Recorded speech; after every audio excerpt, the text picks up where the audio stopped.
What's happening? Benson here,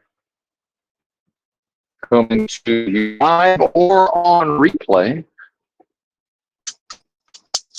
from Ohio, just at a drop yard, headed to Virginia.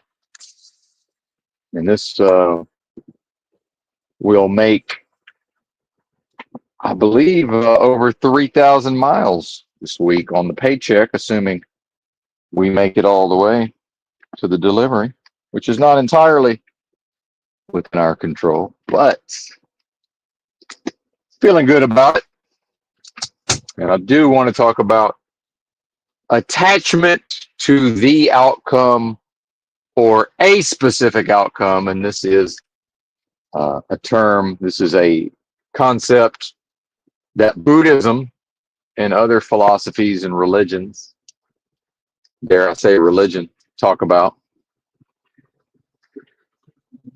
Not that they own it, not that, what are these truths, half-truths, according to the Kybalion, to be discovered, or that are discoverable, perhaps. Bear with me, I'm checking to make sure what I require is close at hand. Seems to be. Woo! Right, here we go. And I'll get back to outcome attachment and observing me and my space made me think of that, caused me to have some thoughts, because I awakened out of a deep slumber and was immediately foisted into thoughts having to do with temporarily identifying with an attachment to a particular outcome with respect to the job I'm performing, long haul truck driver, and whatever small niggling anxieties were there to be concerned about. So I will get into some of that, probably all of it, if anybody's listening live. Thank you, much appreciated.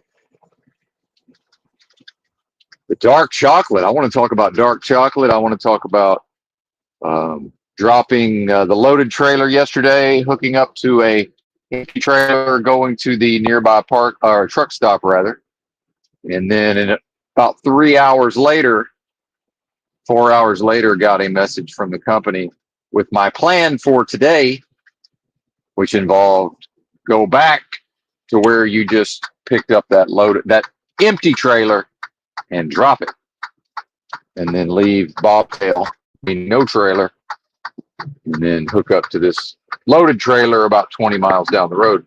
Now, overall, this sounds great to me because, oh, yay, I get to wake up super early or late for up all night crew. Either way, I get to wake up based on my schedule super early. We're going to need to weigh this load. Shit, we might. Hang on, let me check the bills. I forgot.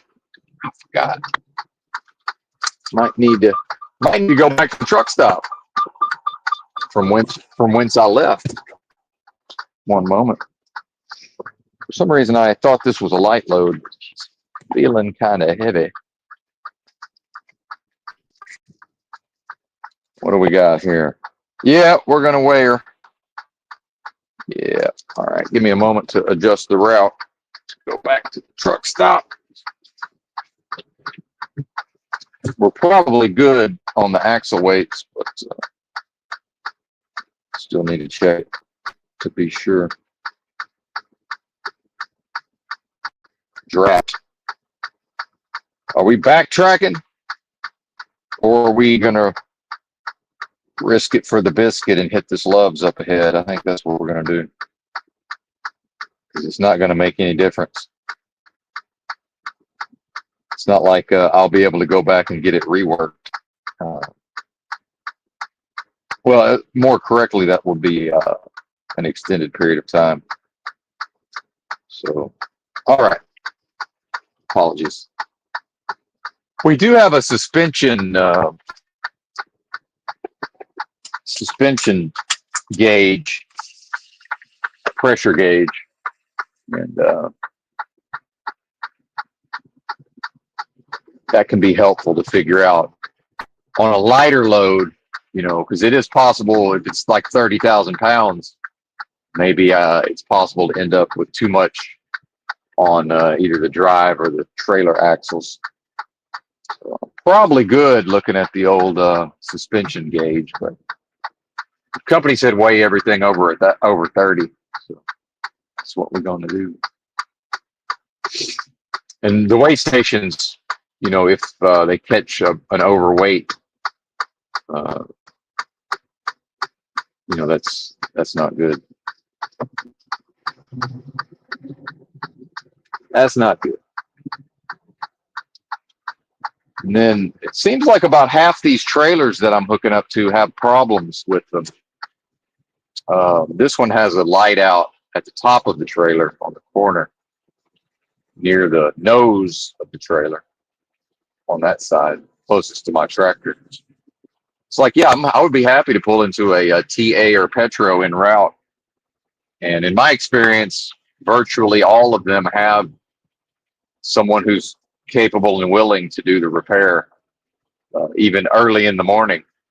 But again, working with folks who, even if they drove a truck, are still working on normal business hours at this time. But we'll tell you, oh, well, my job's 24 hours calling. I'm not calling and waking them up at, 2 a.m. their time. And I've already detected these are up all night folks at the company, at least the lady I'm supposed to call and her husband. I know he's up all night crew for sure, and I suspect she is. Meaning, yeah, call us 24 hours because we're up all night, but then, whatever that 4 to 5 hour stretch is, that's when old Benton would be calling. Old Benton's going to wait till you get right into your REM sleep, your restful sleep, and that's when old Benton's going to be calling the hours he keeps. Right. So once old Benton figures that out, you can say till you're blue in the face, but yeah, no, I'm not calling and waking somebody up at 3 a.m., 2:30 a.m. Absolutely not. Now, if an actual emergency occurred, sure, then it would be out of my hands. Right? It would be something serious enough, by the way, that they wouldn't be, cranky with me for waking them up, right?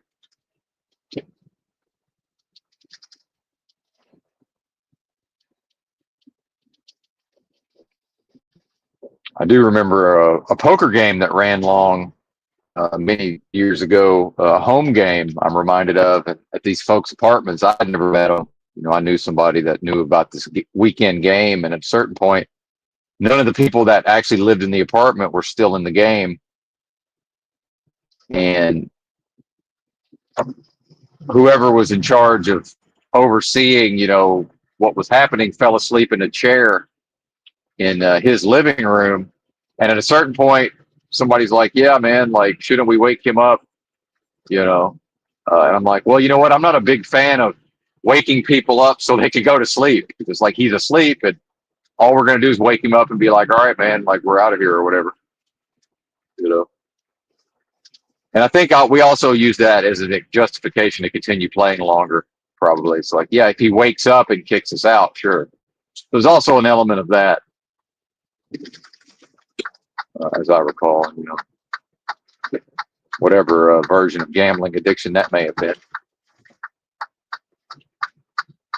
And see, this light tells me not to make this left turn, but it's green, for the both travel lanes, both directions, and there's nobody on the road, and I know how to make a left turn. So if the popo pulled me over, that's what I would tell the popo. Well, yeah, I understand what you're saying, sir.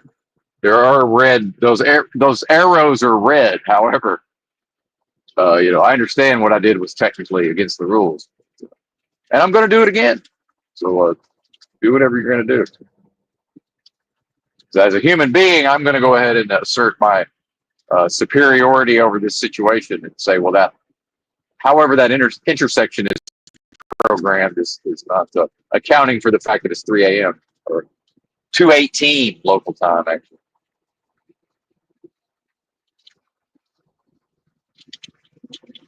It's a slow burn, so shout out to a few fine folks listening. Appreciate y'all.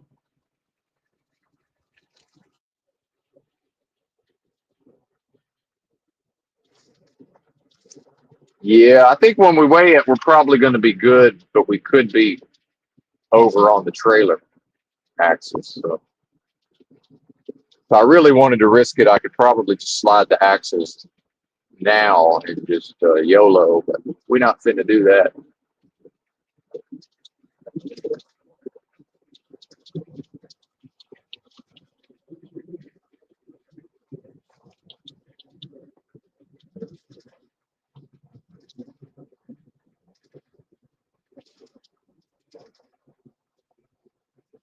And I have no idea if I'm going to do this job long term, but the number one thing that would keep me interested would be being able to mostly work my preferred schedule.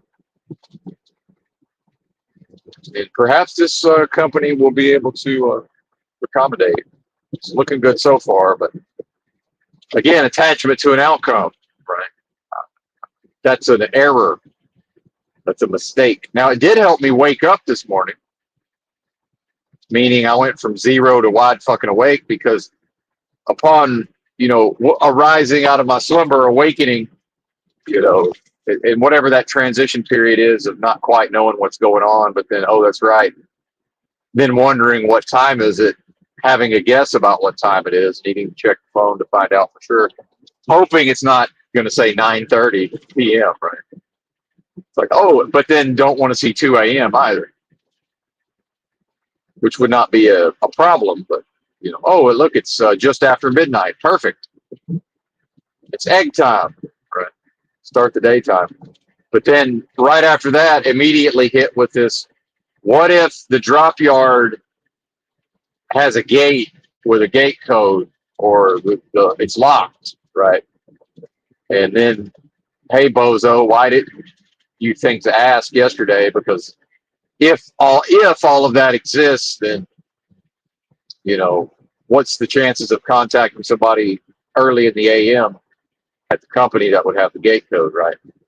And again, understanding this is physiological largely, but then the content of the thoughts is what? That's because have already attached myself to the outcome of being able to go do these tasks, hook up to this loaded trailer, drive it to Virginia and deliver it, early to middle part of the day.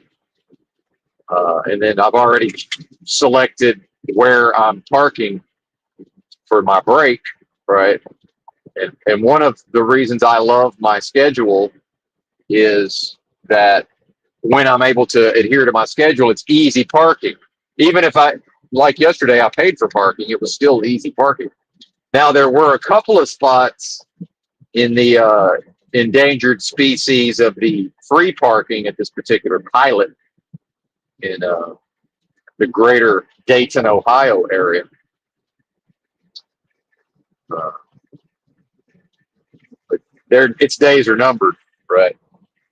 But pilot at least is still attempting to pretend like some of their smaller truck stops are actually going to have some free spots. Although probably the corporation says, well, keep some of it free. So in the daytime, the people who don't understand that if it's 11 a.m., then go ahead and park in the reserve.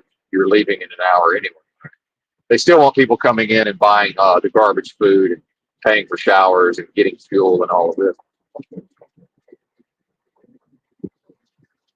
So I could have, done a maneuver but it's so tight, right? And then also I don't like to park where I'm not reasonably sure I can get out the next morning, early in the morning. And it was so tight that, yeah, I'm able to get out. But what if the person next to me leaves and then somebody backs in and and they don't pull back far enough, or their rig is long. One of these super truckers with the extended wheelbase, or they got the RV sleeper on their truck. Oh, now old Benton can't get out, right? Or it's like I got to go the other way. Now I'm worried about am I scratching up this dude's RV with the tail swing because I can't see the tail of the trailer, because I'm having to go out the other way. Like all of these things, right? So it's like, fuck it, I'm paying the $18 because I see a reserve spot, which is, the reserve is almost full already. Now some of them's leaving, but it's Saturday, holiday weekend, right? So I'll park where it's like, yeah, they're not going to be able to block me in here unless they're just insane. But then, like 3 hours later, getting all of these, getting my load for for today, but this was yesterday, and looking at my clock, and it's like, damn, like I could, just go drop this empty trailer, and then I could actually sleep at the drop yard, right? And I could have foregone the $18, except I just sleep better when I know, I'm reasonably certain of what's possible. You know, they do have actually armed security at this place, and I saw some in the reviews on the Google Maps. There were some people complaining about the behavior of some of the armed guards, but it's like, man, bro, it's Dayton, Ohio. Like, we probably need this. Like, perhaps you're unaware of some of the crazy shit that's gone down in the last however many years in Dayton, Ohio, at the level of crime, right? Like, I'm not scared of the danger. However, like, it's like, do you want a pilot to park at overnight, or do you just want there not to be a pilot? Because, like, as we see in places like downtown Seattle, Pike's Place Market, where they throw the fish, that's one of the that's one of the busiest tourist destinations in the world. However, this Magabozo type, thinks he's a Republican. I watch his channel because he does news. Just whoever this guy is, I'm not sure I don't remember the name of the channel. Perhaps you've seen it. Kind of a high pitched Gen Xer, probably around my age. Can't remember what he does for a living or did for a living. Probably took an early retirement, made his money in business, perhaps. But a lot of them making fun of the lefties. But he covers a lot of the homeless news, which I appreciate. Get to know what's actually going on. But not doing the politically correct version where we have to call them persons experiencing homelessness. Like, no, motherfucker, I'm homeless. Do you know how many times I've told somebody I'm homeless only for them to tell me, oh, well, actually, you're home free, or you're this, or you're that. Oh, you're going to tell me what I am. Okay. Oh, interesting. Because of why? Not because of my feelings, because of how they feel. They don't like how they feel, at the level of empathy or whatever, right? Or really probably their own fears around possibly becoming homeless or returning to homelessness themselves, right? Oh, well, actually, you're this other thing. Oh, okay, well, I'm not a janitor. I'm a custodial engineer. Thanks. Thanks for that. The scrub and toilet experience is still exactly the same, though. So, but thank you for the new title. Much appreciated.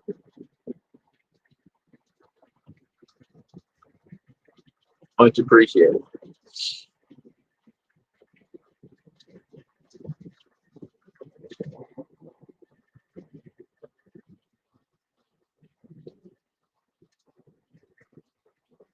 So he's talking about how even though that's in a very busy area in Seattle, the Cheesecake Factory, which I'm sure was making bank, chose to shut down because of safety concerns for their staff, because it's still physically necessary to have actual human beings operating the restaurant, serving the food and all of this, preparing and serving the food. And they have to get to work and leave work, and that's now too dangerous to make money in a country that I've said everything in America is a business. It's like, well, I guess homelessness And street level drug addiction is a bigger business now than the motherfucking Cheesecake Factory. Literally. You need, meaning that probably is responsible for more jobs of higher value to whoever is earning the money at the level of social work and providing services and, you know, housing these street level addicts. Because if we can get a street level addict into a single room occupancy, that's multiple people's jobs. Meanwhile, this cheesecake factory is choosing to shut down because a lot of this is not even, I'm not even kidding. This is the reality on the ground is a lot of these addicts are choosing to pitch a tent on the sidewalk outside the cheesecake factory to do their fent and their meth. And they are in housing, a lot of them, in places like Seattle and Portland. Now, in Portland, from what I've seen, you know, they are perhaps a little more tolerant of the person being physically in the single room occupancy and doing the fent, right? For whatever reason. Maybe Seattle's actually, maybe in Seattle, they're a little more organized where whoever else lives in the SROs next to that addict is like, hey, y'all got to do something, right? Like something has to be done here. Who knows? Because I do have some personal experience with some of this. You know, same thing about the truck stop. It's like, yeah, y'all might not like the fact that perhaps there was an overzealous guard banging on your windshield and shining his light in your truck. However, did you make sure to go into the building, trucker, and have them print out your slip that says you are legal to park in reserved parking? You have a contract with this business, and did you affix it to your windshield? Because, oh, and when you change companies, trucker, did you make sure to go in the app and make sure that it's your current company information? So is it possible, truck driver, that you did not do any of the above and you're in their listing as the wrong truck number and company, and they're doing their actual job, by the way, the security, making sure that whoever's parked in that reserved parking is supposed to be there? Because I've pulled into pilots before, reserved a spot ahead of time, all the spots are full, and then went inside to the staff. This happened one time to me, and told them like, hey, there's there's no spots, and they're like, what do you want us to do? And I'm like, well, what do you think I want you to do? And then they're telling me why they can't go out there. And I just went on my phone and started reading what prime parking is, which is, they have all this corporate sales jargon around, it literally says in their marketing materials, it tells me to park my truck and then go inside and like check in. And it has an actual check-in process, and it says the staff will direct you to your parking spot. No bullshit. So I'm just in the store reading this out loud, and finally shamed them into going outside, waking somebody up who knew he was going to get woke up, who immediately just fired his rig up and just perfectly pulled out of the parking spot because he's a super trucker, and just got onto the highway and started driving his fucking shift. Right. Yeah. And then if I had listened to them, it would have been old Benton just, old Benton's trying to sleep at the fuel island. No, I'm not. No, I will not.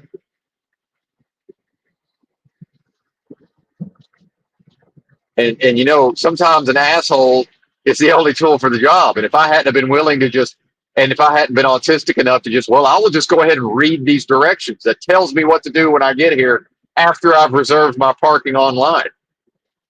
It shamed them into doing what they told me. Oh, we're not allowed to go out there. Like, it's for whatever reason. Like, no, we're not even allowed out there. Right? Oh, really? Okay. And I skipped the part where it's like, well, I'm going to do this and I'm going to do that. I didn't tell them what I was going to do. I just whipped my phone out and started reading the motherfucking rules and procedures. And it is a contract on some level, but that's enforceable at the level of a court, right? Hilarious. I was definitely attached to a particular outcome that morning, the end of my shift. You know, I already knew when I rolled in that was in the nighttime. See, that wasn't easy parking. I was rolling in and the whole lot was full.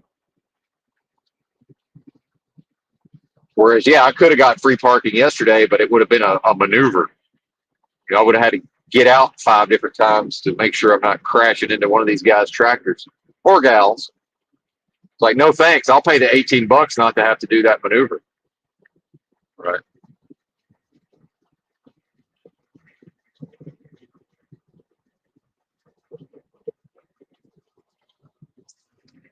Shout out to the chat. I think I see old mental pancakes down there, maybe. I see a long name probably making fun of me.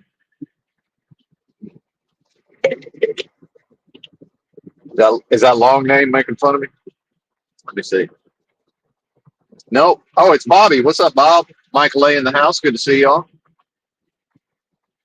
Bobby still kicking.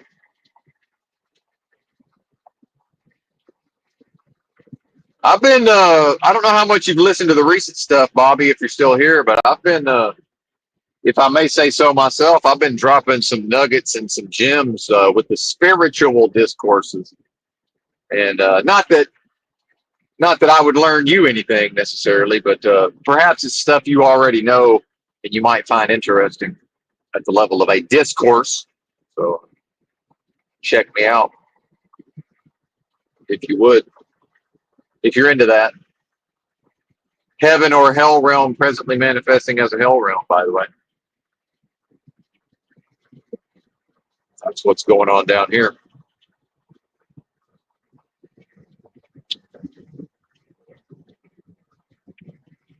And then, so back to waking up this morning, and is that some sort of metaphor? But and simultaneously recognizing, okay, I must manage my breathing and my physiology because, and that's what the stresses of the body. This is what's interesting to me. It's actually helpful as long as whatever that cortisol, that stress response. You know, if we read articles, and none of this is health advice or medical advice. So, you know, reading all of these articles, learning about the body and the hormones, this idea of, you know, stress is associated with the cortisol hormone. Yeah, absolutely. But that doesn't mean it's just bad across the board. There's a reason why cortisol levels tend to be higher at certain times of the day or certain, maybe right when somebody's waking up. That's probably part of, let's get this fella moving, right? And that's probably part of, hey, maybe the actual, you know, lions and tigers and bears, oh my, might be showing up to eat your ass, partner. So it's partially the body's mechanism to get your ass in gear and get moving. But then too much of that is then now we're off into fear and anxiety. And that now we may be going more into the flight, the, what do they say, flight or fight, basically freeze, right? Fight or freeze. They say fight or flight, right? But then there's also freeze. So now maybe, you know, whatever that is to just get locked into that. Now I'm just going to sit here and worry about a bunch of stuff for 10 minutes. Like, why? Why would I do that? That's dead. So it's so the practice, you know, my most recent practice, this self-realization, knowledge of self is, oh, okay, well, if I choose to sit here and worry for 10 minutes, that's all dead. That's me choosing to identify with the death and destruction that belongs to this realm. Or I can go back to identifying with my true essence or nature, which is one with the most super intelligent force of love possible at the highest level, right? And then also using logic and reason to remind myself, oh, here is the loves. Never mind. It's closer than I thought. Or there's a closer loves than I thought. Oh no, I bozoed it. And I incorrectly told my waypoints to the GPS in an incorrect order. So let's rectify that real quick, like.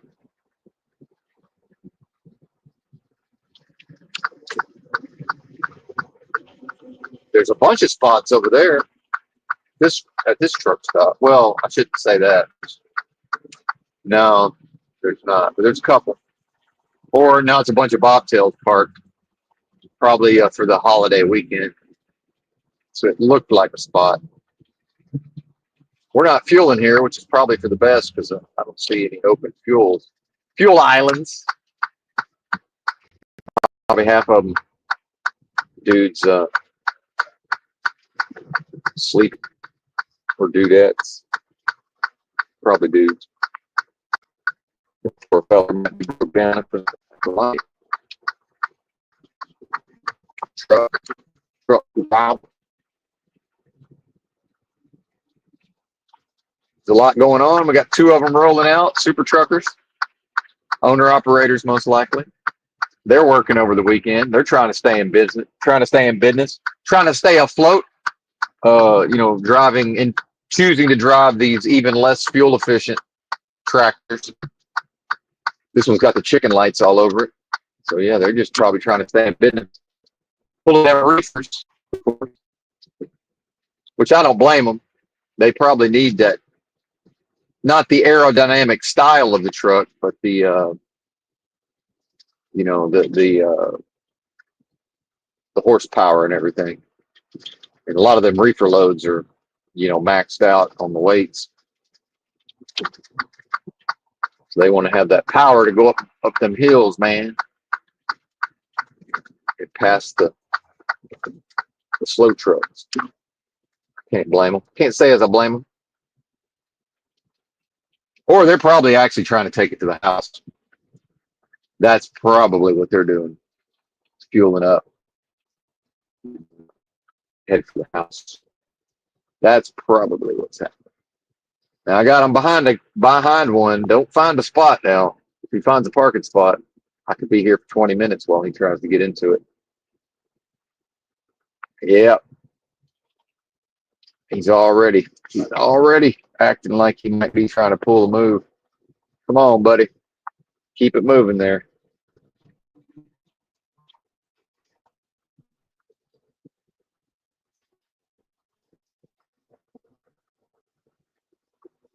No, you ain't. I know you ain't looking for parking right about now. Might be going to the scale. Did I pull in right behind somebody going to the scale? That happens sometimes. Yeah, he don't know what the fuck he's doing. Yeah, he don't know what he's doing. He's lost in the sauce.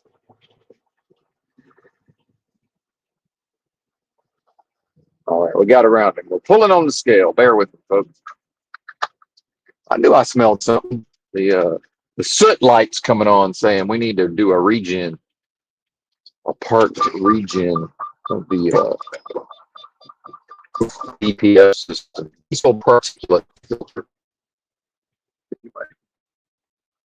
My guess is we're sliding the axles, but we might be all right. Wait. Let's see.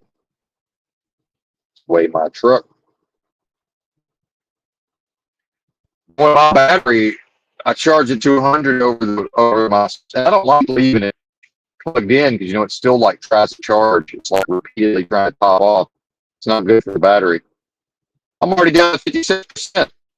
I think the phone is smart enough to know that I'm in the market for a new phone, and I think it's artificially being like, see, your battery's starting to not be good.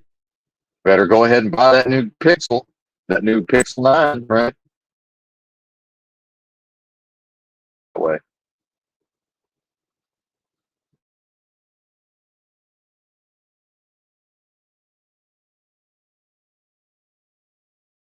6%, and it was at 100. But then some mornings it just it drains normally. So what the fuck has happened here?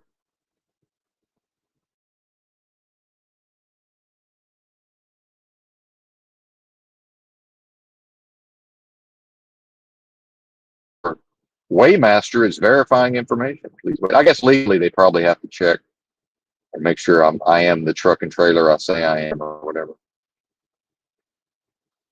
Who knows? Sometimes this takes a while because they're probably running around the store cleaning things.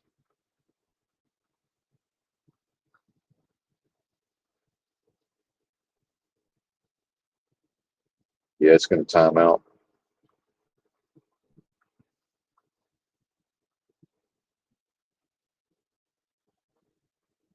One of the drawbacks of working these hours, although this does happen in the daytime too. Oh, got it. Hey, we're good.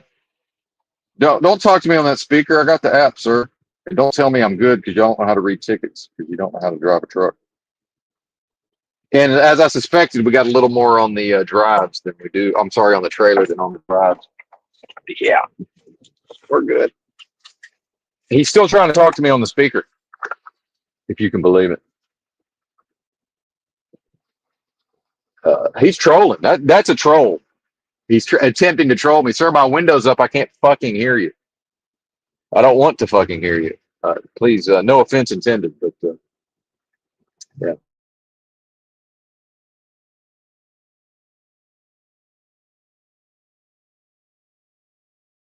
All right, let's double check the route. So I'm on the alternate route instead of the main route. So give me a second, and then we'll get back into me my rambling discourse. All right, let's see him. Yeah, he was trolling. He if they're dumb enough to roll their window down, because he knows I'm on the app. There's nothing he could possibly be telling me that I would need to know. Nothing. Anyway, we're just gonna have to get on the highway. Rerouting. Rerouting. It's a left. It's a left, right?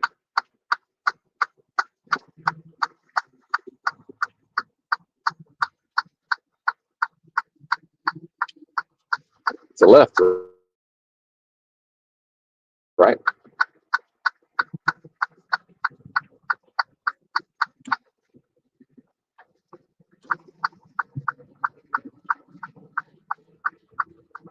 So the gauge proves itself accurate. Although it still could have been the trailer was loaded funky, and that still was theoretically possible to be overweight on the trailer axles.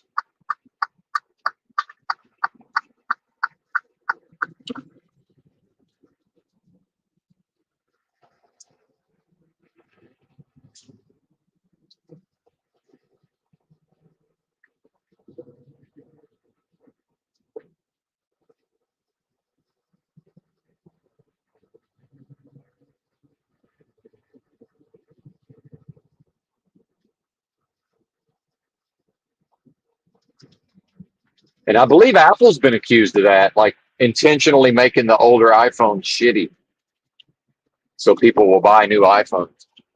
Now, whether or not that's the case, I don't know, but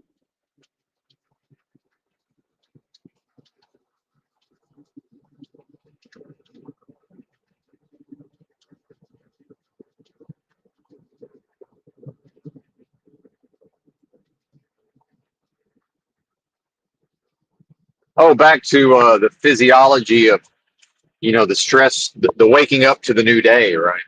And so while all of this is going on, and realizing that there's I have a chance to not go off into this fear and anxiety and racing thoughts because I don't experience all of that very, when I do, if it's during the daytime or, it has to kind of sneak up on me and then I'm able to correct it pretty quickly. But if I do end up, going through some sort of process of anxiety and then racing thoughts and all of this, it's going to be first thing after I wake up.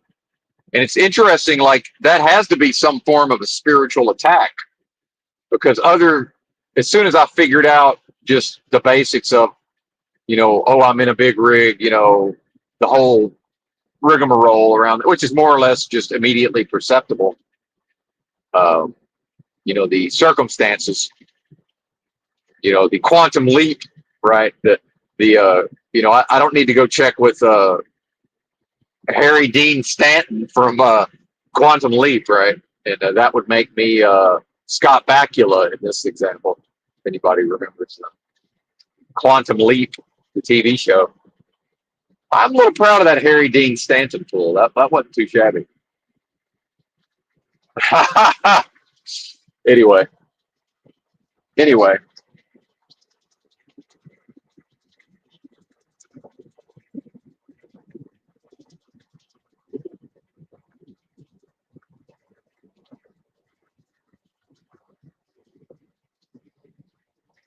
so and then understanding that the way to sort of save that. So again, an outcome attachment.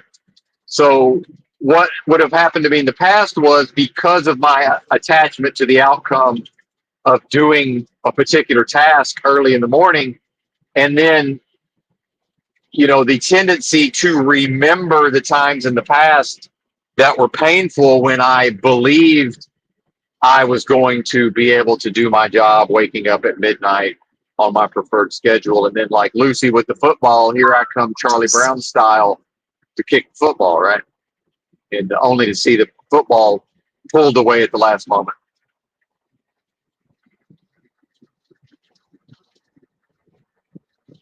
And I go flying through the air, peanuts, comic style, right?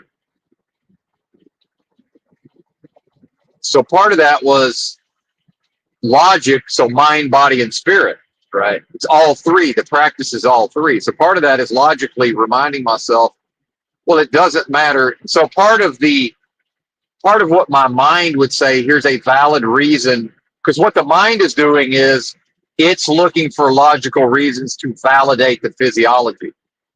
For what? For congruity. Make it all make sense, right? So the body is again, there's some benefit to the cortisol and all of this, but then the spiritual attack side of it is, hey, hey, bozo, what about you just assume that you can drive into this drop yard at midnight or 1 a.m. or 2 a.m. But what about sometimes there's a gate and a code, right? So that's what, sort of shocked me from, maybe I'm groggy to, oh, now I'm wide awake. But then also, oh, I'm meditating because I'm observing all of this, right? But it's like, well, how can I be both things? Well, that's a different discussion. But, I'm actually the thing that's watching all of these processes in part. But then, well, but what about the essence being the most super intelligent force of love possible at the highest level? Well, and then is that the highest levels of consciousness? But anyway, it doesn't even matter for the purposes of what I'm talking about here. That's above my pay grade anyway. And if, by the way, for people who may want to, who have their own versions of these practices and maybe just have practiced for a shorter period of time, some of this could be instructive, right? It's like, hey, Benton went through hundreds, if not thousands, of mornings of going through these states of cortisol and fear and anxiety and racing thoughts. And so, yeah, you have your own version of that as well, or the practitioner most likely does. However, some of this could be actual real world techniques for dealing with it. But see, I knew all along when I first read all of these religion and spirituality. Again, if you go to your local library, whatever books was in the religion and spirituality section by 2016, I've read half of them.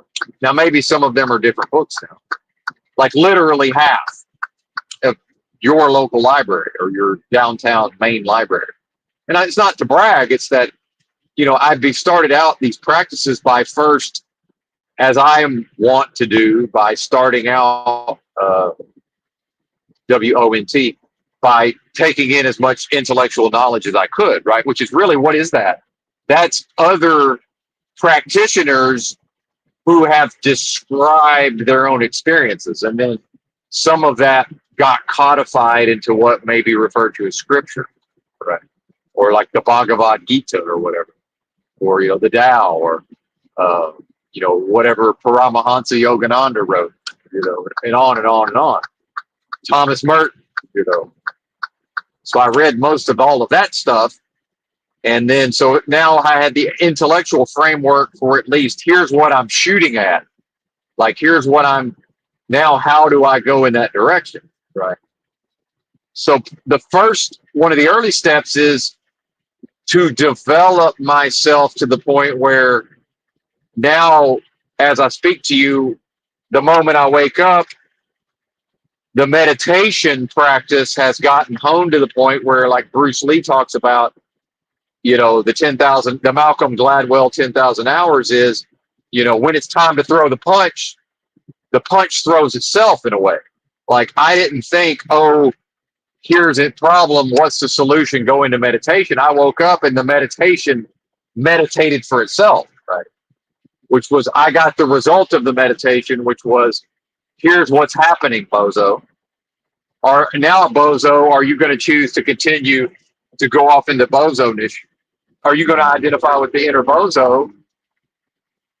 Or actually, wait, let's affirm the part of these physiological processes that are useful, which is it's a motherfucking skill to be able to wake up out of a deep sleep and immediately just go into whatever needs to be done. And that is a muscle, by the way. And it's a big part of truck driving, is to be able to do that, when necessary. Absolutely. Now, it wasn't necessary today because I have plenty of time to get the job done. But then, am I preferring to enjoy myself? What it turns out is Benton's preference as a human is, I want to get the appropriate amount of rest, and then I want to be ready for the job, and I want to do most of the job while the rest of society is physically asleep. Because right now there's nobody on the road. There's no vehicles anywhere near me, behind me, and there's none up ahead. Like, I can see their taillights, but they're far away. Like, I have my own space. Let me do my own thing, right? And this uses the least amount of my resources. There's no cars getting in my way, creating traffic, right? Everything is lovely. I enjoy driving under these circumstances. While, of course, many things could happen, it's not a guarantee. I'm not attached to the outcome at the level of, I don't feel entitled. And that's what's created with this attached to the outcome. Oh, I'm entitled to be able to just drive indefinitely and then, arrive at my destination. No, I'm not. Like, lots of things could happen en route.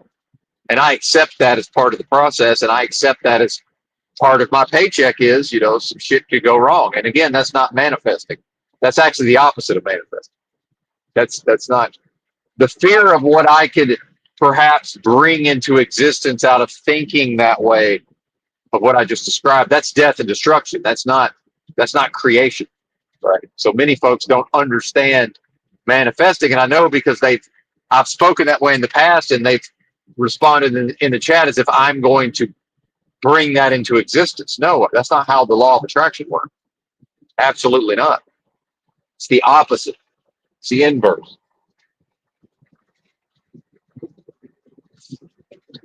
And, I realize now this is just not the right amount of caffeine necessarily. Again, this is why Starbucks, it's gotten to the level they have, in part, is they got the caffeine dialed in. If I had access to Starbucks this morning, I would be fully caffeinated.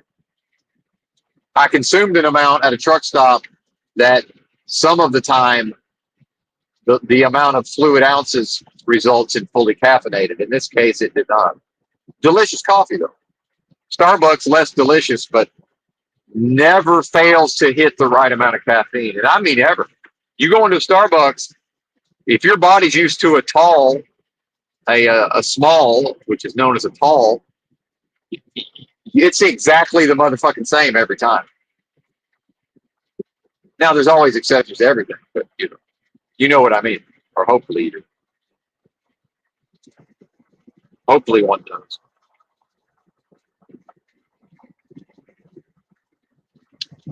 And so then, and as we know, I have a tendency to catastrophize.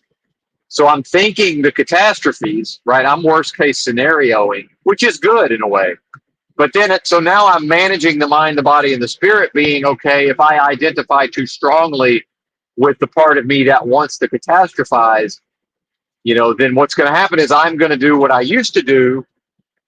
If I woke up in the morning and I felt like garbage, I would identify with feeling like garbage, especially back in the days when I used to eat garbage, literally, and I was obese, literally, and I woke up with bags under my eyes to where I would, if the water was cold enough in the shower, I would run cold water directly into my eyeballs, the lower part of my eyes. And then if it was summertime in Arkansas and there was no cold water to be had, it would be off to the kitchen after the shower and ice out of the freezer being applied to the bags, right? And so the physiology was not set up for these practices. Even if I had probably by then studied enough material to at least have scratched the surface of being able to grasp some of these concepts, which is why it's not possible to just go off to a man-made system who's going to take your money and your time and your resources and say, okay, we are going to take ownership of your practices. That's not a thing that can happen. Simply not. Because the entity that's going to take your money, at what point is it going to, unless it's a literal ashram that's providing you with, it's eat, pray, love, right? And you Julia Roberts yourself off to an ashram, however you say that, in India, and it's preparing your meals, right? It's providing you with your food to at least get the physicality. But even it's still going to be a process of getting the physicality and the physiology to the proper state.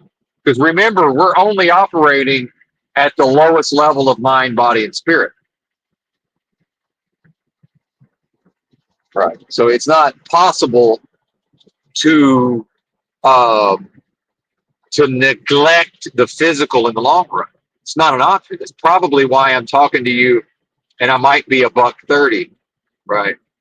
Is that, asking ye shall receive. I put it out to the universe or whatever that is, or God, the most high, the most super intelligent force of love possible, many, many years ago.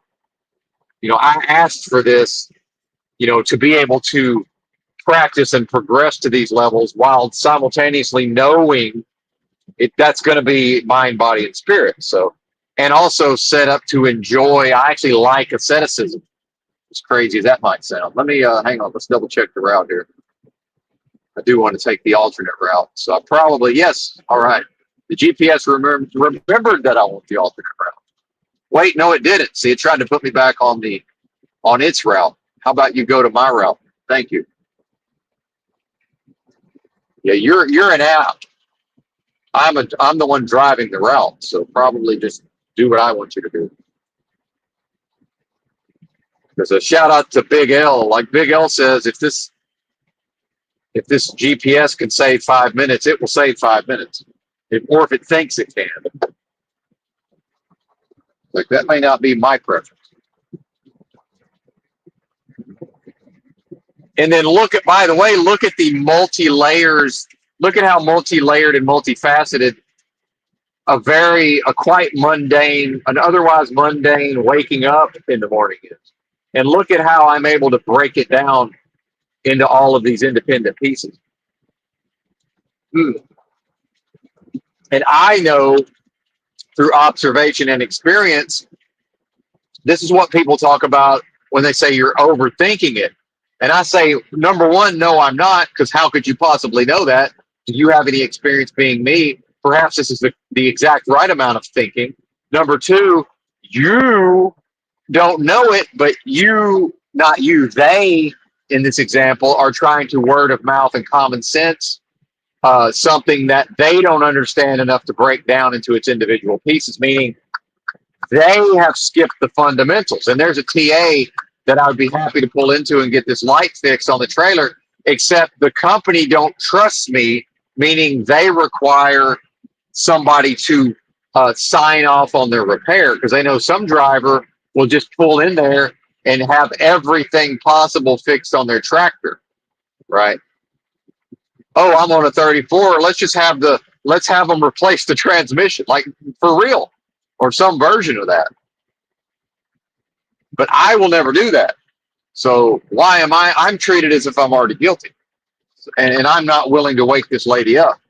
So, now I get to, if I'm pulled in for an inspection. Now I get to pretend like, yeah, of course I always do inspections, and I do. But I, of course, noticed the light out on my inspection. Now I get to pretend like, well, I just must have missed it. Whatever. It's a game. It's the game I'm playing. One of the games. And so every morning is a new opportunity to practice all of this. And then every once in a while, I just wake up and it's just everything's calm and peaceful. And I never actually go into any of that cortisol induced, physiologically induced, which is peace, by the way, right? Peace, as far as I can tell, is actually the absence of all of these negative states that are being described and addressed. But to the person who wants to say, well, and it's a dismissal back to the person who wants to say, oh, you're overthinking. No, I'm not. You or they're attempting to utilize dismissal and what? Repression. By what? Not facing the content of the thoughts. And those are the people who might be inclined to take the soma to Huxley this bitch and say, give me the anti-anxieties, give me the antidepressants, which is valid. But not for me. Right. It's a Band-Aid. How can I practice all of this by putting on the Band-Aid? I can't.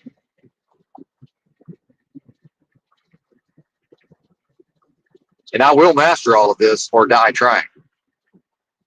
Get rich or die trying. Well, if my riches or wealth is true knowledge of self and then mastery of my actual flesh, my actual emotions, and my actual thoughts, well, everything I'm describing is the current iteration of those practices. And this is already the advanced course, folks. I'm practicing, let's talk about Americans, of my age that are from where I'm from. This is the cream of the crop. Shout out to King Stephen. What I'm doing in a particular genre of especially what's become somewhat popular culturally with this meditation, yoga, mindfulness. This is the absolute cream of the crop at the level of David Goggins. We're in here. Who's going to carry the boats? Who's going to choose to go off to, SEAL teams training in Hell Week? I'm your Huckleberry at the level of asceticism, right? I am that one sitting underneath whatever type of tree, right? Whatever type of tree it is, metaphorically in this story, right?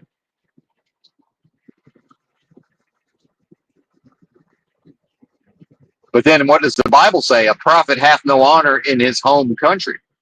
Meaning I'm not ever going to be recognized for any of this, not in my lifetime, and that's fine. Also, same for Van Gogh. And this is my art. Make no mistake. Like, this is the performance of all of these things and the being able to say, yes, I am this, hold my beer metaphorically, which is I'm telling a joke, but let me go show you, right? I will show you. I'm only that one if I can prove it. And that is what this realm is in part, is this is the area where love comes to town and goes and shows and proves that it is that one. It is that all caps one at the highest levels possible of vibrational frequency. Whatever is not that, let it die. Let it pass away. Render unto Caesar, let the dead bury its dead. Render unto Caesar doesn't mean, folks, and I see intuitively, I knew this all along, that don't mean honor and respect and do what the government tells, but while also placing a higher, a greater regard for God, whatever that means in the religious sense. No, the religion, the text of the religion says no man can serve two masters.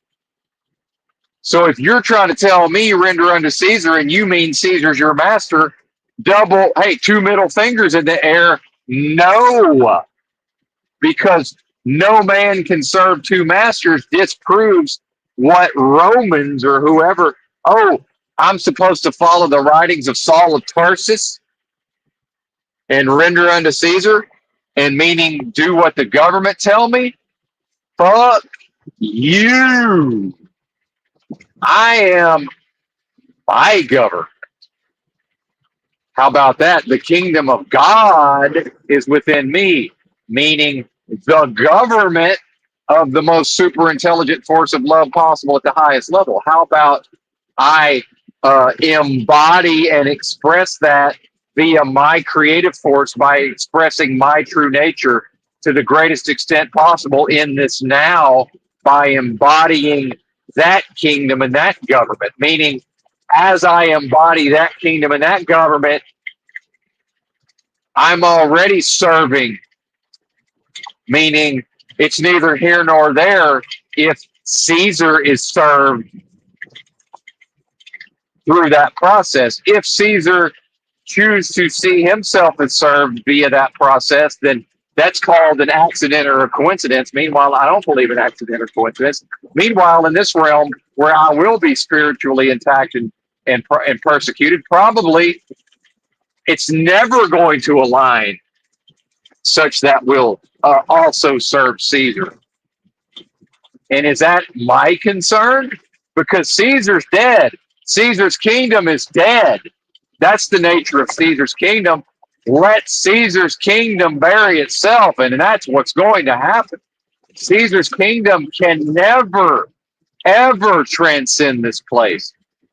And that's what, I don't know if this is what King Stephen means, but when another content creator, the Sanity Machine, talks about sealing the demons into this place, already, brother, already, by their own very nature and by how they identify, Caesar cannot transcend or move beyond this place.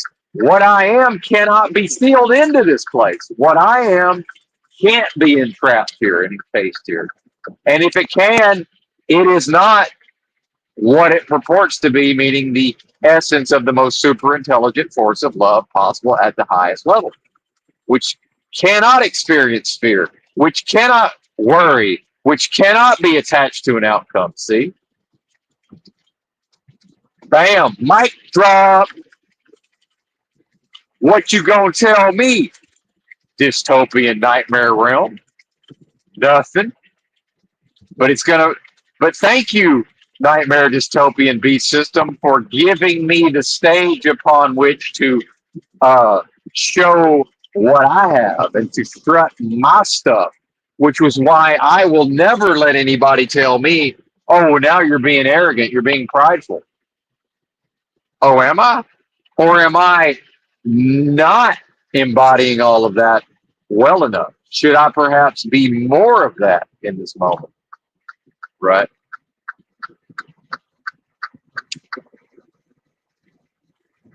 Thank you for reminding me to stick my chest out even farther.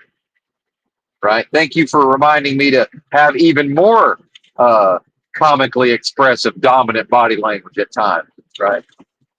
Thank you for reminding me to put even more exaggeration into each metaphorical dance step on not the nightmare dystopian beast system stage. Because if I'm up here maniacally dancing, right, I'm going to dance my dance.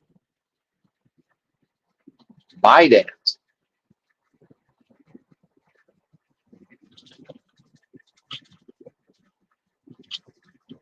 All right. Well, the alternate route wants to put us through Columbus proper. And because of time of the morning, instead of taking the bypass around, but yeah, we might as well go through the middle this time of the morning. We're risking road construction and such, but yeah, it'll be all right. Famous last words, question mark. I think we're going to be all right. Well, I know we're going to be all right.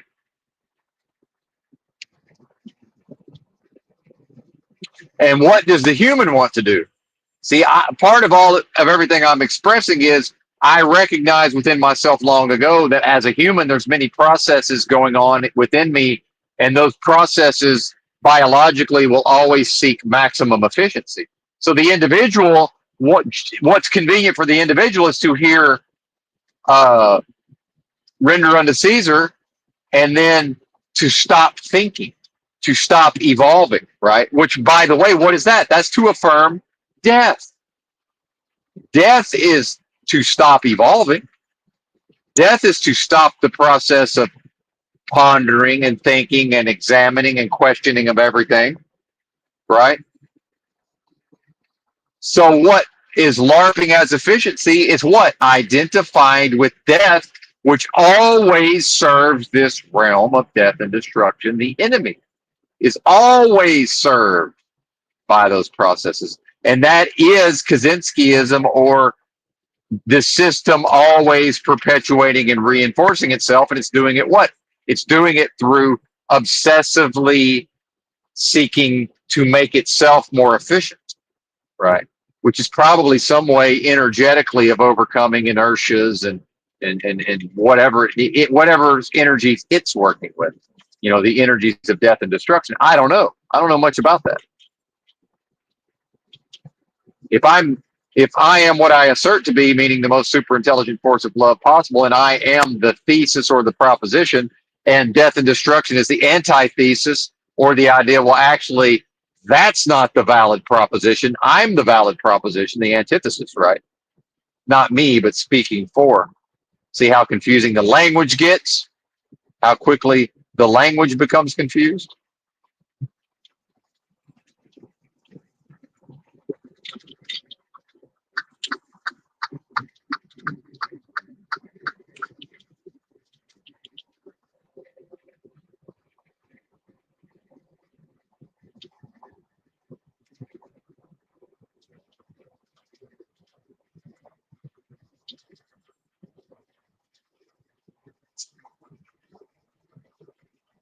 Or um, with the idea of render unto Caesar, oh, but look, the system has a concept of religion and a specific cultural context, right? And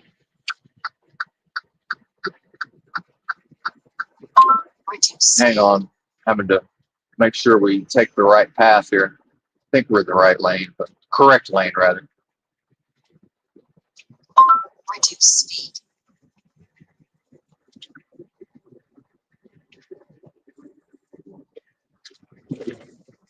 So if a human has not examined themselves and their motivations, when they read render under Caesar, they don't understand that their mind, body, and spirit, part of that is always going to want to, as quickly as possible, be able to creditably tell itself, I know exactly what that means, and no reason to ever think about this ever again. That's the efficiency of death and destruction, and the efficiency that this system is obsessed with.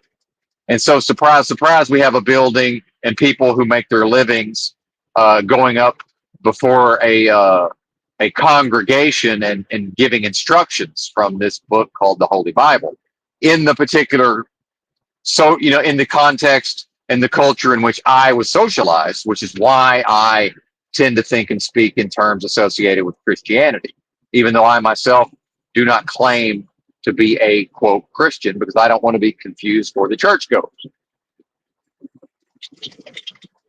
So do you see how much effort and energy I have necessarily applied to concepts over time to one day, well, to, by the way, no, not even one day, to experience, again, to birth into existence via my creative force, via ideas, thoughts, and epiphanies.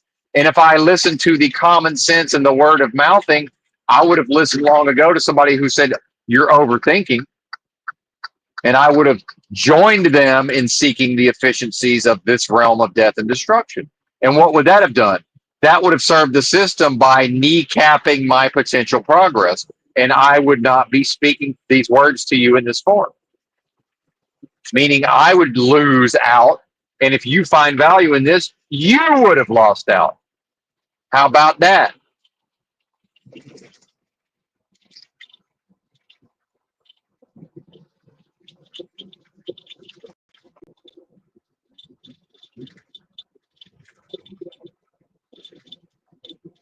So I don't have the luxury, the person who puts out to the realm or the universe or the most super intelligent force of love possible that says, hey, this is what I'm asking for. Do your best slash worst. How about the blessing slash curse? Meaning part of that is, hey, buddy, you get to be sick as a motherfucking dog every day for damn near 2 straight years. Sick enough that most folks would fuck right off to the hospital, right? AKA asceticism, right? Now here I am. That now the body's where it needs to be. So it's not bringing up the rear.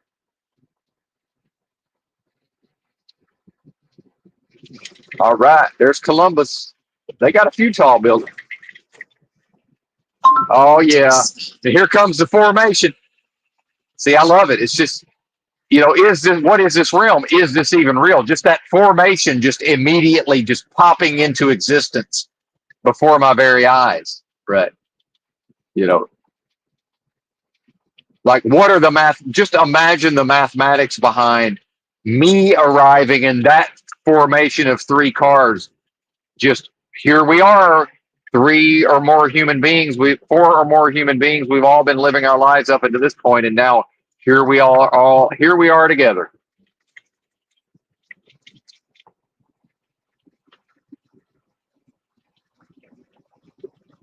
Now my choices are join their formation, meaning keep my speed, or slow way the fuck down so that their formation just continues on down the road. Right. Because they're in a formation. Like, why are they in a formation? Well, I know why, but that's not even important right now. But to look at their phones, to look at their screen and giggle at their feed, or maybe they know each other and they're it's the nightlife, right? At this early morning, maybe that's always a possibility. But, and did they even exist? Again, back to the solipsism. Do they in fact exist, or it doesn't matter because from my perspective, they may as well have been just coming into existence. Poof, right? What does it matter? What's the difference? There they are, and now they're gone. If I had made one choice, they would still be in my reality. Because I've made a different choice, they're now leaving my reality.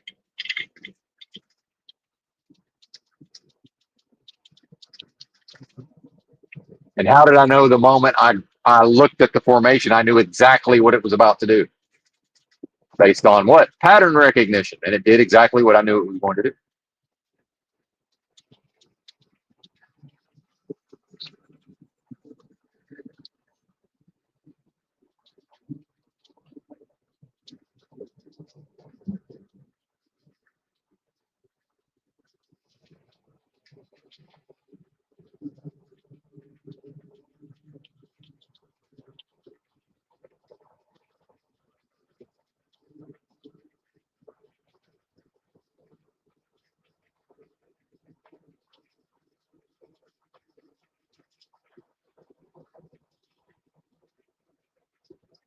Yeah, now I'm thinking I probably could have taken the bypass. Just I'm doing way more driving than is necessary.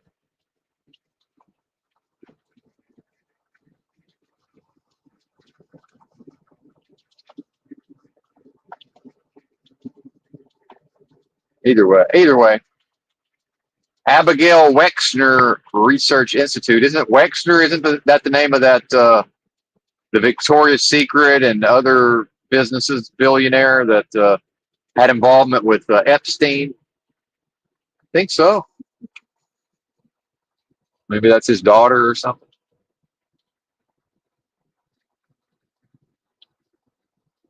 I forget. He's involved in a bunch of, maybe Bed Bath and Beyond's one of them. Several different large corporations. something Wexner. I forget his last name.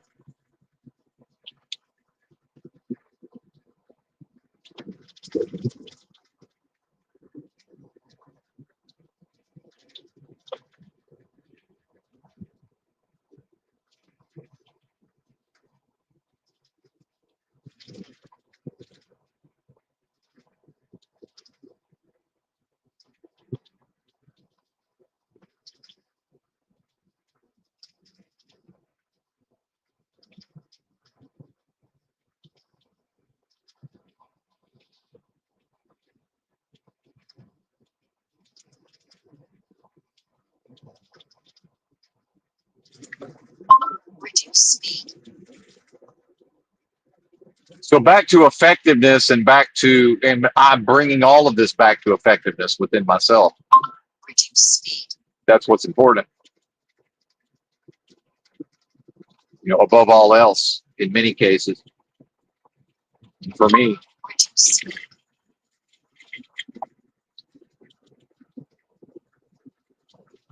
And again, correct philosophy being the absence of incorrect philosophy. And then as a strategic thinker, the instant I recognized that I'm not able to do what other people are able to do and practice effectiveness in my life, it's a choice.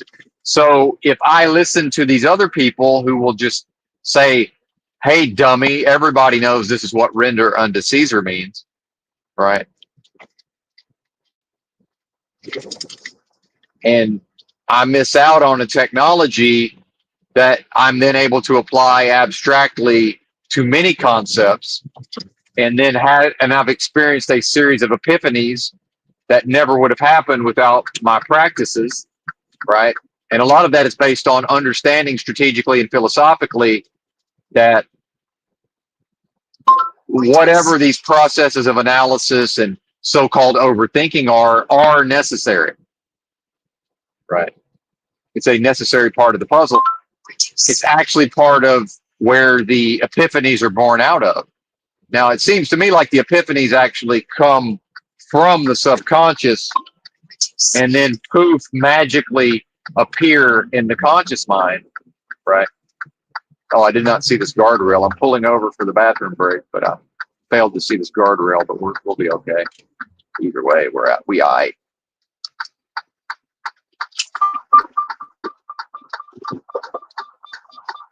We all right. Picking up some dust. I hope that's dust and not smoke. And look at the levels of analysis and consideration that are required for me, right? Everybody's going to have their own route to their own path to, what could be a similar or same outcome, but not without all of this work, not without all of this effort, not without what does the effort and work do? It proves that I am placing a specific value on achieving, a specific performance.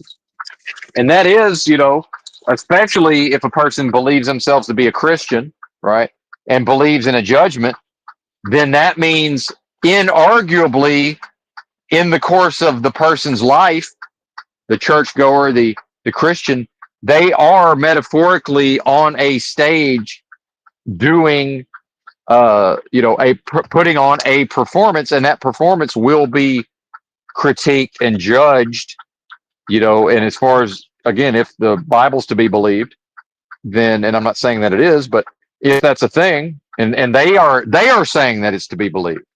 In fact, they are 100% certain that it's to be believed. So I'm taking what they are certain of and saying, well, based on your certainty, then you are performing over the course of your life and putting your name on it, on the performance, and voting with your feet, right, and your actions. So pretty sure that a lack of effort is less likely to lead to a proper performance.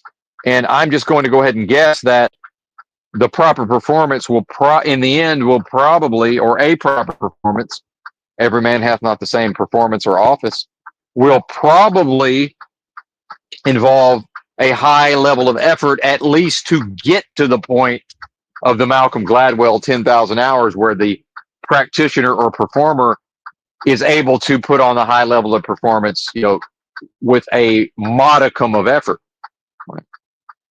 by comparison, a comparatively, smaller amount, a smaller amount comparatively. That makes sense. And I know it does.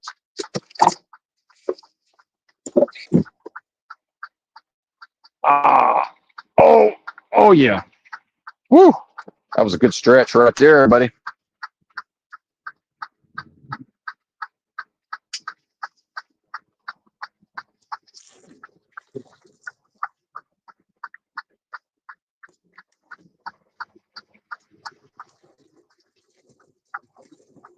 And best of all, back to the circumstances and ins and outs of this truck driving in the short term.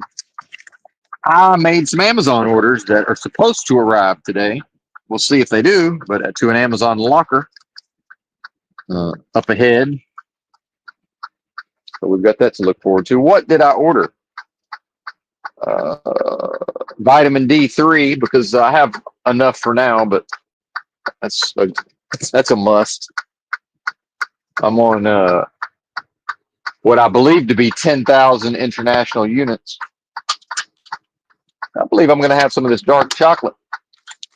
I started to talk about the dark chocolate earlier, and I got on to other topics, but that's okay.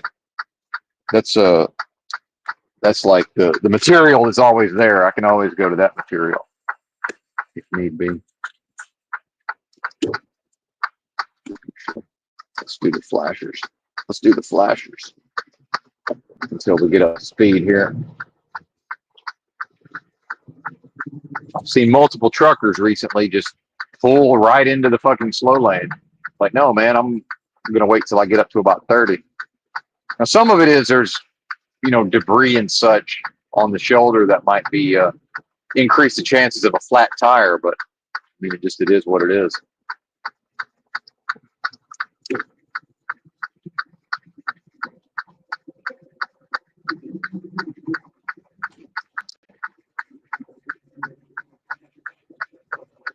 Vacaville. I was trying to think of a particular city in California on yesterday's stream, one of yesterday's two streams. Vacaville. So I just wanted to say that while it came. I knew I would come up with it eventually. Vacaville. Vacaville. And it is pronounced that way locally. I love it when I get corrected and it's like, well, that's how the locals say it. I don't know what to tell you. It's like Tillamook, Oregon. And, it's like, oh, but it's Tillamook or whatever. It's like, well, I'm 100% certain it's pronounced Tillamook if you go there. So I don't know what to tell you. M-U-C-K. Yeah, it's spelled M-O-O-K. I'm 100% certain of this. Why am I being corrected? Anyway. Give me just a moment. We're in traffic. Unless we slow our roll, we've got to let them know that I'm not traffic.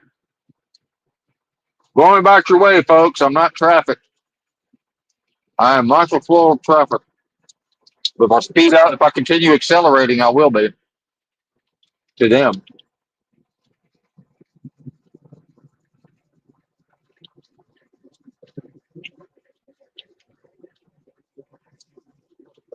One moment, eating the dark chocolate.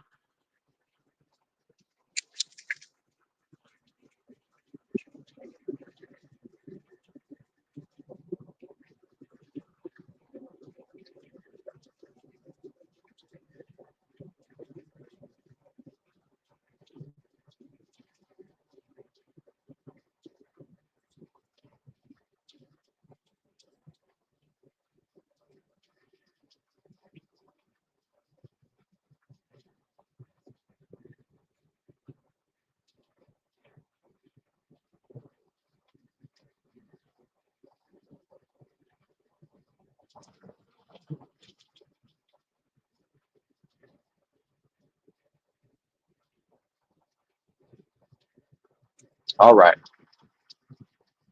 But look at again what I'm describing with just this one concept of render unto Caesar, and then again, my practices, tilling the soil, right, or preparing the foundation within myself to then the most super intelligent force of love possible at the highest level, right, bestowing or granting or providing, you know, in the form of intuition, epiphanies, right, um, to where I did not. It was not necessary for me to, actively analyze all of this enough to come up with what I'm telling you. Right. Again, what would that be, by the way? If I were to do that, what I just described, if I were to attempt to get to this level of understanding and ability to convey the ideas, meaning my understanding needs to be much greater than what I need to have an even greater grasp within myself to overcome, the inertia created by the limited human form, right? Being in a limited form, if that makes sense, to overcome whatever the drag is of, the language and your ability to comprehend and all of these things. The language is, again, yes, the language itself and other hindrances. So if I were to follow this realm of death and destruction, which while it's seeking efficiency on the one hand, what's efficient and what serves the system is to um, steer the populace, the individual, to steer them into folly and undertaking that will never bear fruit, that from the system's perspective could threaten the system. Now, this is not the globalists are panicking and the people in charge fear the power of the people. Absolutely not. The people who are working as administrators, serving that force of wickedness, destruction, and all of that, they know that the people collectively have no power. So, surprise, surprise, the system itself promotes the idea that power to the people. And of course, if the people chose to come together, then they would wield great power. No, they would not, because the system understands that exactly why the people cannot come together and will not come together to reform dystopia. Meaning, the common sense and word of mouth is that the people united can never be defeated. And the system would say, well, the people will never unite. So what are you talking about? Or the system knows that and won't tell you that. And if it did, would you even believe it? Probably not.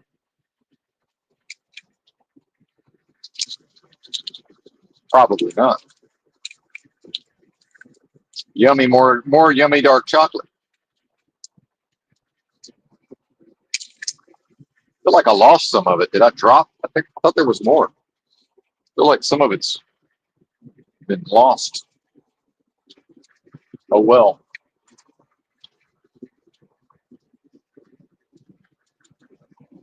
Yep, I was right. There's some of it got into the wrong place. This is some expensive ass chocolate.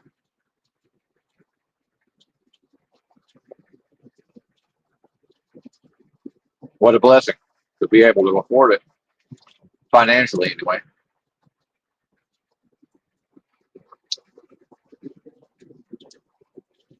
I hedged my bets. I should have bought everything they had.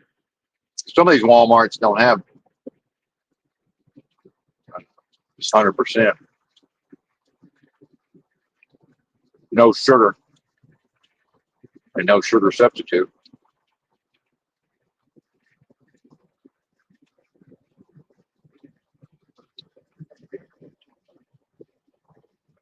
One moment, I'll be back to it. Back to the discourse here shortly.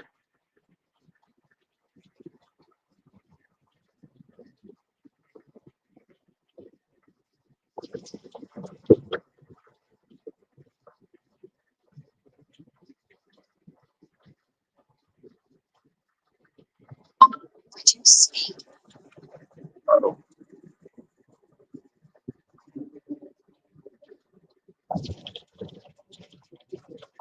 reduce speed, Black lick. Huh. Interesting. On the exit sign there.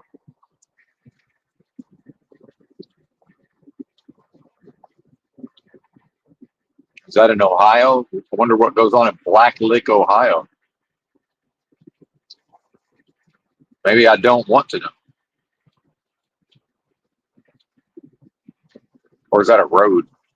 Black Lick dash Eastern. Okay, that's probably a road. Anyway, I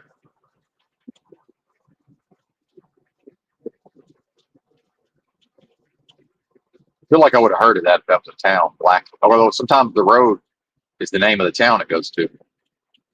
Who knows? I can't call it.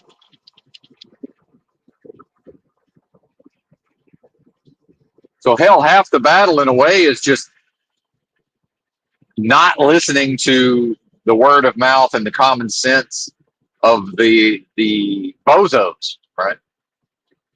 Who will just, because it doesn't cost them anything, who just be like, oh yeah, of course that's what that means. That means to do what the government tells you. No, it doesn't. That's absolutely not what that means. That's system speak. The Bible, or more correctly, the teachings that would be associated with Christ, whatever that is. And then I'm supposed to believe that Saul of Tarsus says you got to do what the government says. Who cares? I don't give a fuck what Saul of Tarsus says about what I got to do with respect to the government. The government of death and destruction? That sounds like your opinion, partner. Saul, that sounds like your opinion, partner. I'm up here performing on stage, and I'm the only one who will be responsible for when this particular performance is critiqued, sir. So, not really concerned with the opinions of Saul of Tarsus. You'll forgive me, or you won't. You could.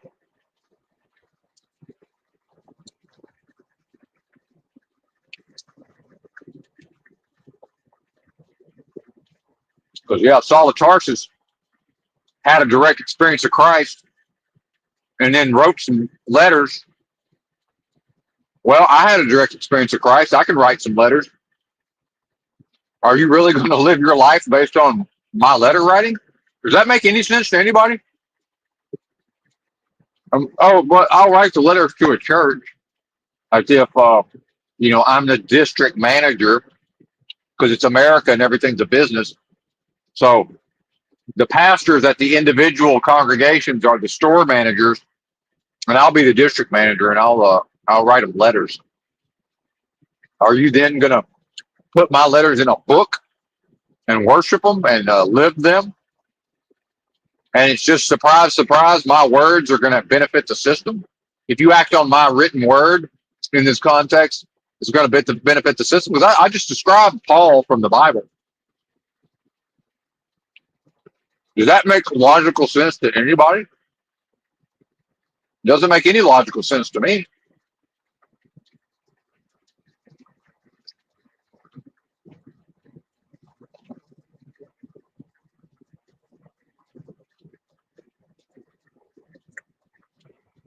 And if Paul preached the gospel of Jesus, why do we need Paul's writings in the first place? Why are they even there? What's the point? If I've got the original, or at least the closest we have to again, I understand it's a oral tradition and all of this. None of this was written during Jesus's time. If he was even a real historical person, right? There's a lot of has to be a lot of room for doubt. I know what I know within myself. Again, that's not evidence that I'm able to present to you. And how much of these debates and this bullshit panel verse nonsense, if they're wanting to talk about Christianity and have all these debates, how much of it is just based on a fundamental misunderstanding of what I just said? Right? A lot, I would say. There has to be room for doubt. There has to be, based on the mechanism I just described. There has to be room for doubt. Well, the business of churchianity and Christianity, it's not able to have room. There is no room for that doubt when we're running a business. We have to be, as business people, committed to a course here, right? We need butts in the seats, and we need tithes in the collection plate, and on and on and on. This is a business. Make no mistake, above all, a church, a building, that's a business, period.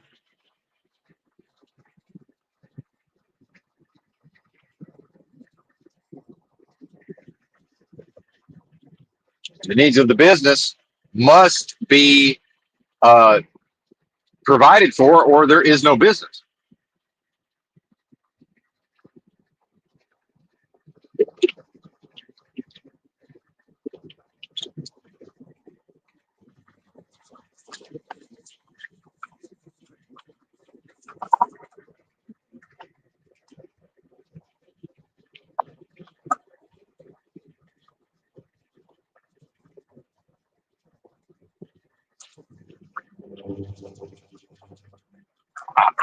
Pardon me, excuse me.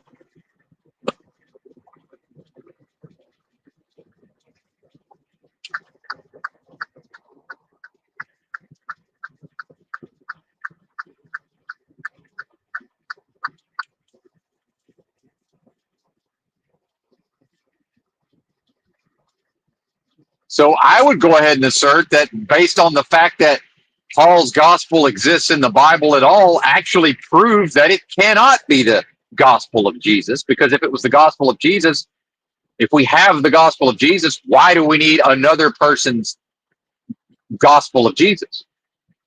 Why? For what? So that would have to represent deception, subterfuge, confusion. How could it introduce anything but? So now we have a human being other than Jesus who's going to clarify what Jesus meant.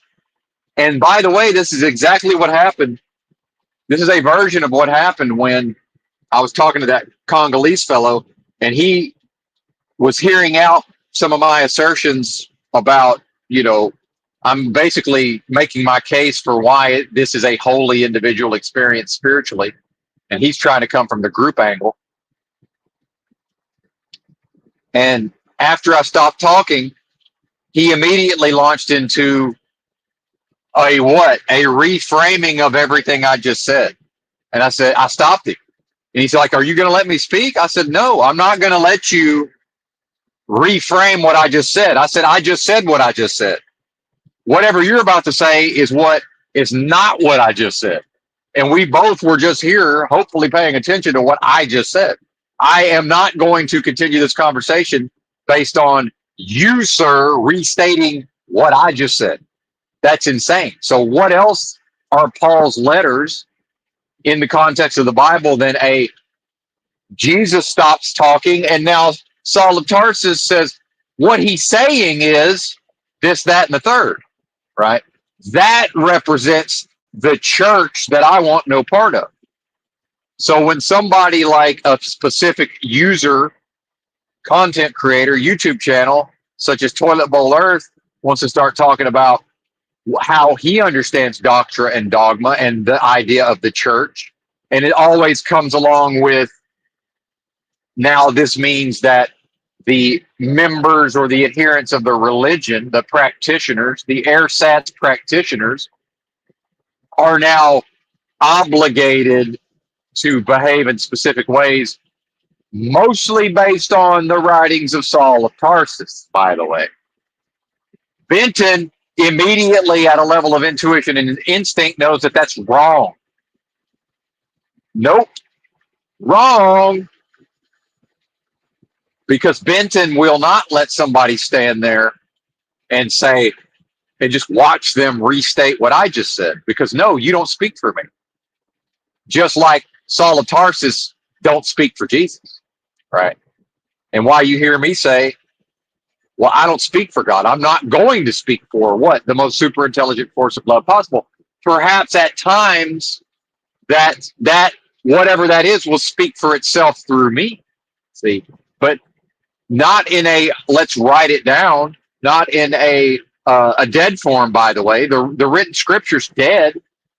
It can only, that's most super intelligent force of love possible, that can only be birthed into the realm, at least as far as I'm concerned, Benton is concerned, that only comes into existence where I'm concerned through me. And guess what?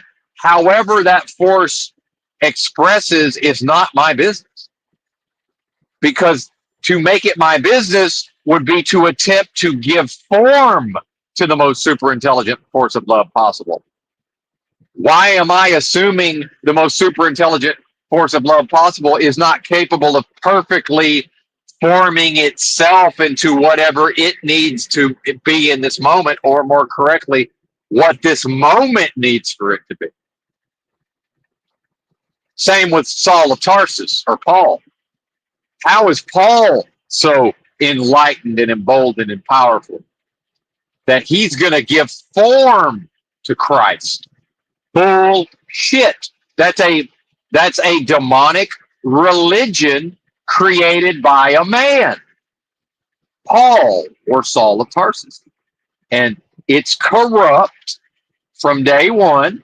And where there's corruption, my assertion is that's where death, destruction, wickedness, demonic forces of all kind will find a home.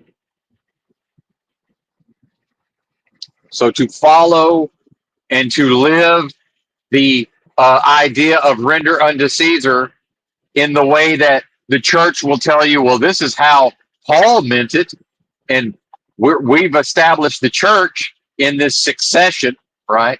Because the church wants you to believe there's some sort of succession, as if God, as if the most super intelligent force of love possible, Mr. Miyagi, by the way, would say, well, that force doesn't need you. Fine, you're absolutely right. And that force also doesn't need a succession of men who can claim now the authority of the church is divine because we have this succession of what? Fleshly men? Who cares? Do you think the most super intelligent force of love possible? Again, I'm not speaking for it. I'm using deductive reasoning. Why would the most super intelligent force of love possible depend upon a succession of motherfucking meat suits generationally? Does that make any sense to anybody? Doesn't make any sense to me. Absolutely not. Now we got Creek Carrier fighting us to the death. Yes, we'll go 676. Partner. We woke him up, fighting us to the death.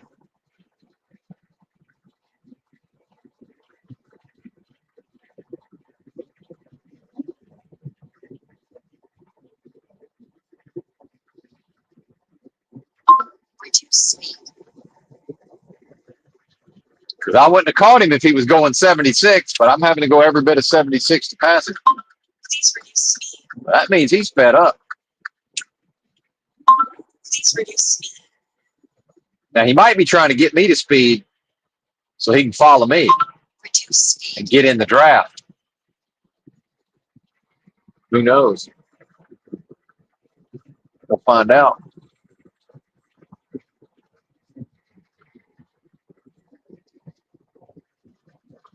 Owner operator wants to save on fuel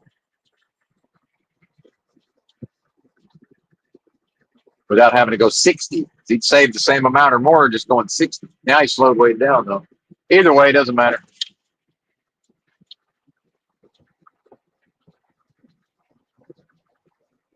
And see, my performance in the context of a judgment, now we're back to effectiveness. Now we're back to correct philosophy being the absence of incorrect philosophy.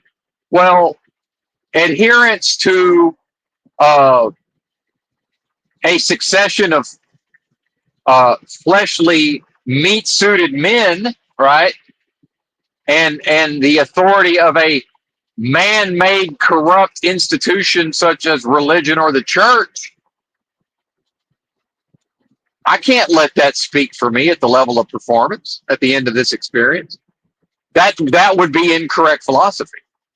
So live and let live. I will watch someone like a TBE living incorrect philosophy. That's fine for him. Why? Because this is a holy individual experience spiritually. I won't be called to answer for that. And in fact, I would assert if he continues on, he will continue to affirm the death and destruction associated with this realm via his own performance, right? While all the while probably feeling, and I can't know for sure, but probably resting assured, probably 100% convinced that at the level of doctrine and dogma, he's performing correctly. Perhaps he will learn at the end of the experience, well, actually, Benton, I won't be involved, but it won't be an affirmation of Benton. It will be a rebuking of what he's put his name on, which is that's the, in the Bible, the gnashing of teeth, the low there. TBE will be the one saying low, low here, low there. We did all of this in your name. And then Christ or Jesus or whatever that force is saying, oh, really? Well, I never knew you. Meaning, yeah, you did whatever you did. That never was identified with me, meaning more correctly, what I'm identified with as at the level of Christ consciousness. So that's Christ consciousness saying, well, I'm identified with a specific conscious awareness and the most super intelligent force of love possible. Whatever your performance represented was not identified with me, meaning I never knew that. Meaning what I am is not capable of knowing that performance, or more correctly, giving that performance. Another mic drop. I hope y'all are appreciating, even if unable to fully grasp exactly what in the world's going on here. But this is the stuff.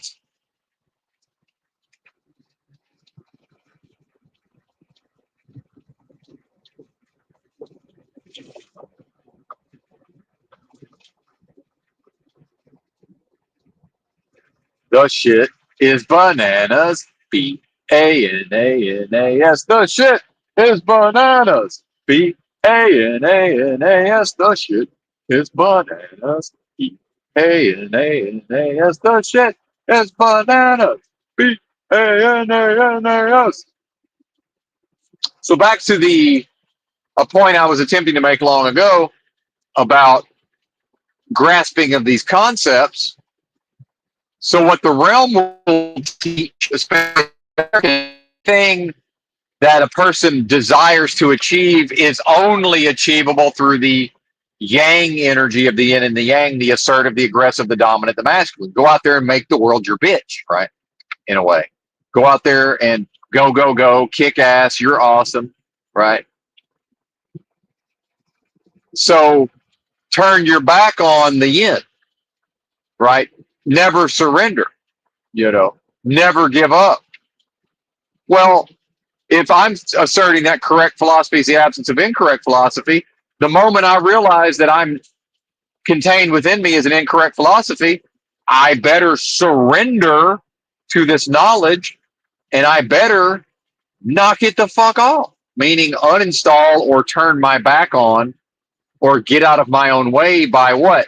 By using the yin or the passive or the submissive and submitting to no longer actively creating something within myself that I now know to represent incorrect philosophy.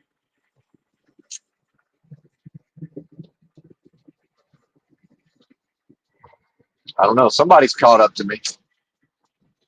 Might be that same truck. Was he playing possum? Might have been playing possum. Let's see.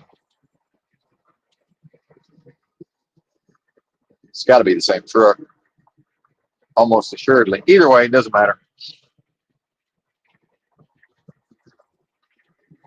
It don't make no matter.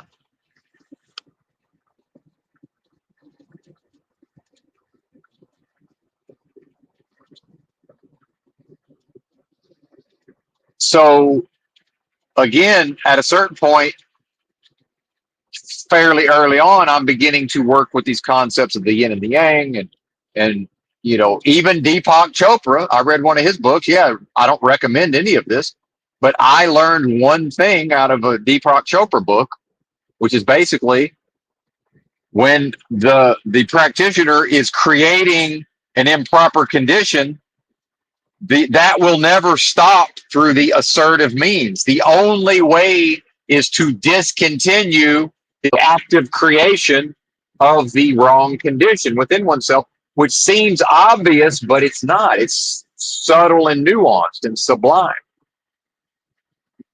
See, it's a getting out of one's own way. When all this realm's ever going to do is suit its own purposes by continuing to try to get me to direct my efforts where they will not serve, where the fruits of my performance will never serve the most super intelligent force of love possible in the now on an ongoing basis, to where they will in fact serve and affirm the antithesis of that force, which is the spiritual war that we were all born into. Seemingly, again, there seems to be near consensus in the so-called truth community around that idea, at least. Seems to be, as far as the spiritual war aspect.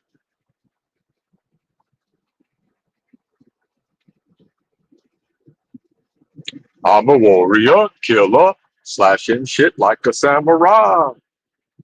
The old dirty Benton from the raw.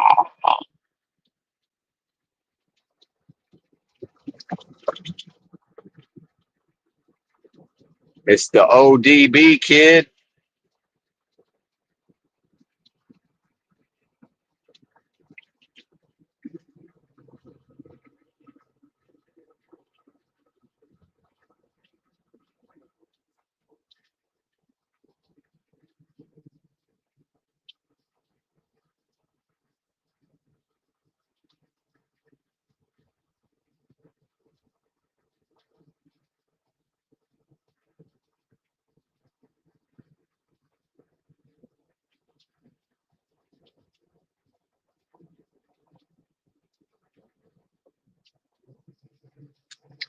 One moment, I'm watching the truck slow down to ridiculously low speeds. And then instead of going back to the speed I'm telling it to go, it's obsessed with cruising. It's like, oh, it's trying to cruise at 60 miles an hour to save fuel down a hill. How about we don't do that? What do you say?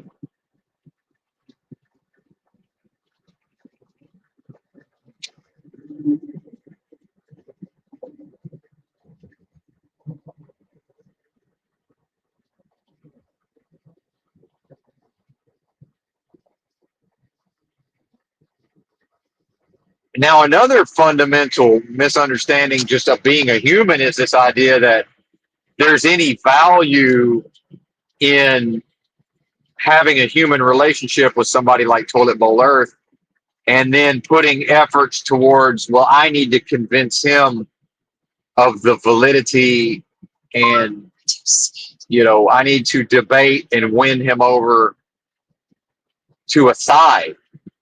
That's not my function. What do I get? So, and by the way, what is the attempt to debate and to try to get the other to sign off on and validate my, worldview in this way, or my approach to the performance? Well, that's a very human. That's of the flesh. That's very human. That's dead, and that is death. That's dead, right? Belongs to this realm, right? There's no actual advantage accrues to me at the level of my performance, as far as putting my name on my walk, and if there's a judgment at the end of all this, and a separating of the wheat from the tares, right? Which it seems to me would have to be a thing at the level of if this is a realm of death and destruction, and if everything that's not one with the most super intelligent force of love possible cannot escape this place. So when King Stephen talks about he's going to seal the demons in here, well, whatever he's, that is correct in a way. That seems to be the way this works. It seems to me like that whatever those forces are cannot escape this place. And they don't want anything to escape this place, meaning anything that's capable of escaping this place, they're trying to prove, well, actually, that wasn't a force capable of escaping this place. In fact, it was LARPing as if it was that. And death and destruction, the antithesis, is now wants to provably be able to say, well, actually, look, nothing is leaving this place. So, meaning, in fact, the proposition of something purporting to be the most super intelligent force of love possible at the highest level, in fact, that was not valid. That was never actually the case. See, it's the one force attempting, it's the antithesis attempting to defeat the thesis by disproving the thesis, while simultaneously, if the thesis is what it purports to be, it cannot be disproven. That is the spiritual war. That is the yin and the yang to some extent. That's what that is.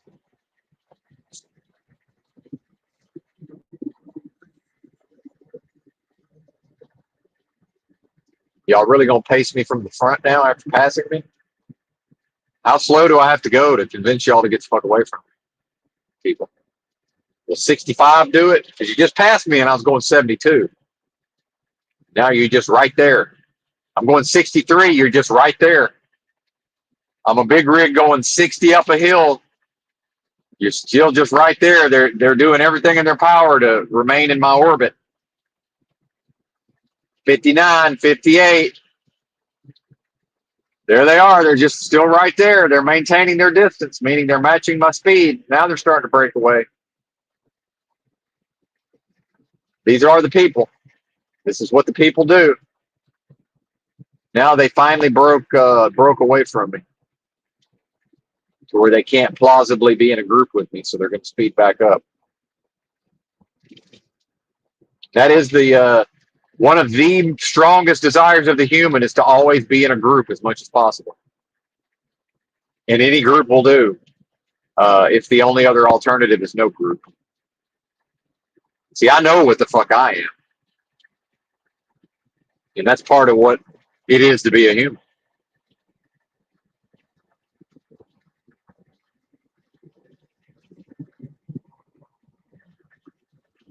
The next time somebody, a member of the motoring public, tells me to be safe, I might just say, why? You're not. They're like, what do you mean? Well, I watch y'all drive. You don't drive safely, so what's it matter if I'm safe?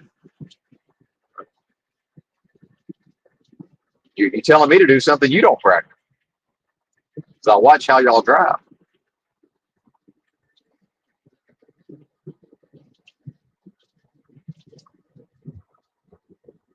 Anyway, that's neither here nor there for the purposes of this discussion.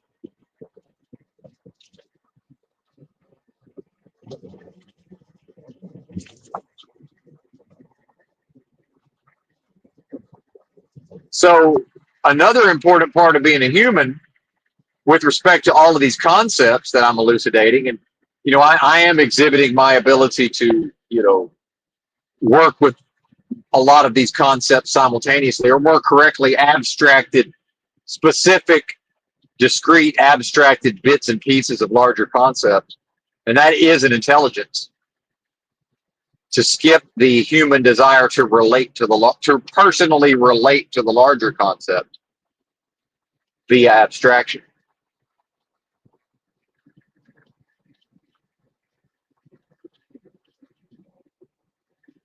I was probably born with it for whatever reason.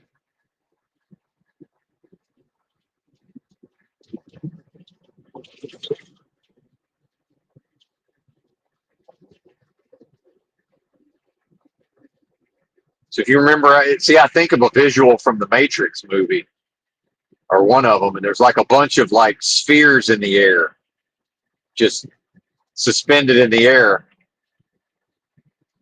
look like metal balls, and then they all drop to the floor.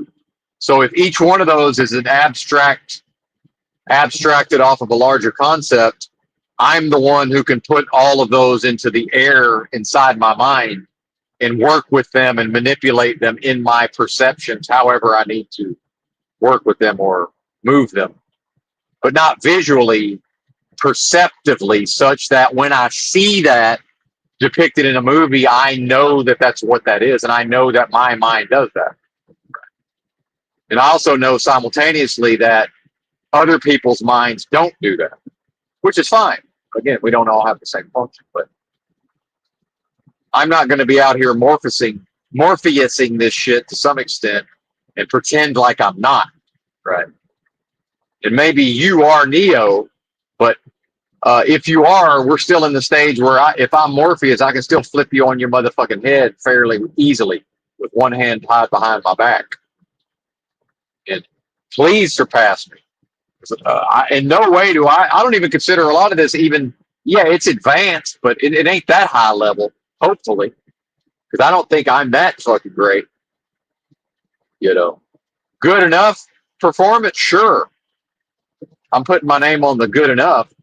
Uh, epitome of what's accomplishable. I hope not. I hope not. I wouldn't want to be that close to done. Where would the fun in that be? What if I live another 40 years? Good Lord. It's possible. I hope not. I shouldn't even say I hope not. If that's part of the plan, then I guess I'll do it. But I would probably prefer not to.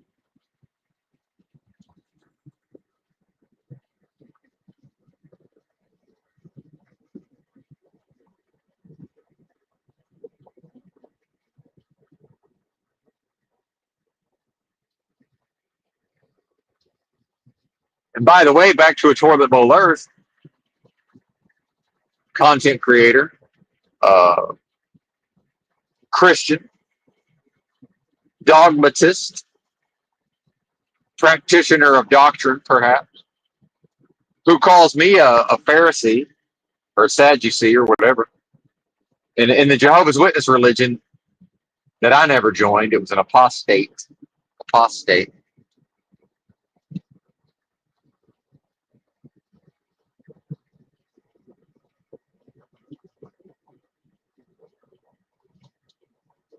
Well, see, he's not able to listen to this.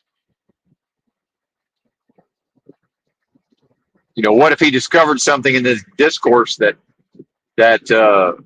threatens his dogma and doctrine? By the way, which the doctrine of Satan, right? This is the synagogue of Satan, and I don't mean the Jays, right? I don't mean the Jays. Let me double check the route, make sure they're not trying to put us back on the wrong route. No, we're on the right route. We got the right one, baby.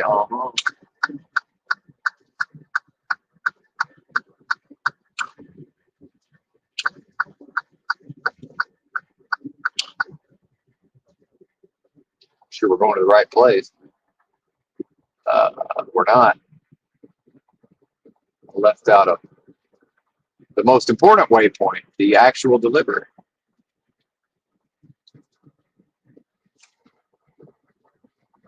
Ah,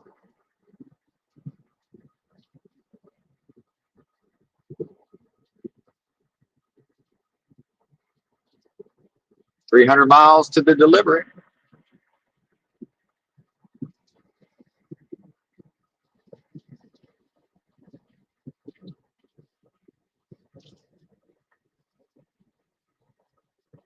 Trucks use left lane next 5 miles. Probably doesn't matter this early in the morning, but okay. Whatever. Whatever, cheese ball. Ex-wife number one used to say that in a real cute, sassy, hilarious way.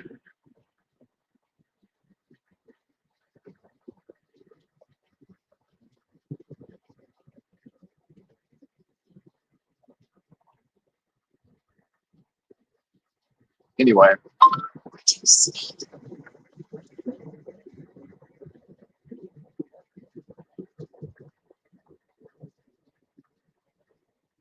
Reduce speed. do it yourself, bitch. They're telling me to reduce speed. It's like, how about you just take over the part of the truck that is, I'm on cruise control. Just you tell it to fucking slow down. Why's it got to be me?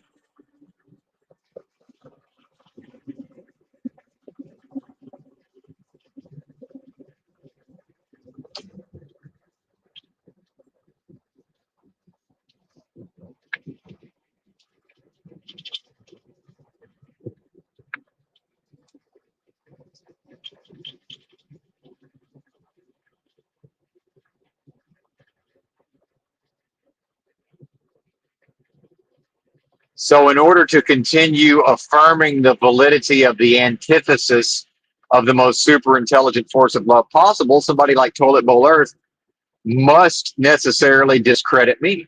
He has to kill the messenger. He has to. See, he has no choice. He can't just say, well, okay, we see it differently and moving on. He's not able to do that. He's proving what he's affirming. See, I can absolutely know, even if he doesn't absolutely know, just by observing and watching what he does, is he serving the most super intelligent force of love possible in the spiritual war, or is he serving the antithesis, aka death and destruction? He's serving death and destruction, whether he doesn't matter. Do you think death and destruction is concerned with the fact that Toilet Bowl Earth may not understand that that's what he's serving? Although he would have to on some level. If the subconscious mind perfectly decodes symbols, well, he knows somewhere deep down. But then it's like, okay, what's he getting out of this particular performance? What's he getting? Mind, body, and spirit. Probably dealing with some of his, whatever happened to him as a child. Most likely, and using religion and spirituality and all of this authority of something greater, by the way, but identified with this realm, an earthly authority, death and destruction, appealing to that for validation. Right. That's not going to work. Or, well, it is going to work. Bow down before the one you serve, you're going to get what you deserve. That's true. I did not go to all the trouble of this life and this existence in this form to knowingly or unknowingly serve death and destruction and propagate it and validate the proposition that it's in fact valid and the most super intelligent force of love possible is invalid. Right. And especially in the context of a Christian religion that will talk about the word of God cannot return void or whatever, however that expression goes from the Bible. Well, okay, but if that's the case, then how did we get to this part of the discussion where I just proved logically that now the validity of death and destruction, that now it's the action is attempting to validate death and destruction itself, and while attempting by disproving the validity of the most super intelligent force of love possible, which, by the way, that force cannot ever be concerned with maybe I'm not valid. That force is not even capable of experiencing those thoughts and emotions. It cannot apprehend that. And back to Jesus in the Bible, and the low here, low there, the we did all of this in your name, and then that force saying, well, I never knew you. That force can't know whatever that is. It can't doubt. If it knows what it is, it can't doubt that, well, maybe I'm not that. Because that would never doubt that it was that. See how it works? And these are the mechanisms that Satan or the enemy or the antithesis attempts to use in its attempts to convince all of humanity to simultaneously, at the level of its own creative force that never lies dormant in any given moment, the instant that the enemy or the antithesis can say, aha, 100% of humanity refuses to express in this moment and in this moment and in this moment its own nature, which purportedly up until now was just accepted to be the essence and nature of the most super intelligent force of love possible. And it's now, by its own action, refusing to perform that. And now I'm here to say it's not, it never was that. Because if it was that, how is this possible? And that's the devil's advocate, like the movie, see? It's legalese. That's the spiritual war. That's what the enemy is seeking to perfect via what? Humanity, in a realm in which we're all taught you can't ever embody the perfection of the one we call Jesus. You can never express the perfect love of the most super intelligent, highest level of vibrational energy possible. Bullshit. I am that one. Now, can I do it perfectly? Meaning, if the wager between, see, here's where God, or here's where that force knew it outsmarted its antithesis, because that force never said humanity individually will perfectly in each new moment meet that standard of perfection. Absolutely not. In a given moment, can I express my nature that is one with perfection? Absolutely. And then, as part of being a human, I will necessarily fall away from that in a given moment, which, by the way, does not disprove the thesis or the proposition. That's why Satan needs to convince all of humanity simultaneously to refuse to express its own nature motherfucking-taneously. If even one of us, could be me, could be you, could be another one, as long as in each new moment at least one of us will express consistent with its nature, Satan cannot win. Satan has to have that moment where Satan gets to, at the top of Satan's mountain, press the buzzer, right? American Ninja style, American Ninja Warrior style, or whatever, and say, I've climbed this thing, and now everything I survey my kingdom, in which not even one of these bozos is willing to express the nature of the most super intelligent force of love possible at the highest level. And I would say is no longer even capable of it. So I win, meaning I turned out that force was never what it claimed to be. That is the proposition. That's the spiritual war. That's what it is. And I know inside of me that I am that force.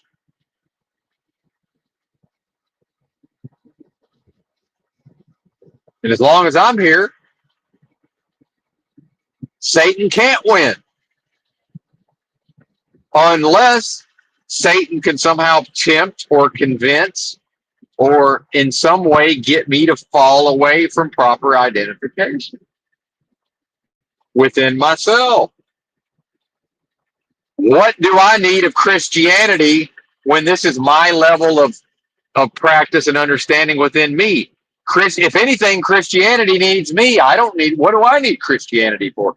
Of what use to me is the Christianity? Of what use to the most super intelligent force of love possible is Christianity, man-made religion, a succession going back that purports to go back to Jesus through Saul of Tarsus? Are you fucking kidding me? Of what use is that to me when I know within me that I am that one? Why would that one need Saul of Tarsus and the most super intelligent, I'm sorry, not the most super intelligent possible. Why would it need Saul of Tarsus and man-made religion? Mr. Miyagi. Thank you for reminding me that, yeah, you're right. The most super intelligent force of love don't need me unless I'm the last being in the realm willing to allow it to express. And then it does maybe not need me, but it'll certainly use me. Although it's not using me, it will make use of what it finds useful in me that I'm willing to facilitate. Let's speak correctly. Let's speak correctly.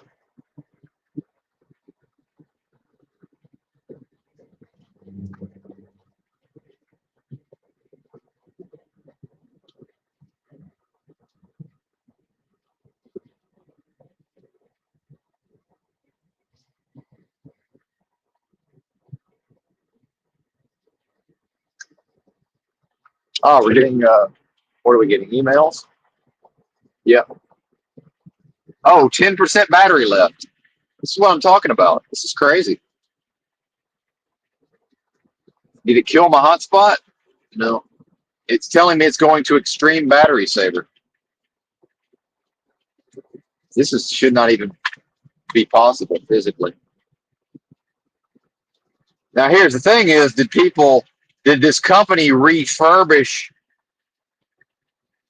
Google Pixel 6A's enough to pass them off as brand new, and this battery is just at the end of its life cycle? Like, yeah, that's possible. Hang on, give me a second. We got to find the charging cable. It's panic mode. I'm joking. It's like, oh my God, don't let the phone die. Don't let the technology die in this realm of death and destruction. We're keeping that alive.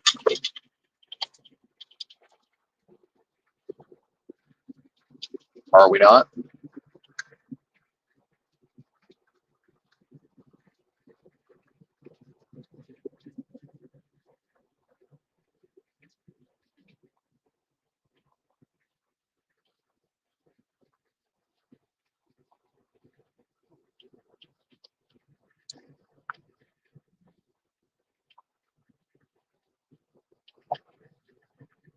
Well, and I can't read that comment, but it's interesting. It's some the user has some characters, some Asian characters as its name. Unfortunately, I'm not able to see that comment because everything in America is a business, including StreamYard. So there's a button uh, that is a clickable button to drop a referral link to try to get more money for StreamYard. So, but it's something about humanity and something about self-destruction. So I want to be clear. Every aspect of humanity that in a given moment refuses to express its essence, which may be one with the most super intelligent force of love possible at the highest level, is destruction, is death, right? So parts of human nature are identified with death and destruction, are definable, define themselves as death and destruction. How about that? So how do I know what I am? I am only the parts that are consistent with being one with the most super intelligent force of love possible at the highest level, that are provably able to manifest as exactly that in the now, at the level of mind, body, and spirit. Anything that falls even one iota short of that standard is death, is destruction. See? So even thinking of the propensity for humankind to destroy itself, even that misses the mark. Even that falls short of true knowledge or correct philosophy. It's to understand that everything that does not affirm and prove itself to be one with the most super intelligent force of love possible at the highest level is death by definition, and can only express as death, destruction, depravity, decadence. It can do no other. That's all it can do. Now, it certainly can dress itself up and pass itself off as something other than that, or at least attempt to, deceptively, by the way, another D, another word starting with D.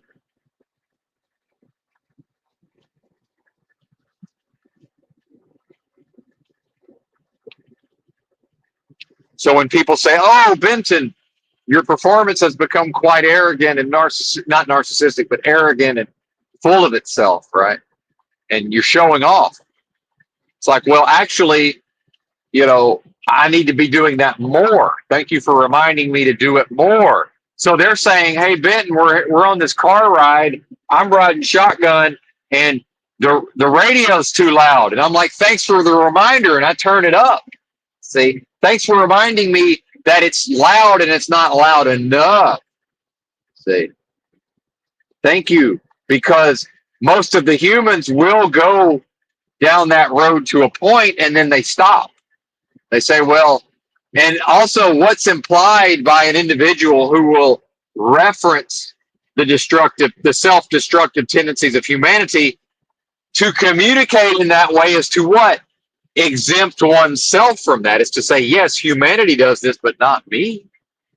I would never be self-destructive, that's to not go far enough. What I'm doing is I'm transcending the self-destruction that's built into the thing itself by saying, yes, I am humanity in that I was born into this human experience.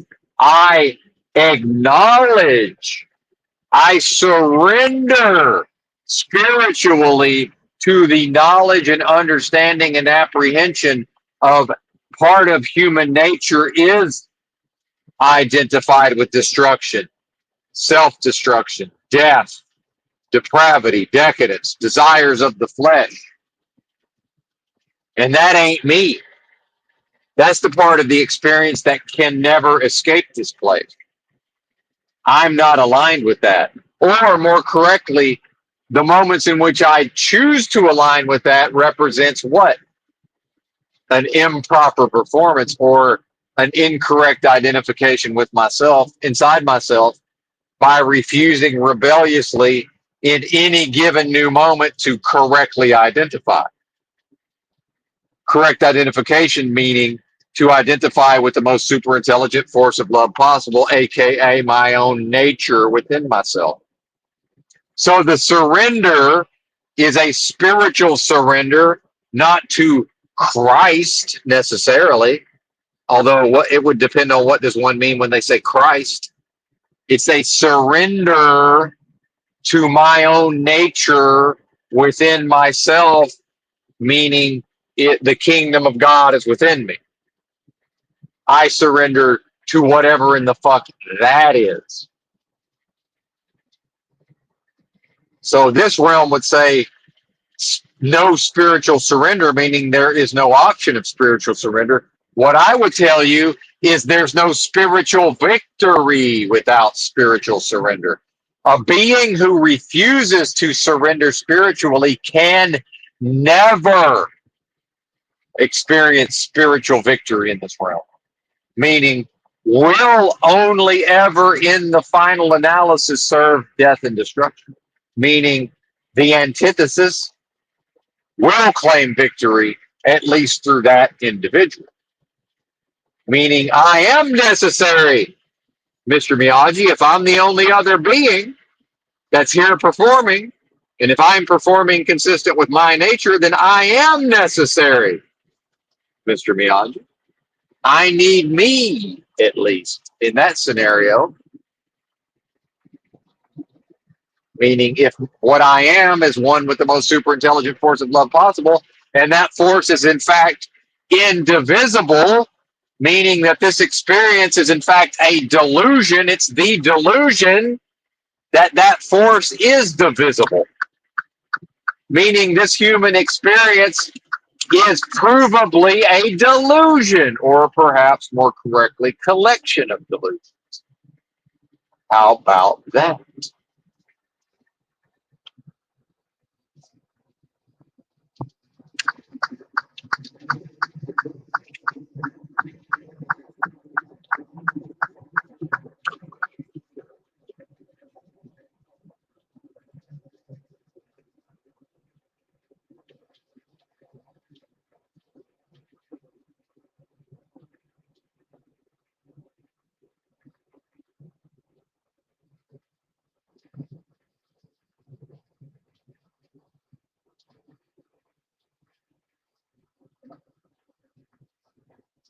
And see, this human being's need to be in a group is so strong that I've caught back up to them, and they're again, yet again, attempting to align themselves with me.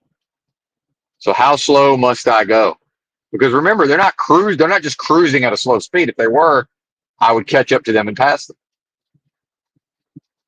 They're obsessed with aligning themselves with, uh, again, security. By the way, anything that represents security.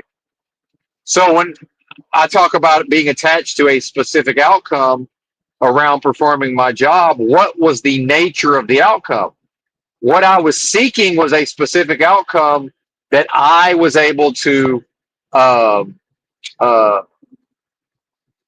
consider to represent temporary security, right? But nothing outside of me, by the way, is able to, that is in this realm, by the way, can represent security on anything but a temporary basis.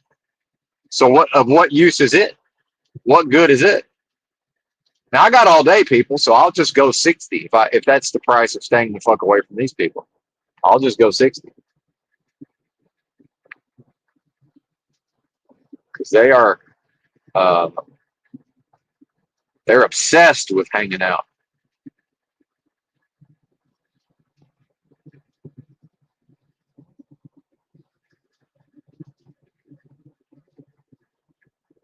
And then, by the way, Christ in the Bible, look at how attracted people were to Christ in the Bible. And I'm going to say this, and if people choose to say that's blasphemy, that's fine. Say, have your opinion. The fact is, I'm annoyed on an almost a daily basis by how attracted to me many random bozos are, whether it's on the roads, in the Walmart, in the truck stop, wherever I go. Motherfuckers flock to me online to some extent. Although have I, I've over time I've done things to, sort of facilitate that, at least at, partially at times, right? I think it's time for more dark chocolate.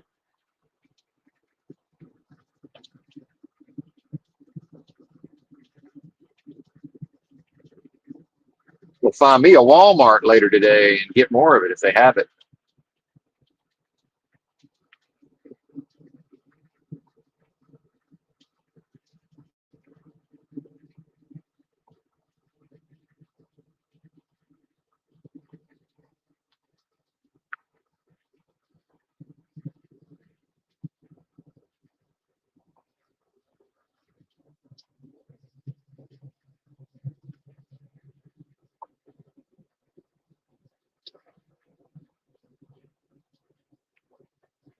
Yeah, buddy.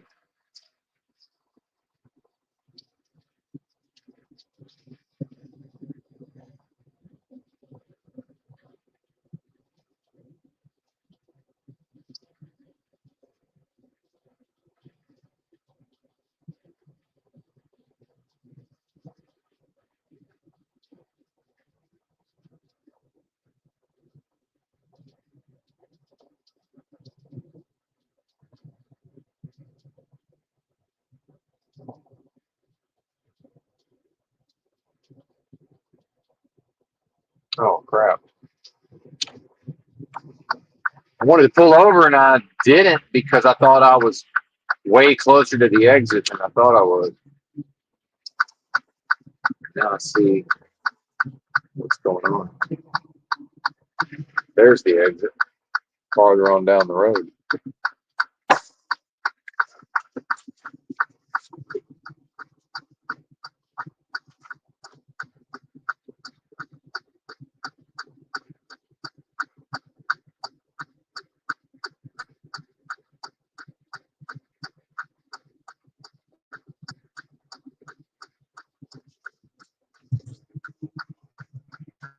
Oh goodness.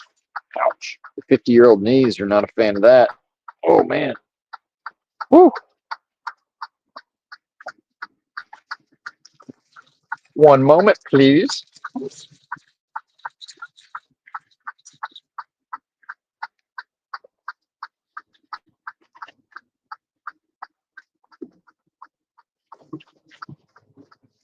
One moment, please.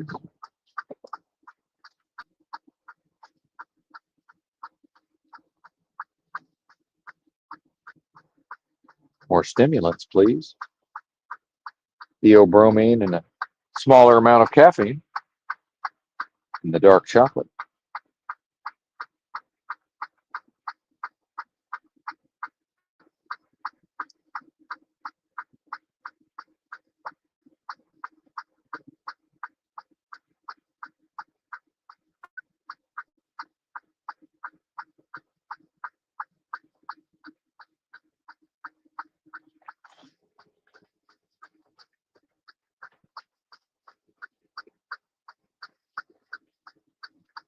Cracking open my, look at this, wait a minute, 3 bars of this 90%. And I don't even know if I'm ever going to eat those. Keep them around in case I run out of, I only have 1 bar of 100%, and I'm eating half of it right now.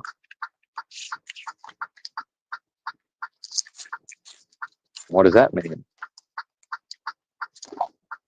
Well, it means that I need to buy more, or I get to buy more, actually. And then some would say I have to buy more, as if that's a chore. And I would say, well, life is not something being done to you. So is it really a chore to be able to, like do one's laundry or go grocery shopping? Because, not everybody can say that they're able to do that. The less fortunate, perhaps.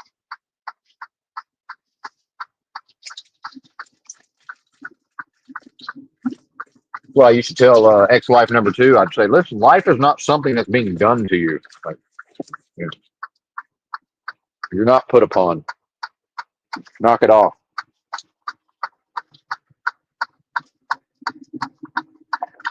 Quit your bitching. Oh, goodness.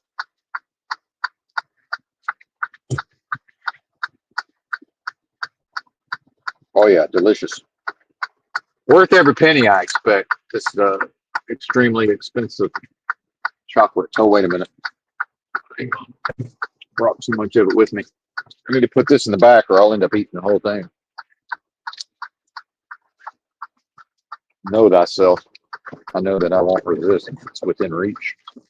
Put that up. All right. All right. Here we go.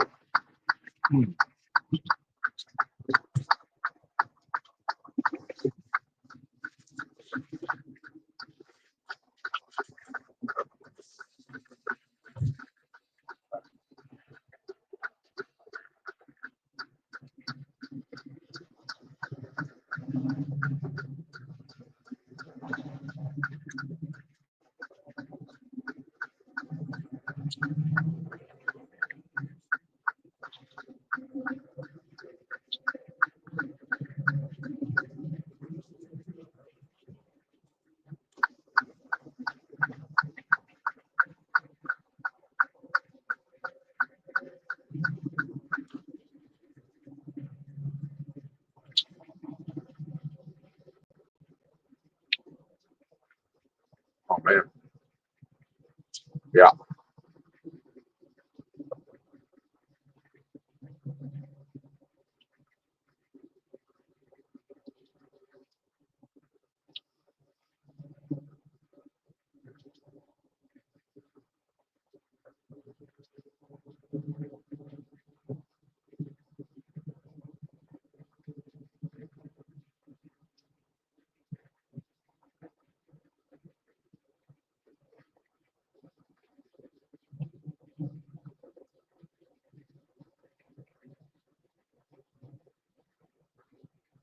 Oh, yeah. Good stuff.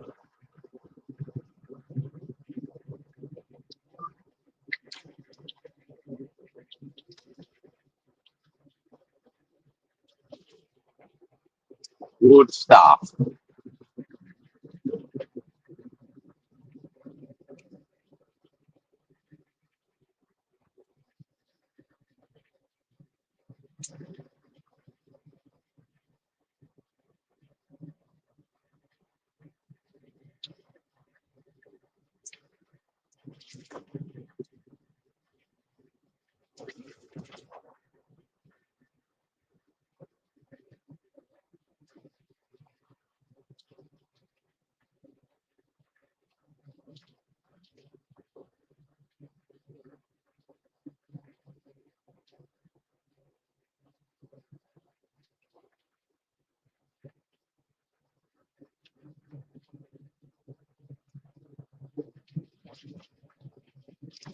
And my apologies. I'll get back to something here.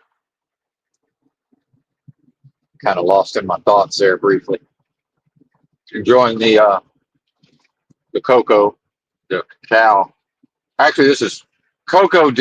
Typically refers to Dutch alkalized chocolate.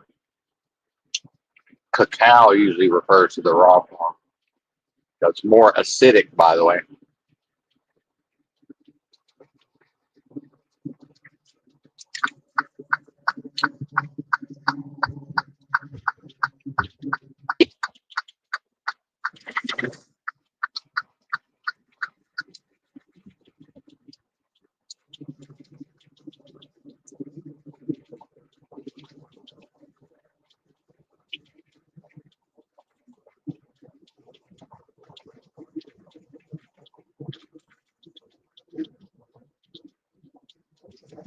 Apologies if you can hear me chewing. This definitely helps the discourse. And I started to talk about the dark chocolate. I had some that I did not intend on having at the end of my day after the last round of eggs, but not too close to my bedtime, but definitely later in the day than I would normally have caffeine. But again, it's not that much caffeine. It's probably about 50 milligrams of caffeine, somewhere in there.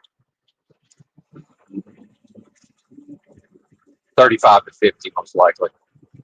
But the theobromine, man, and just something about it took it maybe 2 to 3 hours, probably, well, 2 hours before I wanted to go to sleep. And it probably took me another hour to get to sleep after I laid down. But man, I felt fucking great. Just laying there, I could tell I was having some interesting, good thoughts.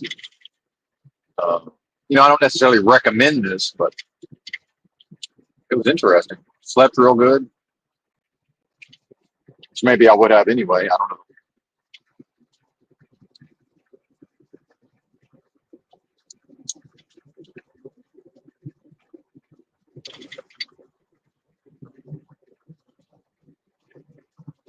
Almost like a psychedelic, not psychedelic, but kind of in that vein a little bit.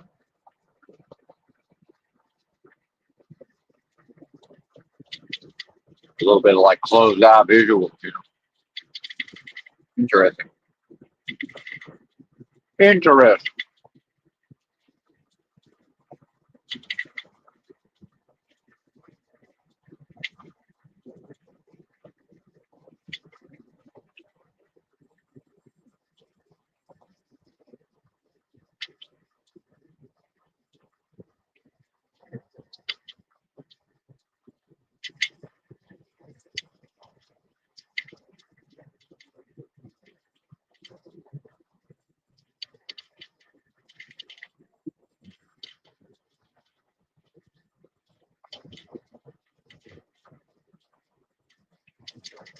Supposedly, at some point in the future, uh, phones are going to have user replaceable batteries.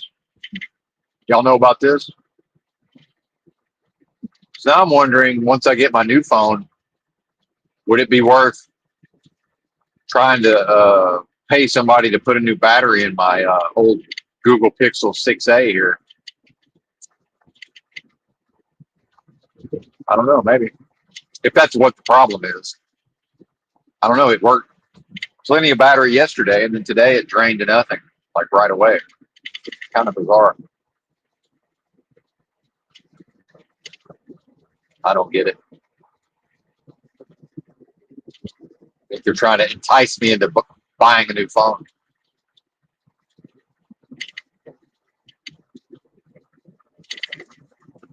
Excuse me.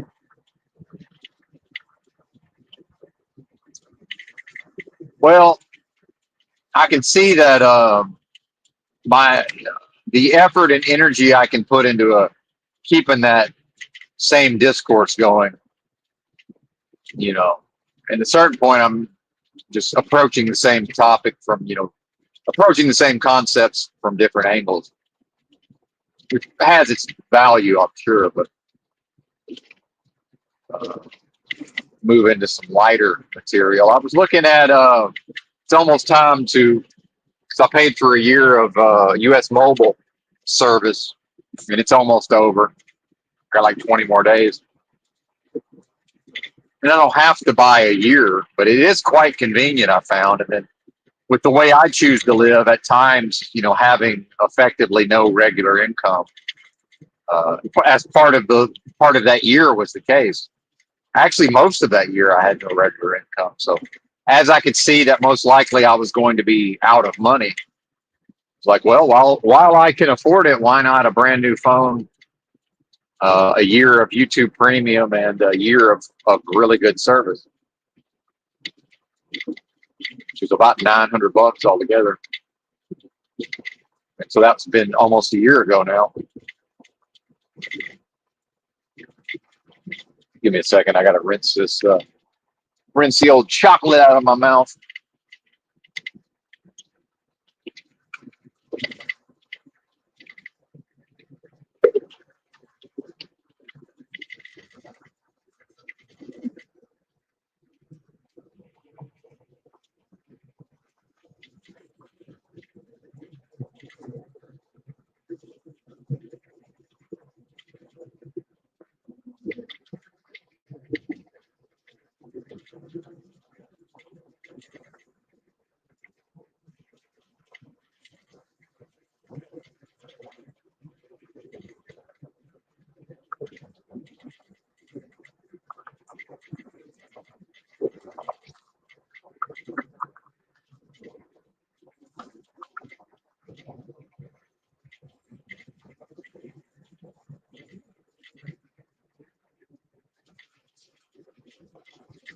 Man, come on. What is rattling? Knock it off. Got one thing rattling, and I don't know what it is. I think we fixed it. Whatever it may have been.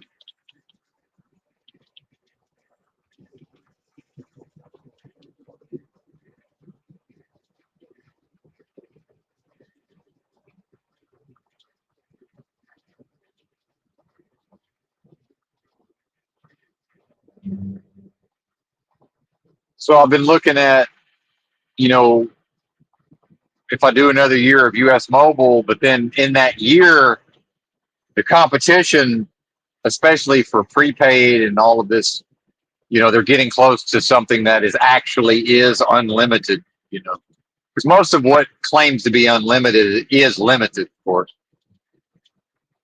It's the antithesis of unlimited, in fact. Imagine living in a world where products are allowed to be promoted as unlimited, and everybody knows and understands that, well, here are the limitations. So the person would say, okay, but what are the limitations? Because otherwise you would not ever have a $25 unlimited, a $35 unlimited, a $45 unlimited. You'd just be unlimited, be one product. How can you have multiple unlimited products without limitations? Does that make any sense to anybody?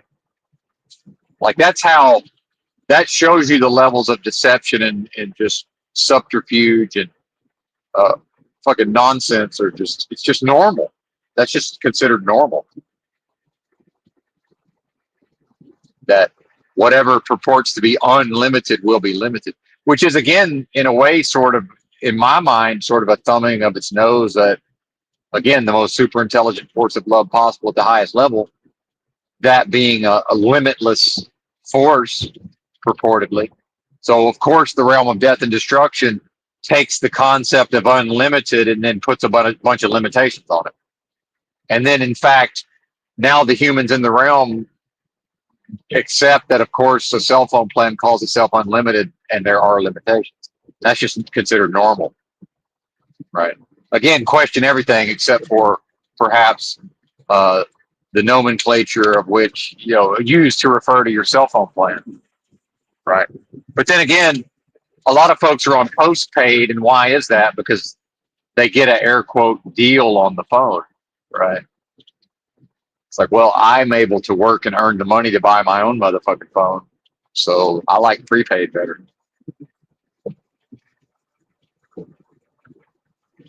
And other people say, well, we work. It's like, yeah, but y'all are probably, a lot of y'all are rocking, the latest Galaxy or the latest iPhone or near the latest, or it was the latest when you got it, still paying off, 2 year ago's $1,200 iPhone or whatever. I'm looking at paying the most I've ever paid for a phone, $400 plus tax and a case. So call it $450. This Pixel I'm rocking now is $300 plus tax. And does Pennsylvania not have sales tax? I ordered this Amazon locker, and I don't believe they charged me the sales tax.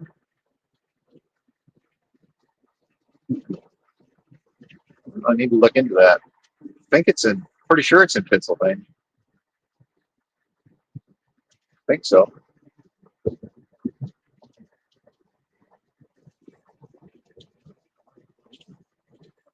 Well, I know I'm almost to Pennsylvania when I start seeing Quaker City signs. But actually, we're going to go through a little bit of West Virginia first, I believe. NPA. But yeah, so Visible Wireless, which is also, it's been bought by Verizon, but they started out as what they call an MVNO, uh, using Verizon's network. And now they have some, they have some plans that actually claim to give uh, completely unlimited priority data, because that's one of the ways they can call the data unlimited is, yeah, we'll give you all of the really crappy speed of data, we'll give you all of that, the shitty data that you want for a low price. But then, like what I have with US Mobile, I get 100 gig a month of the best possible Verizon data, premium data. But they slow me down. If I ever go over 100 gig, they slow me down to effectively nothing. But I'm willing to pay, a certain amount to get. Some may say, oh, nowadays 100 gig is not even a lot. At one time, that would have been seen as people would be like, oh, I'm never going to use that. Like, well, I've never used it in 1 month, but I'm probably going to come fairly close this month for whatever reason. It's looking like.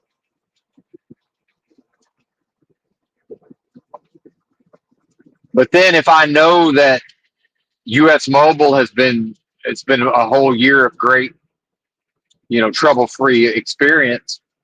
But if I'm hypothetically getting the same or a better experience, if Visible's offering me something that's supposedly better, a better version of the same thing, premium data on Verizon for the same or maybe even a lower price, now it's like, well, wait a minute. Don't I kind of have to look? I have to at least look into it and consider it, right? But then now it's like the hype is so out of control. How much of this is actual hype versus I know for a fact, unless something changes on US Mobile, I know what I'm getting myself into if I pay for another year. And I think if I figure out how to maneuver their customer service, they want me to pay $450 again. And I paid $450 last year, but I think it's supposed to be $390. But I have to actually talk to customer service and get them to understand what I mean. And I think they can. I think it will only be $390, but the recurring charge is $450, unless I get them to change it. Which people would, the common sensing and the word of mouthing is people would just assume that it would be the lower price. It's like, why assume that? So why? Where does that get it?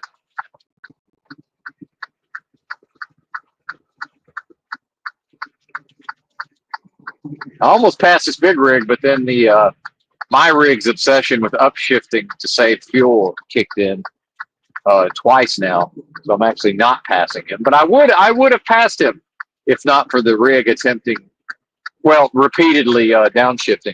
This is hilarious. I wish y'all could see this. It's hilarious. Like this is the AI dystopian, Skynet technology overlay onto humanity. In part, my life is lived based on what's better for this technology is now beginning to supersede, right? And now I get to be in just a fucking race with the trucker behind me who's now annoyed because I passed him, but I got in front right at the moment we can both speed up. So now we're going to have a race. Isn't this fun?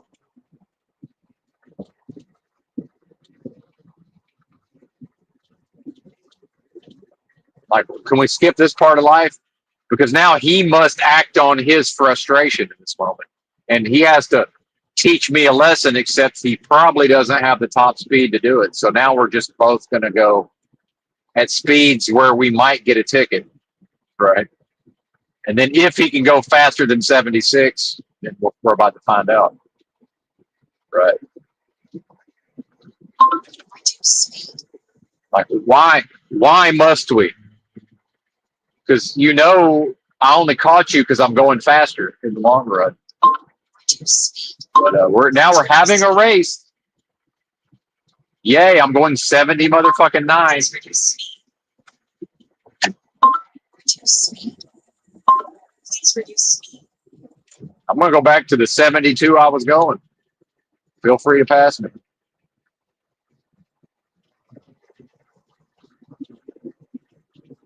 You know what? That's a terrible instinct, by the way. And yeah, I at times act on a terrible instinct, but which again, if we read Krishnamurti would say, well, it's not a problem the only problem would be if the person doesn't understand that they're acting from a bad instinct. See, most likely that he has no idea that he's acting out of a bad instinct and probably feels like I'm wrong and he's 100% correct and justified. But it's like, brother, I have no way of knowing that we are about to perfectly hit the stretch of road right after my trailer gets right in front of your tractor, in which now we're both going to speed up. Like, there's no way for me to know that. It's just happened, right? And in fact, is the realm spiritually attacking me in a way? And now actually he's an instrument, potentially an instrument, or well, God forbid, what if I got pulled over going 79 and get a ticket, and never would have went 79, except now we're in a race. It's like, yeah, I could let him pass me, except guess what? I'm just going to catch up and pass him again anyway. Like now he's way the fuck back there, And then I'm the one who understands this. He probably is still back there pissed off, right? As if I did something to him. It's like, well, actually, if you want to blame anything, blame the truck upshifting itself 3 times in a row while I was trying to pass you with no mechanism to tell it not to do that. There's a button that puts it into manual mode, except it's disabled on this truck. So it doesn't actually do anything. So if I could put it in actual manual mode, I could have told it to hold the gear. But that functionality's been disabled. Because then most of the time the driver forgets to turn it back off. And then the truck unnecessarily goes in at a high RPM for 10 miles. Right? Because it's been told to hold the gear.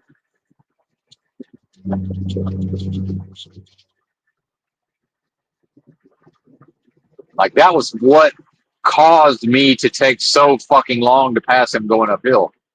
But that shows you how slow he is going uphill, that I'm slow as fuck uphill and I'm still passing him, right?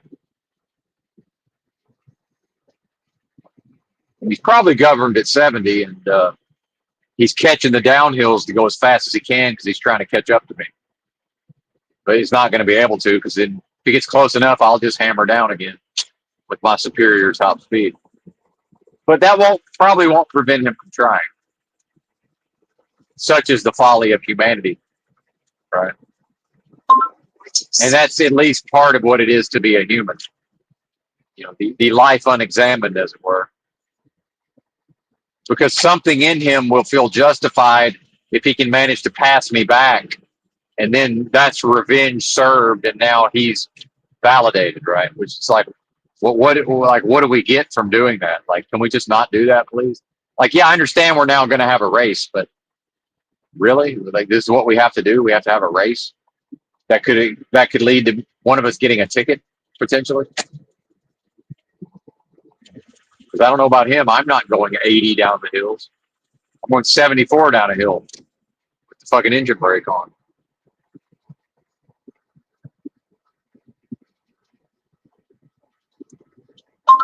But he's back there doing everything he can. He's the little engine that could, man. If it's physically motherfucking possible, he's going to catch me. If it's physically possible.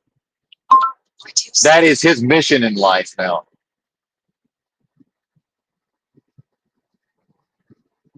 It's hilarious. I did nothing, sir. When I got over, it was safe.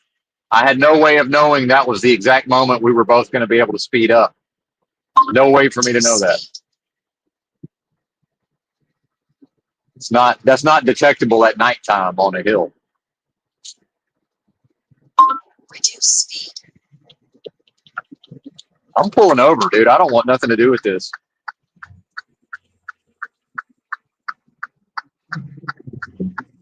This is what I do when it gets to this. I just pull the fuck over and wait 5 minutes.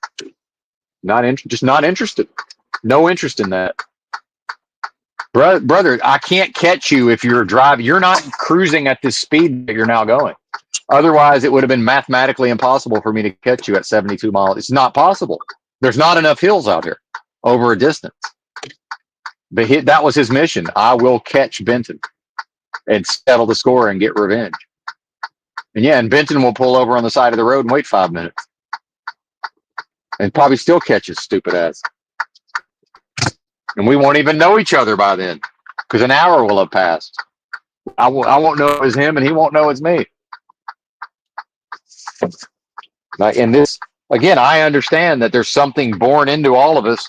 There's versions of that just born into us for whatever reason. It's part of being a person, right? And I was him at some point.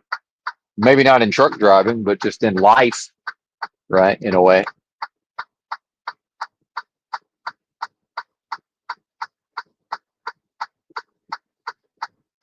Yeah, that's right. Humanity itself destroys everything around it. Yeah, that was what I was saying. Whoever that is with the symbols in their name. Yeah, VC nailed it with what I was talking about. I think with a particular person. No capacity to attempt to understand a different point of view and agree to disagree. Absolutely. Yeah, absolutely. What up, Chow Fun? Good to see you. Make sure I went off duty. Yep. I'm just sitting here for 5 minutes because some trucker was trying to catch up to me because I, through no fault of my own, offended him somehow. Wounded his inner child, right? But it's a good opportunity to have some beets. I got all these glass jars of apricots and beets, and finally one of the jars broke. One of the jars of beets, which I would like to still consume, but out of an abundance of caution, I threw it away because I don't want to accidentally consume the broken glass. That would be no good. And again, this is not health advice. I can't speak for anybody else, but the whatever's in the beets has been putting the lead back in my pencil. Not that I necessarily want or need it, but if y'all get my meaning.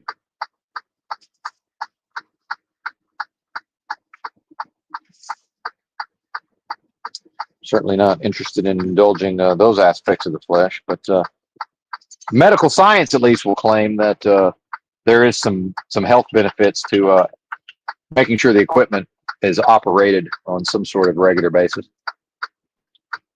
Again, that's as specific as I'm willing to be. But anyway, we got to take a break so I can eat these beets. Be back shortly.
All right, we're back. Hello, hello, hello.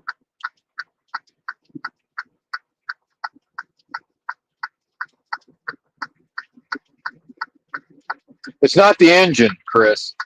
See, I think Chris finally figured out that by talking about uh, the fact that this truck is slow up a hill, he's equated that with a lack of horsepower.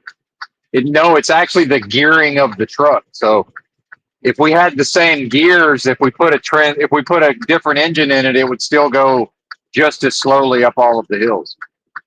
Because it's not the power of the engine that's the problem; it's the gearing of the transmission and the final drive of the rear ends as well, or the rear end. That's the problem. It's not that the engine doesn't make enough power; they all do. It's the transmission would be the issue.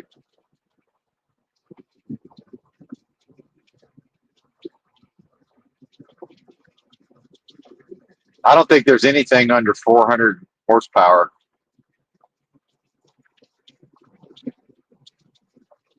And there was a time when that would have been a lot.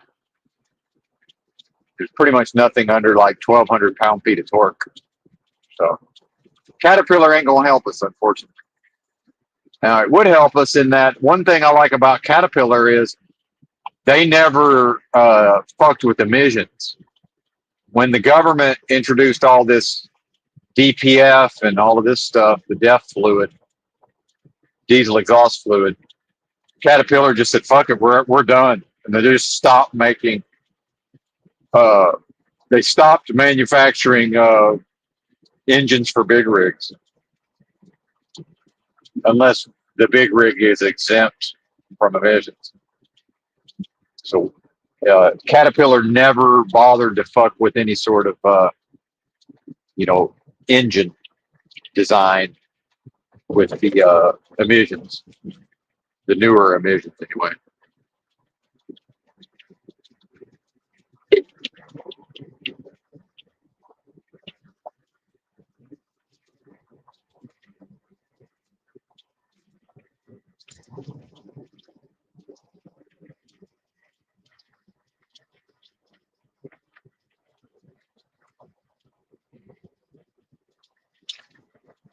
Now, if I knew somebody that would hook up a programmer to this truck and change the fucking shift points and change what the transmission is trying to do, then it would be like a completely new truck. In fact, my second company, once the fake pandemic happened, and I finally allowed myself to get so frustrated and freaked out by all of the upheaval in society, right? From the changes and just how horrible everything was for me anyway during that time. I kept trying to quit my job, and they kept trying to get me to stay. So one of the things they did was put me in a newer tractor, effectively a brand new international tractor, and they had their own international dealer. So they had their own international shop.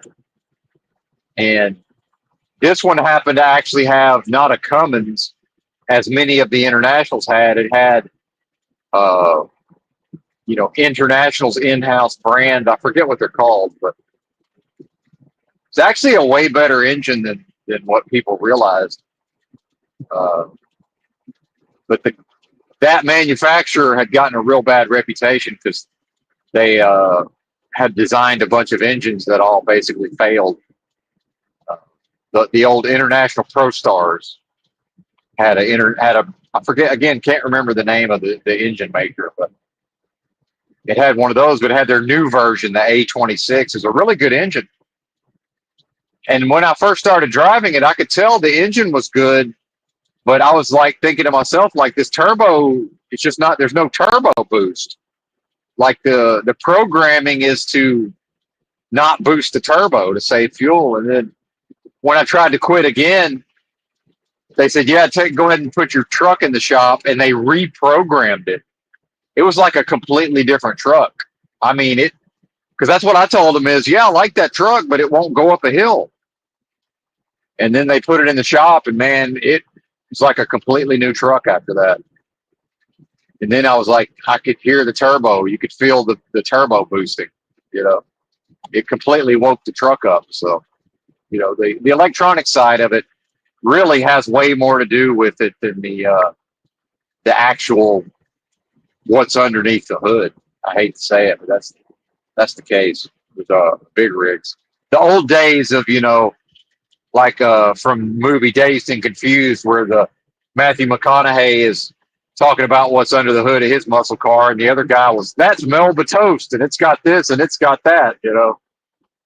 It's like that shit's pretty much over with, at least from a company driver perspective. These motherfuckers, these slow drivers, this person that I've been talking about this whole time that's obsessed with being in a group has caught up to me. I shit you not. They've caught me. Oh, they're taking the exit, thank God. That's that same car, though.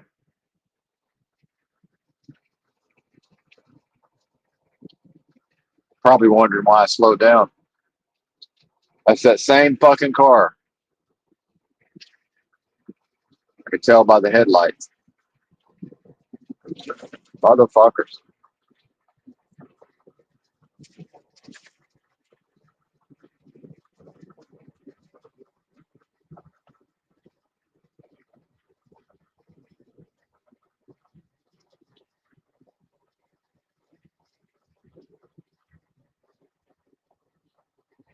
And sadly, here's what's going to determine the best truck engine in the era of emissions and diesel exhaust fluid and diesel particulate filters.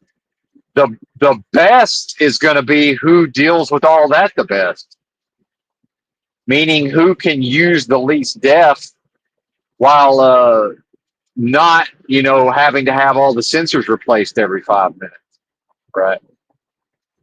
That's going to determine the best engine, because they all make about the same power out of about the same displacement. And the turbo setups are all more alike than unalike, right? And if unless I'm going to be an owner operator and pick my own setup and go to the diesel tuning, and have them install a particular setup. If we're just taking an off the shelf Volvo Kenworth slash Peterbilt, or Mack slash Volvo Kenworth slash Peterbilt, or Freightliner slash Western Star, which all have the same. And there is interchangeability. Oh, and International. And there is some interchangeability even between those three with the engines. Some, you know.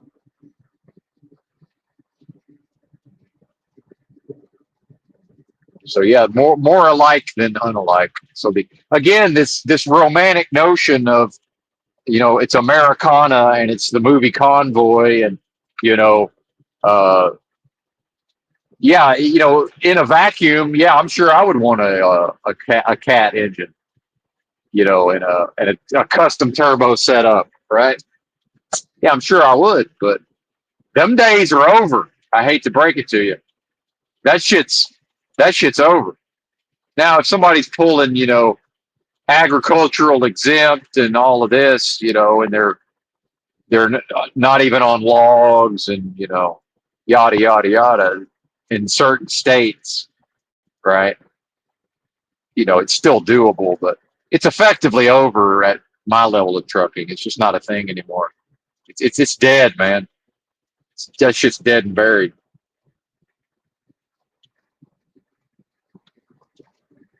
And if I was to if I, again, the lottery winner fantasy, right?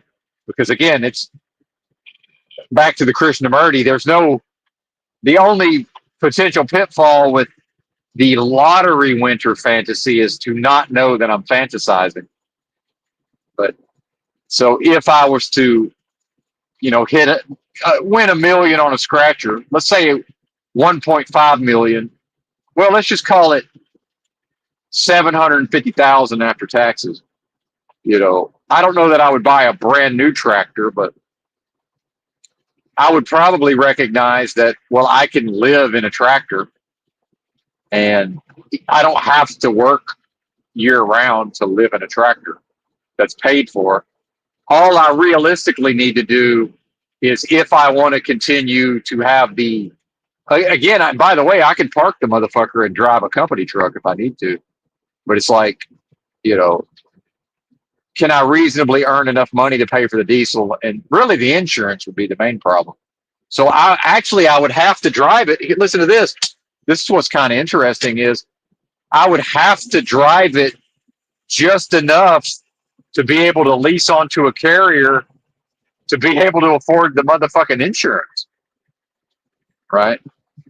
Unless I insured it as like an RV or whatever, which apparently is possible. But yeah, I would still want the option of hauling loads, hauling freight. But I would most likely buy a international with a Cummins, which I know some people are like, what are you talking about? Because international is considered trash, but they were trash because I drove like a 2019 and it was complete garbage.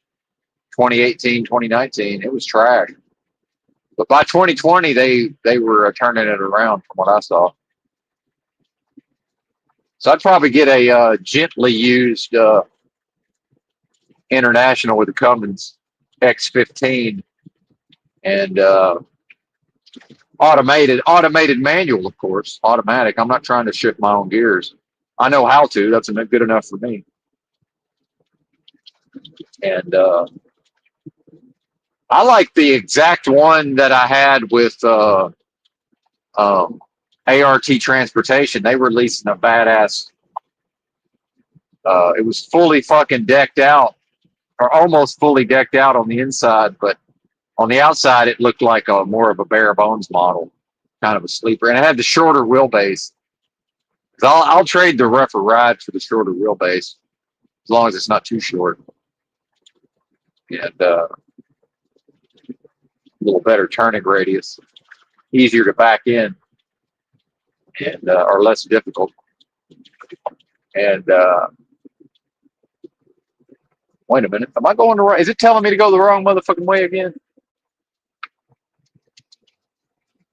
No, we're good. We're good. We're good. I watch this GPS like a hawk sometimes. It'll have me doing some crazy shit. Um,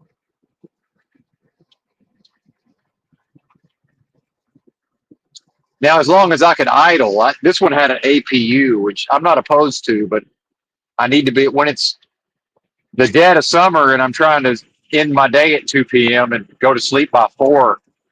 That APU air conditioner cannot fight that heat. You got to be able to idle the truck in those circumstances. We'll pay for the fuel.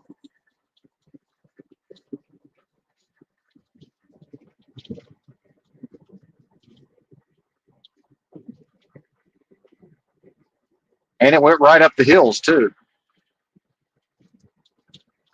And part of that's probably the Eaton automated transmission is probably not on the cutting edge of saving fuel by shifting in a specific way like this truck does.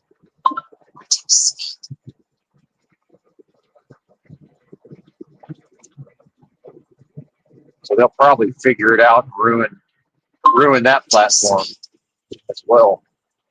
Probably, I would imagine. Yeah, do you not hear the engine brake on, lady? We're at 2,100 RPM with maximum engine brake, and we're still going faster than you want us to go. I don't know. Do we heat up the fucking service brakes while we're at it? Risk. Oh, that's right. There's no runaway truck ramps out here. You want me to burn the brakes up? Burn up the service brakes too? Like, what do you want, lady? What will satisfy you? Well, it's a woman, so nothing. In the long run, nothing. I kid.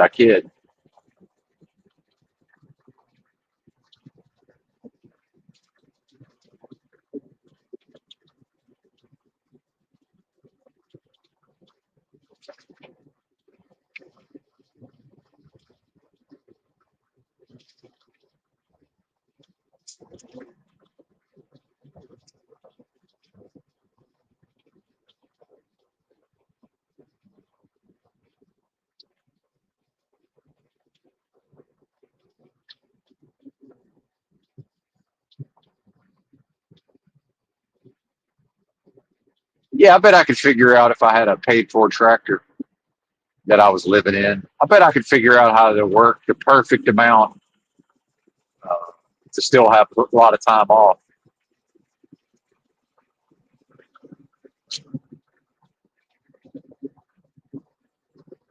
And then instead of bragging about getting from LA to Dallas and only, it only cost me $120, I would actually get paid to go from, if I was going to be, if I was in Dallas and was like, okay, now I'm going to go, although I really don't want to drive a big rig in California, so that's kind of a different matter. But that's a poor example, but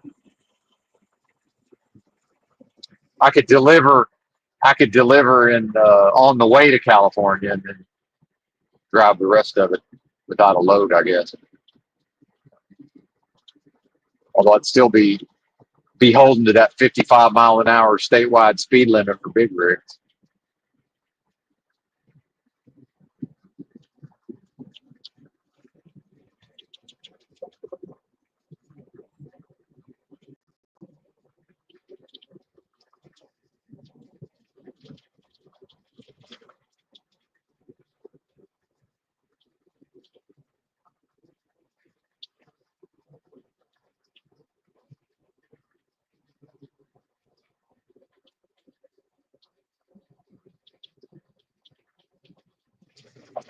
And the stuff with these new international tractors, it really does show you how a company can just absolutely ruin their own reputation. Because I remember trying to tell Big L about how much I like this international, and then the company he works with has a few of them, and I can tell he's so turned off to the brand, he's not even willing to think about it. He won't even entertain it. Even with somebody like me saying, "Well, actually, I thought it was badass." What was that? I just heard a loud noise. I don't know what that was. Oh, interesting. Might not have been good.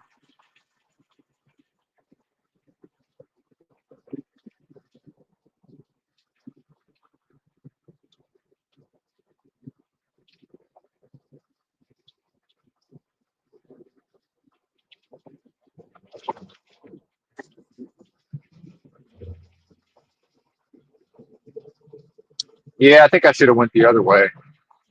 So I've came through this way several times recently, but there's a point in which two different interstates parallel each other. And I think I've been going the other way. But because the GPS considers that I've chosen the alternate route, its version of the alternate route is taking me through a part that it itself does not prefer, right? Through West Virginia. It's going to be fine. It's just there's a gigantic, if I am where I think I am, there's this gigantic hill climb coming up. So I believe most truckers end up going the other way because it doesn't have the gigantic hill climb. How slow will I be going by the top of this thing? We're going 45, like just through a town, whatever town this is. I forget. Might be Charleston. I don't exactly know.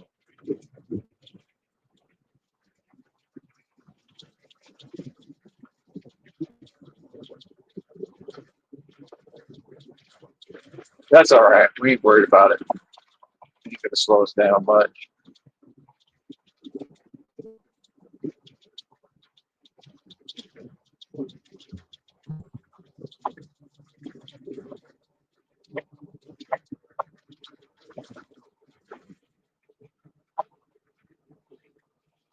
It's my own laziness. I almost went the other way anyway, but it's like I just didn't even want to deal with whatever the GPS was going to do. So it's like,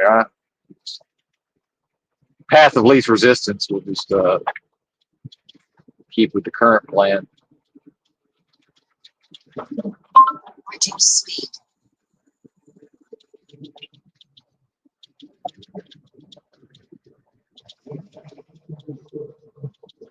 Reduce speed. I'm looking out for the hill climb because once I see the hill, I'm going as fast as I can on the flat grounds. Reduce speed. You can say whatever you want, lady. I'm driving. I'm the captain now.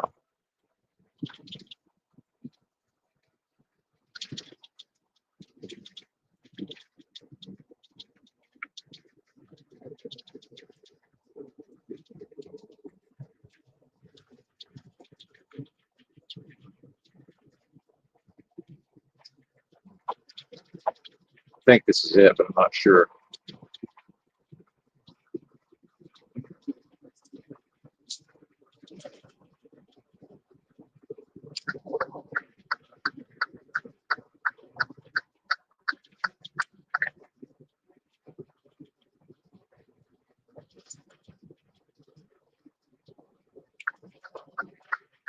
Reduce speed.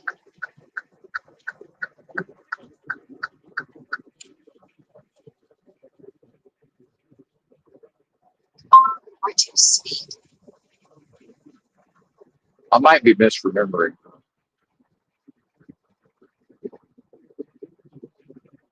Reduce speed. Some of these hills are sneaky. They'll sneak up on your ass. Right. Got the bypass. Way station's probably closed anyway. I expect. Reduce speed.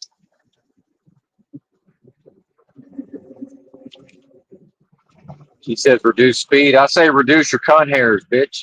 Reduce speed. Tell me what to do.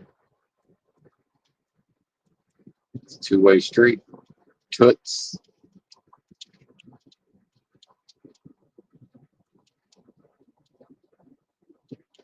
Three hours and 20 minutes. Goodness gracious.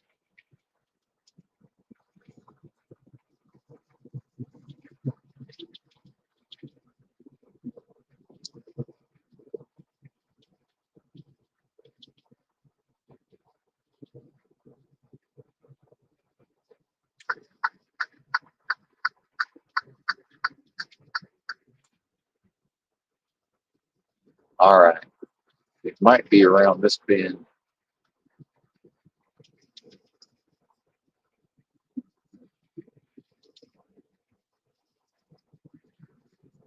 Maybe not.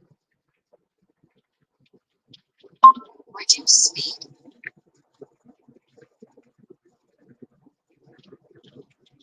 I think so. I think it's, yeah.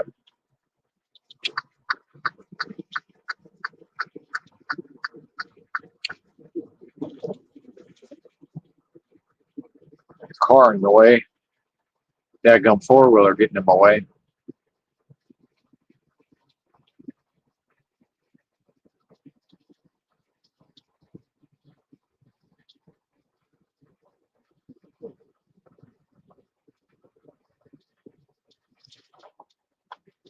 Reduce. Upshift, downshift. Every time I say downshift, that's because that's the transmission saying we're going to save fuel, and that's me saying no, we're going to climb this hill. So that's the first time.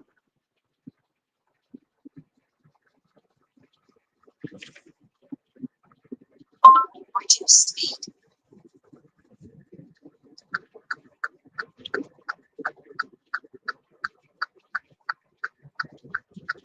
Reduce speed. And now I got a bunch of cars behind me who don't seem to understand that I'm on a hill climb, and I'm an 18-wheeler. Trying to let them know to pass me.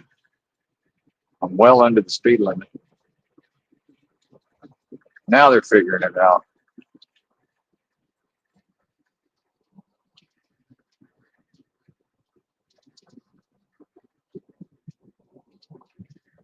Now this one car is he said, I'll just drive behind this semi when they can go whatever speed they want to go up the hills.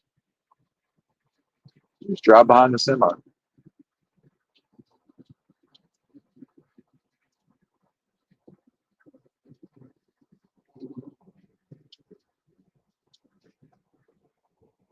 least they're staying back a ways.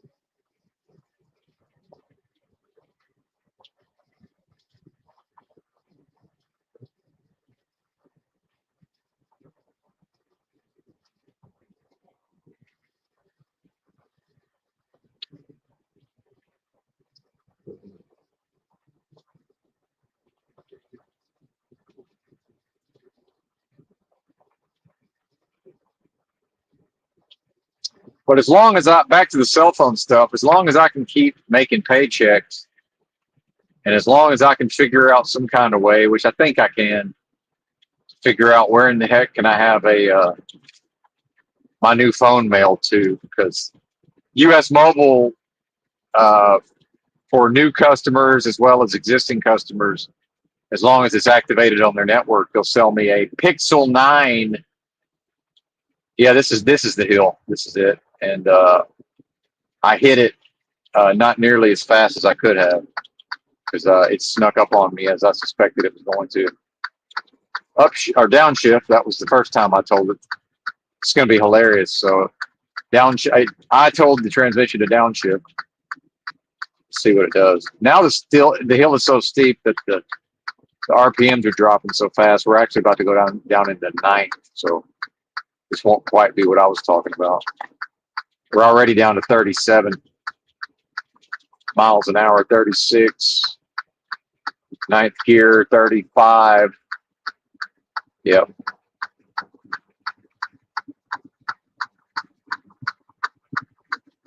Yeah, unfortunately, I could have been going quite a bit faster at the bottom than I was. I watched like a hawk and I still missed it. 33 miles an hour. Ninth gear still. And just no power. Like we're just, the truck, it's designed to just, it will provide no power. The engine has power. It has a turbocharger. Like it's programmed to not give me any power under these circumstances. And just crawl up this fucking hill. It's not because it lacks the balls. It's because the technology says you can't, we're not going to let you access the balls in this moment. Eighth gear, 28 miles an hour, and it only shifted down to eighth because I told it to. It would have stayed ninth to save fuel and keep a lower RPM. Ears are popping. 30 miles an hour now. So actually, now it's letting us have the balls. We've got the balls have kicked in a little bit. It's about to upshift again pretty quick. Most likely. It's holding it longer than I thought it would. And when it shifts, it's going to fall completely out of the power band and not be making power again. And that's solely based on the gearing. It's not based on the power of the engine. Engine's got plenty of power. It's just what does it choose to do with it?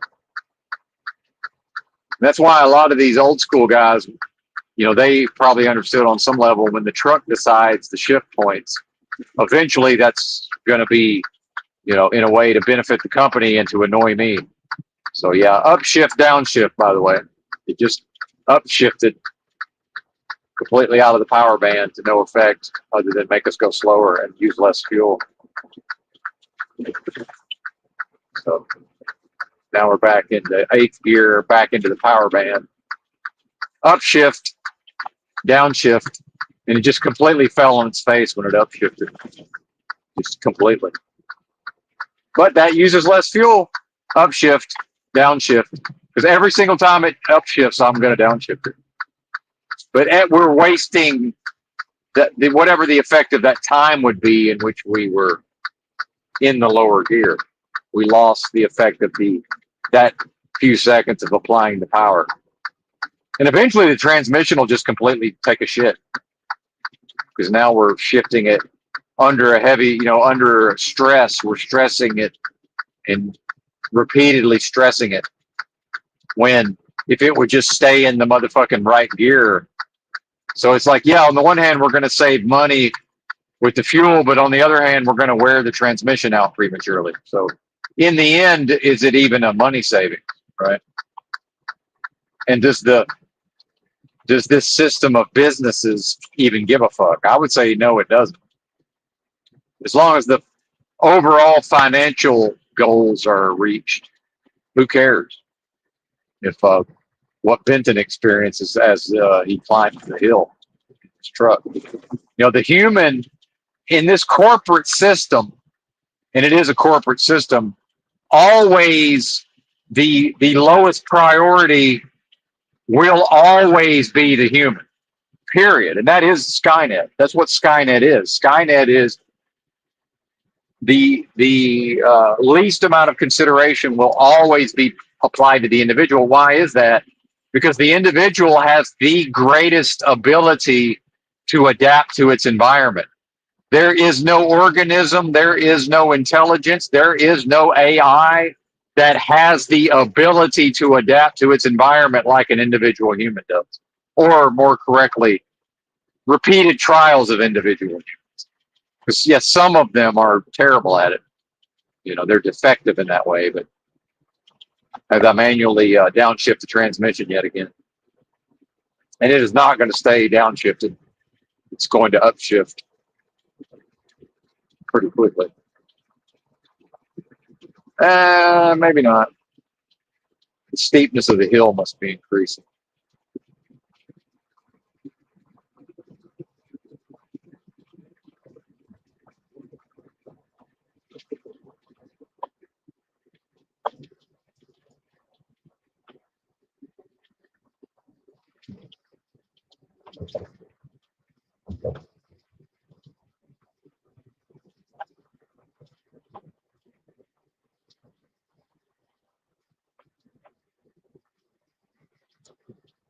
See, this says it thinks we're going to take 3 hours and 44 minutes to go 215 miles. I don't know about all that. Maybe.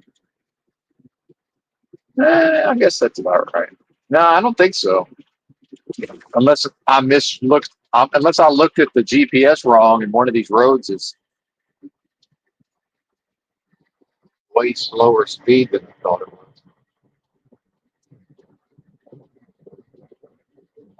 I don't know. Somehow I doubt it.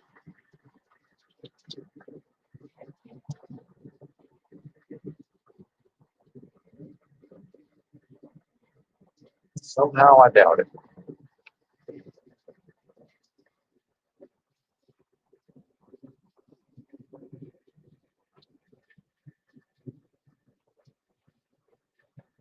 Right lane closed half a mile.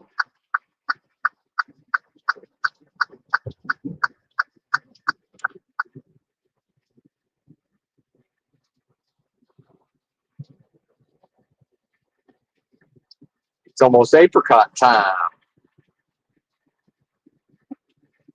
There's Pennsylvania. Welcome to Pennsylvania. Let freedom ring, it says. Check out our construction zones on this road. What are we on? 70? I forget. I think so, yeah. I think we're on 70.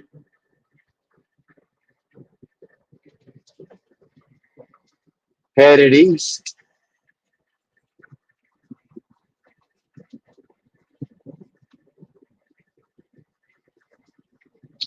And maybe this company will figure out that, and I think it helped that, and with these Indians, man, you never know with these Indian dispatchers. I'm almost certain that recently they called me on the phone and proposed a particular load just to see how I would react to it. And, I was just like, yeah, that's fine with me. But I was based on the trip because I'm able to do trip planning in the moment.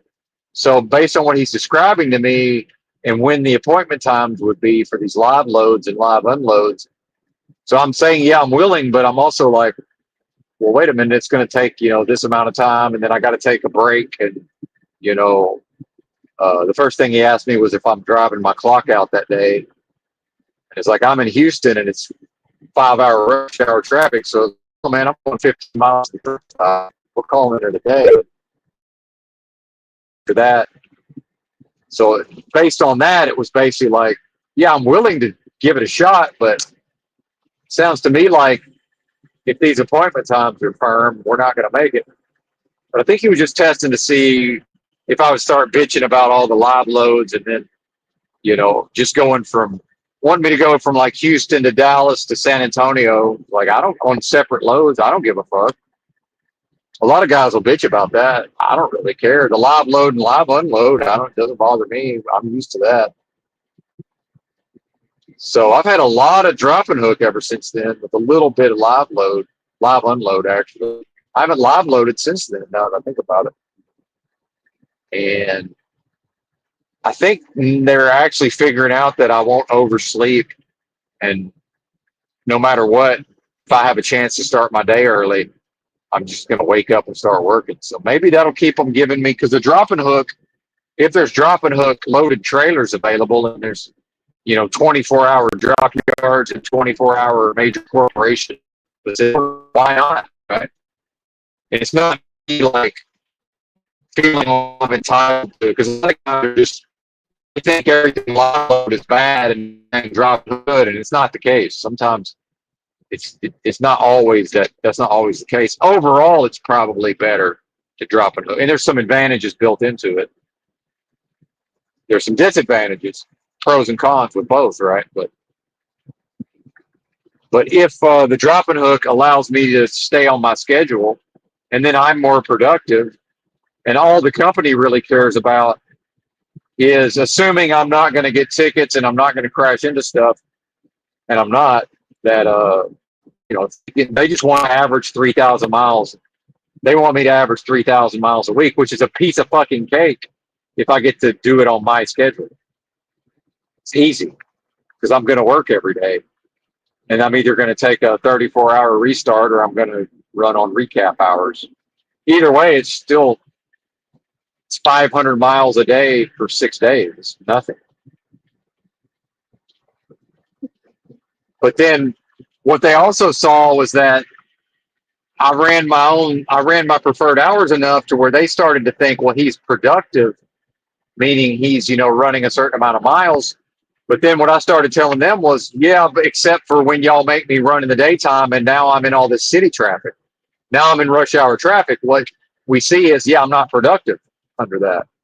Like, except now I'm in rush hour. It's like the part of me being productive is if I don't have to go drive my last 2 hours in Houston 5 o'clock Friday afternoon rush hour traffic, which is some of the worst in the country, why would I? Right. But by the way, some drivers, if they got 2 hours on their clock, they're driving 2 hours. Doesn't matter what the conditions are. Period. That's just what they're going to do. Right. I will under certain circumstances. Right. If I don't have to drive out into 5 o'clock rush hour Houston Friday afternoon traffic, why would I? Some of the worst in the country. Why would I do that? There's a perfectly good truck stop 15 miles up the road, and it's plenty of parking, even this late in the day. Like, why wouldn't I just take my happy ass over there, considering I've already driven my full shift? Like, I've already driven almost, 500, probably drove 550 miles that day. Like, why do I need? And then some people, I think culturally, it's just like, oh, well, that's lazy to not drive those last two. What are you talking about? How is that lazy? I said, to me, it sounds like work smarter, not harder, because it seems pretty dumb to go do the hard work of rush hour and maybe get stuck in a traffic jam if they start crashing into each other, right? Maybe just run out of time in a traffic jam when I can be safely parked legally at a truck stop.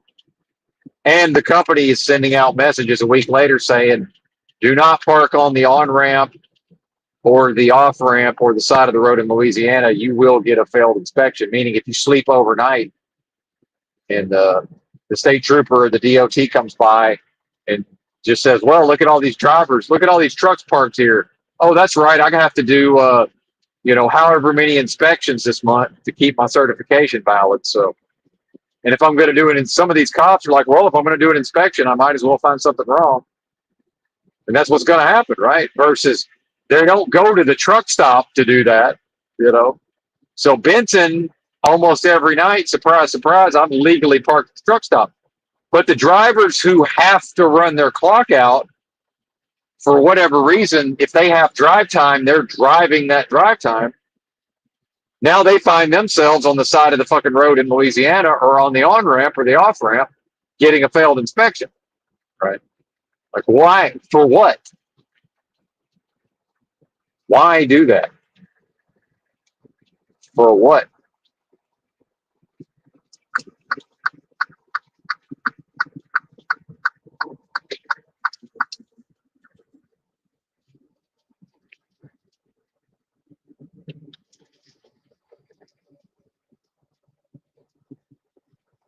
They're from Florida, so we can excuse them for not understanding that a truck can't go up a hill. They seem to be confused. That makes sense. Florida's flat enough. How would they know?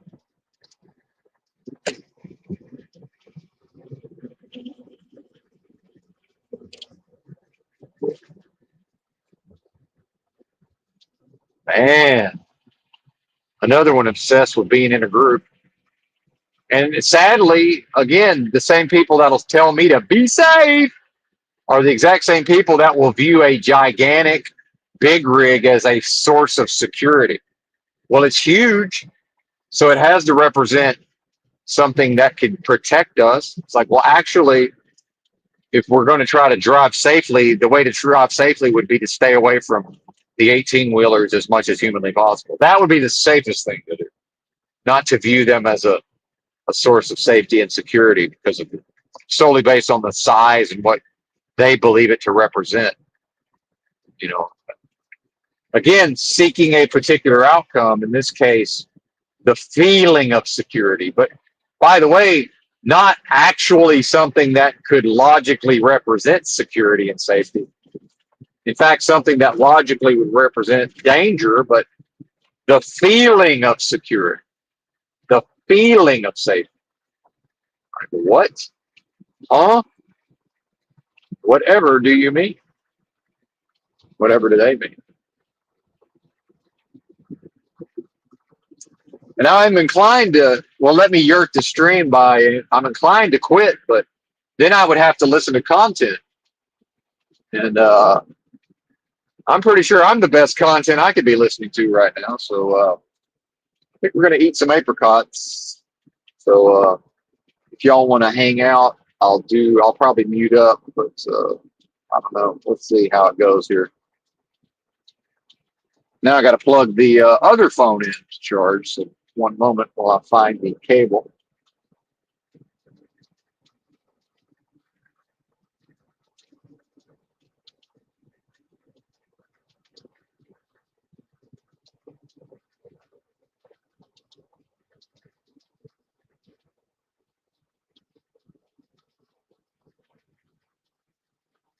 All right, we're plugged in.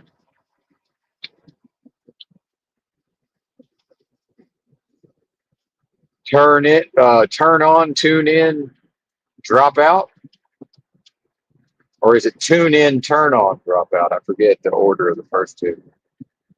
Because the turn on is drop acid. So would one need to tune in first to know to drop the acid? I forget. And drop out, of course, would mean to rebel against the status quo of society. Which, of course, as we know in the end, that movement was only ever possible and it was only ever capable of serving the system itself, which is exactly what it done in the long run. The hippies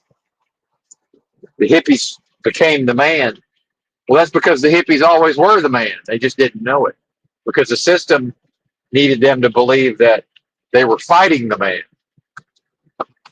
So the man will fight the man if that's what serves the man or serves the master of the man in that scenario.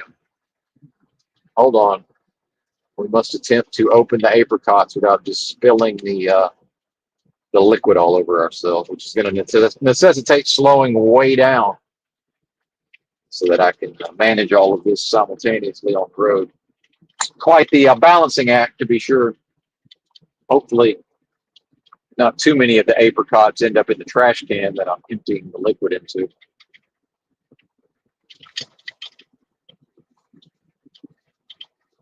Normally, I would use a fork to hold back the liquid, but there's really realistically no way to balance all of that in the moment. Maybe for a brief time. Yeah, briefly for the just a few moments. Yes, we've managed it. All right. Yay. It, of course, spilled some of it on ourselves, but it's normal. But anyway, be right back. We're going to eat a jar of apricots.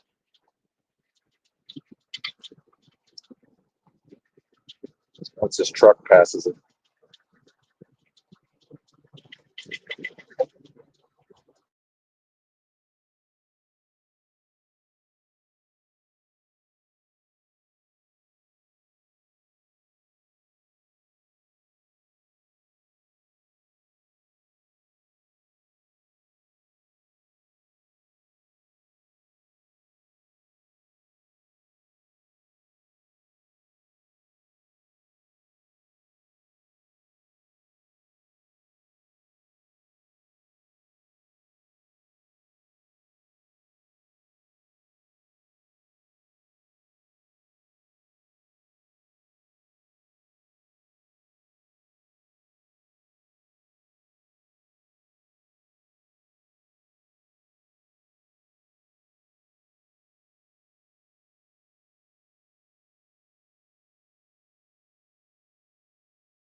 All right, we're back.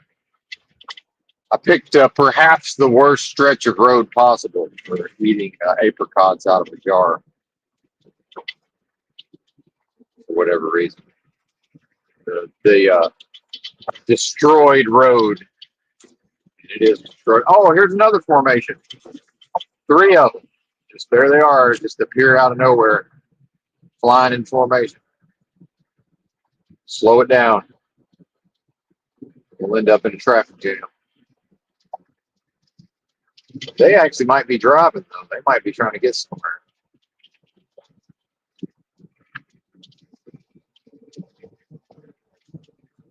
Never mind. These folks are actually going to work, maybe Sunday morning, Easter morning.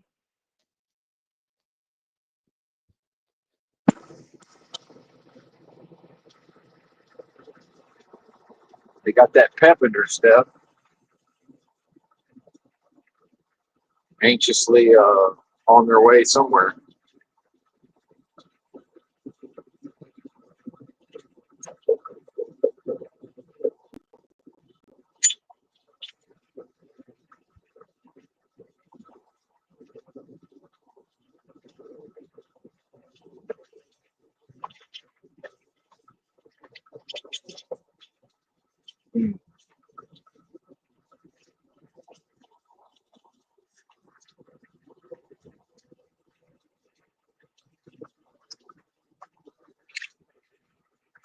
Knew I spilled some of that juice on me. Held the apricot, trying to get the apricot into my mouth. It hit the wrong angle and a bunch of the juice went out of my pants. That's what I thought. Oh well.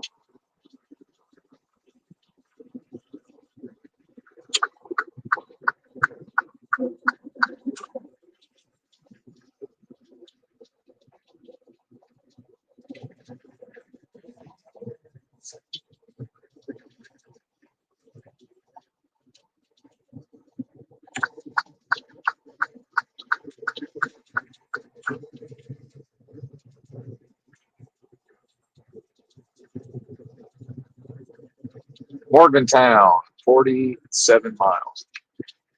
I don't think we're going to Morgantown though. I think we're going to New Stanton.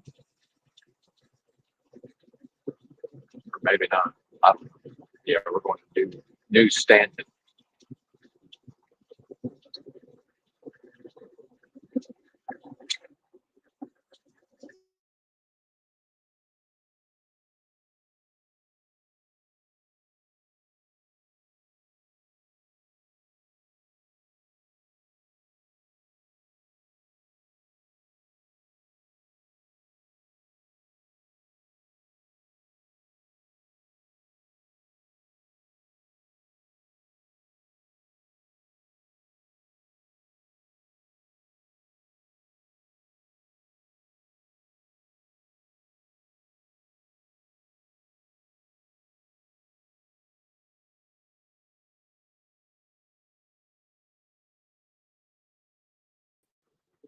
Well, I don't know what happened, but the whole shit crashed. Now there's two of me on the screen, so we got to fix that.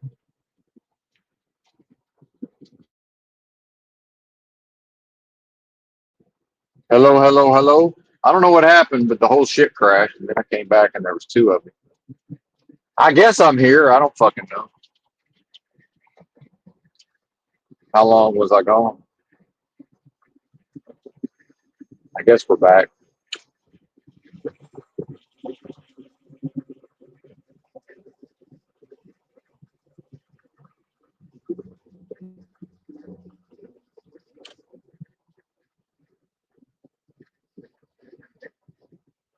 It's time for me to take a break.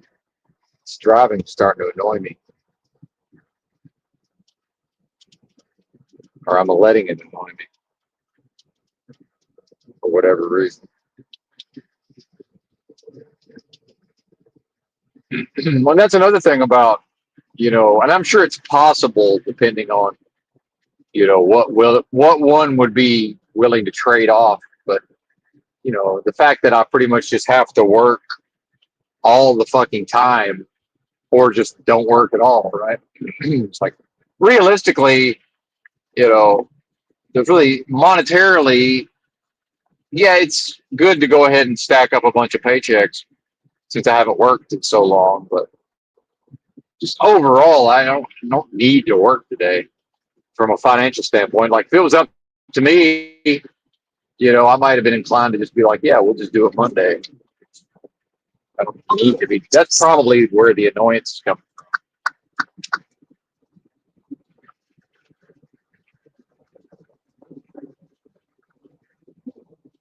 But then just sort of the nature of the things, just that's what it lends itself to. Again, it's the human in the corporate structure, and that is the operation of the realm. That is the means. And I had a lot of these thoughts earlier, but I wasn't able to get to them in the earlier discourse. But the realm, especially as Americans, it's conducting itself. The structure is corporate. So that means even if a person isn't directly working for corporations, right? Even if they aren't directly working for corporations, then they're still serving or operating more often than not within that corporate structure. A little too obvious there. Somebody fell in love with the ass end of my trailer. They were a little too obvious about what they were trying to do. It's like, yeah, you can find a trucker that'll let you bury your nose up the ass of their trailer, but it ain't me. I'm I'm not the one. Maybe the fella up there will let you do that.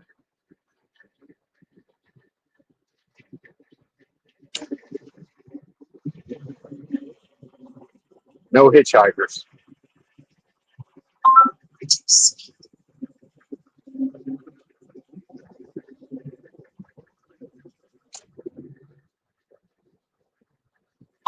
Reduce speed.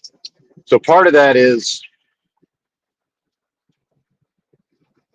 you know, placing everything, Reduce. you know, a lot of these ins and outs are placed above the needs of the human being, right?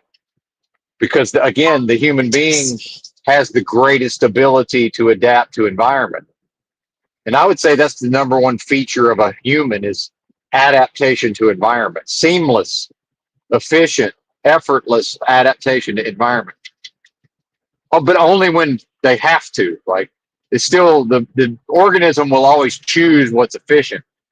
But when forced or you know having no other alternative, you just expertlessly and seamlessly adapts to its environment. And that's more than just the physical. I mean, in many ways.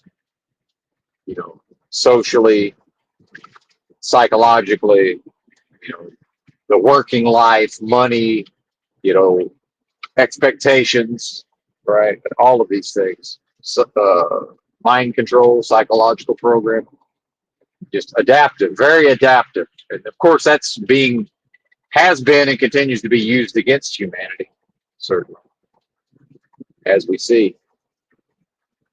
The fact that humans don't expect that. Yeah, and see, they're doing exactly what I've just said. Now now they got the nose of their car buried up the ass of this trailer. So they're just driving around trying to find a semi to follow behind. So much so that I had to slow all the fucking way down to 45 and put my flashers on to get them to go around me. They're just bound and determined to hide behind a semi for whatever reason. Why, whatever that is. Any semi will do, I suppose. Now we get into a situation where if I end up passing, will they then try to latch on to me again? Probably. Probably.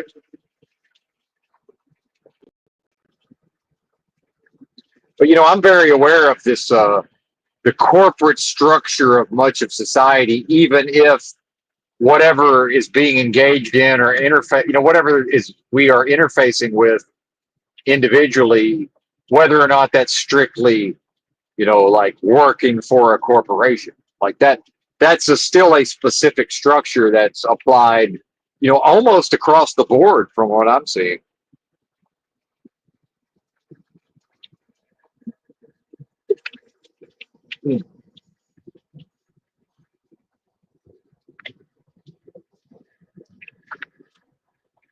Because what if what I assert is true in that effectively everything in America is a business, then more often than not, it's specifically corporate, right?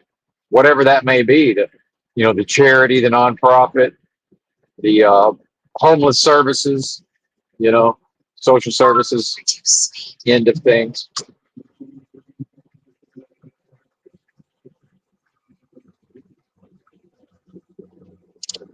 Reduce speed. Starting to think maybe I was supposed to be on the other route. No, I'm confused now. That's nothing new. I'm pretty sure I'm in the right place. This might be I might have thought this might be a different section of the same. I don't fucking know. It doesn't even matter at this point. Who cares? Who cares? We're gonna get there or not. But yeah, this makes sense. I think we got way more 55 mile an hour. That's why it's going to take so long. But it's less miles, but with a lower speed limit. I think that makes sense. Just to shut this bitch up, I'm just going to set the cruise at 50. So on the downhills, it won't speed up enough to make her start squawking.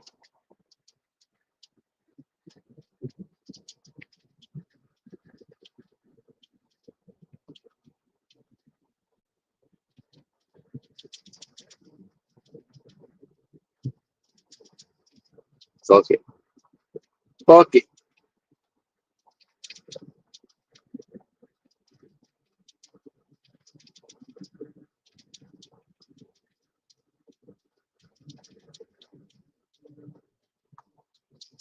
Man. All right, no longer annoyed.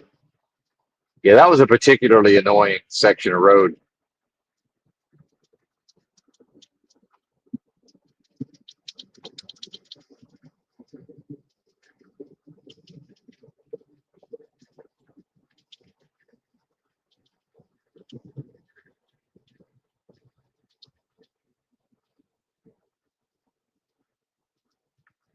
Since I'm running out of my chicory root that I make my egg drinks with, I put it in it's roasted and, ground up, kind of like coffee, no caffeine. It's it's supposed to be prebiotic or whatever, and good for the digestion. Something of a coffee flavor, I suppose, but I'm mixing it, so it really doesn't matter. So I do that like in a coffee pour over, the paper cone, and every once in a while, somebody who knows about coffee will talk about the French press, and yes, the French press is awesome. Only if one has access to a sink, though, which I don't, unless I'm willing to carry the French press into the truck stop after I've used it and rinse it out, and I'm not. So there will be no French press. But I agree, French press, wonderful, but only with proper access to a sink or some mechanism for rinsing it out. Because in life, I don't use a thing and then set it aside and say, well, we will clean that later. No, we won't. No, we will not clean it later. We will clean it now or we won't clean it. And then if I don't clean it, that means next time I want to use it, it's not ready to use. So probably I will just say, oh, that's right. I have a pour over coffee set up. And then now there's really no reason to even have the French press in the first place. And the major deal with the pour over is when we're done, we take the paper filter and just put it in the trash, and there is no cleanup. Take a little bit of toilet paper, wipe out the whatever little bit of coffee's at the bottom of the cone filter of the actual apparatus, and you're done. And I explained that to somebody, and that they finally agreed with me. That was because I said, yes, that's why we do the pour over in the truck. The lack of a cleanup. We're trying to do is start our shift, or we're at the end of the day. But either way, we're not trying to involve ourselves in running water to rinse out a French press. No, thank you. Yeah, that would be better though, if an option. Again, back to the word of mouthing and common sensing. It's like, oh well, French press. Yes, well, except have you considered all of these things? Oh, actually, no. So actually, no, not a French press. But yeah, definitely, in a vacuum, great concept. Way better than the pour over. In fact, much of the time. Although there is like, if it's actual coffee, you get into a technique, and there is a bit of an art to it. So because I'm running out of that, and because Amazon will no longer ship the chicory root to just a regular old Amazon locker, because they've realized it's better for them to try to get me to go to a Whole Foods somewhere. So they will send it to a Whole Foods, an Amazon counter at Whole Foods, so I have already ordered it. It's already arrived in Dallas. Now maybe I will arrive in Dallas before it gets sent back to Amazon. Who knows? Maybe, perhaps.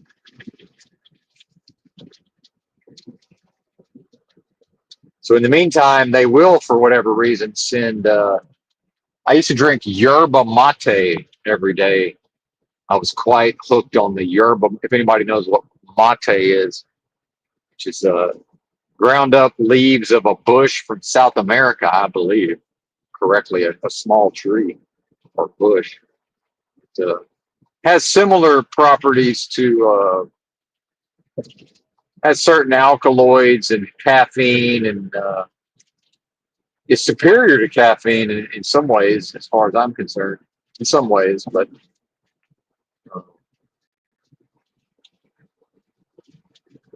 I certainly overdid it and burned myself out on it. So, but I found there's a type I never tried back in the day.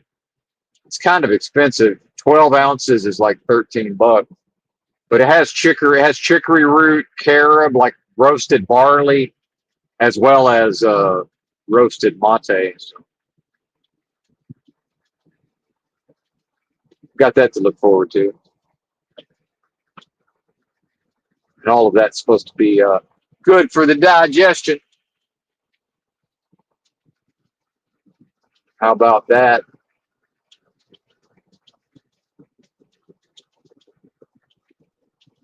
Monong, Monongalia, Mongehela.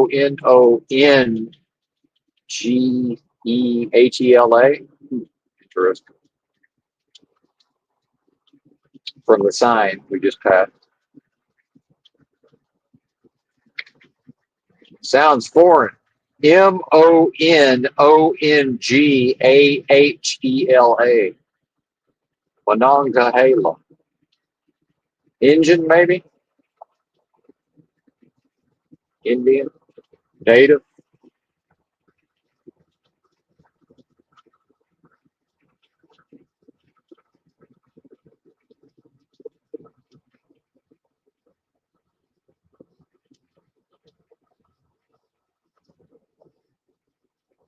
And I'm calling bullshit on this whole idea that the black folks are here because white people built boats and went and got them. Bullshit. I even heard something recently that seems so basic and obvious, but I wasn't even aware of, that it wasn't that long ago that all of the deep South states, such as Arkansas, where I'm from, it wasn't that long ago they were all majority black, meaning Mississippi, Arkansas, Alabama. Am I really supposed to believe that white people built so many boats and brought so many Africans here that eventually there was way more Africans than white people, when there wouldn't have been any black people if the white people hadn't gone and got them? Or no, actually, most of those blacks are the Indians. Obviously, how could they not be? Like how could it be any other way? Makes no sense. Like, so those are natives, by the way. whether white folks want to believe that or not. I mean, that certainly seems to be the case. Yeah, did some darker skinned peoples get here on a boat? Yeah, probably. But uh, did Arkansas was if Arkansas was majority black at a certain time, not that long ago, am I really to believe that they were all brought here on fucking boats against their will? Bullshit. Bullshit. Absolutely not. They were here, then white people came here. But it's not convenient for the power structure, or more correctly, the power structure found it more convenient to just, well, we'll just convince and tell everybody that, in fact, these are all Africans, right? Or descendants of Africans. Yeah, some are, I'm assuming, but not the majority. Native Americans, the indigenous peoples. The black folks are the natives? Yeah, probably, most likely. Yeah, probably.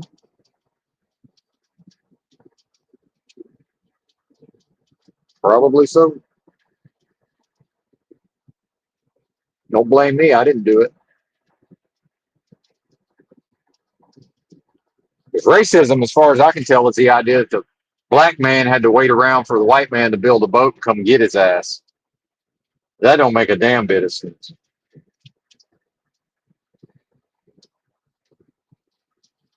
So you gonna tell me all that whatever supposedly went down in Egypt with all of that level of engineering, them same people couldn't figure out how to sail a boat over here? Bullshit. And again, that is Africa, by the way. Yeah, Egypt's in Africa. So yeah, I'm right on the money. North Africa, right? Reduce speed. Shout out Dane Calloway. Is there actually a cop out here? Surely not. No, that's a pickup truck broke down. I was about to say, you can't tell me the popo's out here. You know that's the fucking worst of the worst with a puckered up asshole if he's out here at fucking 6:30 a.m. looking for speeders on a fucking Easter morning. You know, there's something wrong with that individual that chooses to go out and that's how he's going to spend his Easter morning is finding people to get tickets to. You know, society would be better off if that person wasn't in society, if you ask me.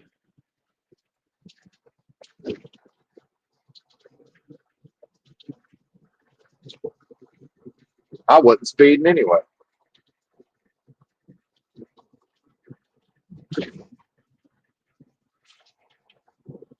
So what I'm seeing again, you know, back to the idea of 1984 Orwell ending with, you know, if you, to know the future of humanity, imagine a boot stamping on a human face forever. It is stamping and not stomping. Either way, uh, you know, and that's some version of the Bible talking about man will dominate man to his own injury. And then, so the system itself, this realm of destruction and the spiritual war and the way things will be conducted, it, in my view, and this is probably a form of Kaczynskiism, it can only ever result in humanity will be the lowest concern. It will be always relegated to the bottom in mass, and that will be specifically based on humanity's ability to adapt to its environment, meaning it will just continue to adapt to poorer and poorer and poorer and less humane and less humane and less humane conditions.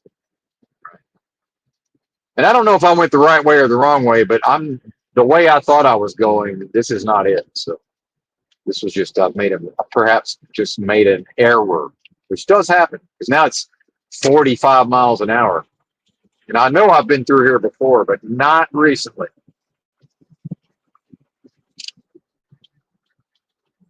But now I know, and knowing is half the battle, as they say. Okay, what's the other half? Is it the performance spiritually, perhaps? Reduce speed. Perhaps.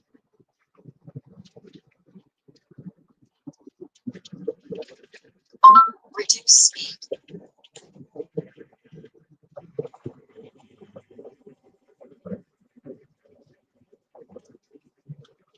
Reduce speed.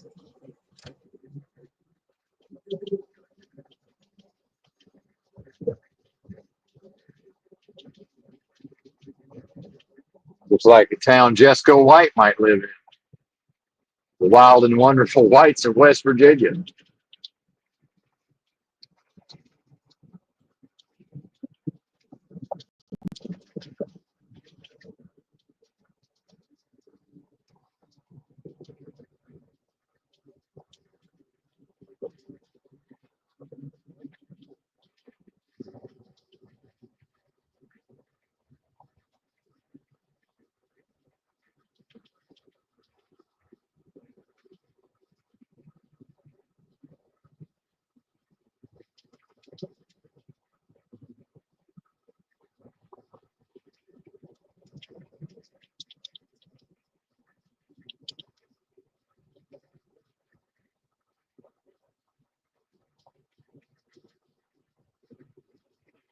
No fossil fuel, no electricity. Wake up, America, says the billboard with a woman, a lady politician, one of them purdy gal conservatives, right?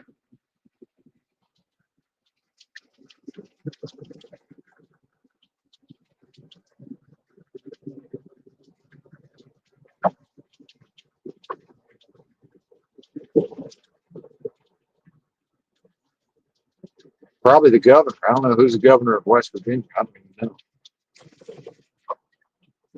Wasn't able to read the entire. Wasn't able to read the sign in its entirety. There's the rare pedestrian bridge over the interstate. Don't see many of those.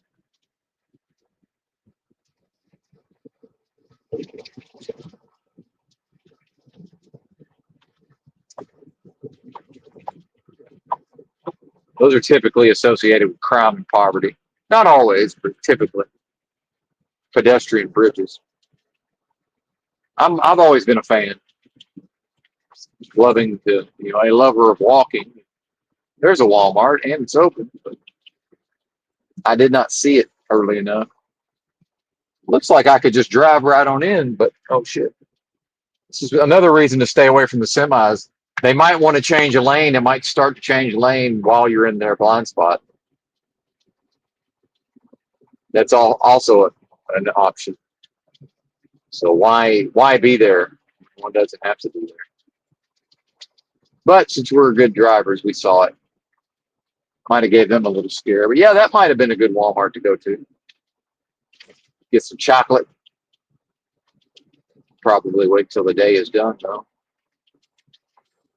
Easter Sunday, I'm assuming they're open.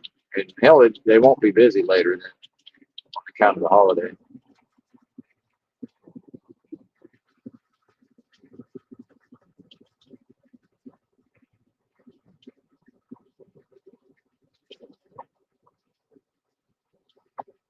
So while I was looking to see if I could take the next exit and get to the Walmart while not having enough time to consult the GPS, I forgot that this is a stretch of road in West Virginia where it's a town and it's an interstate, but there's no merge area and they just dump everybody so that locals know that they're going to have to just stop at the end of the ramp and wait.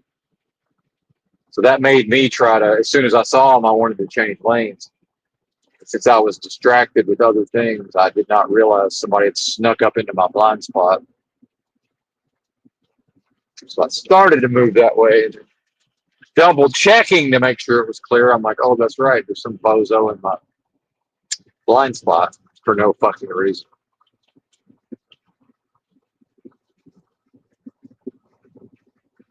But that happens. It's part of the game. And then money, man, like all this money. Like the fact is, yeah, of course I need to get paid. Everybody needs money, but actually the major reason for me doing this specific job or a job at all is I'm living in this truck while I'm doing this job.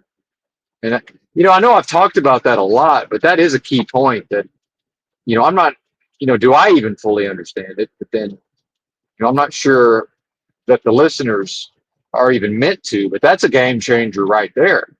And it's not even the saving of money necessarily, because, I've been homeless since 2012. I'm not going to go rent an apartment or a house.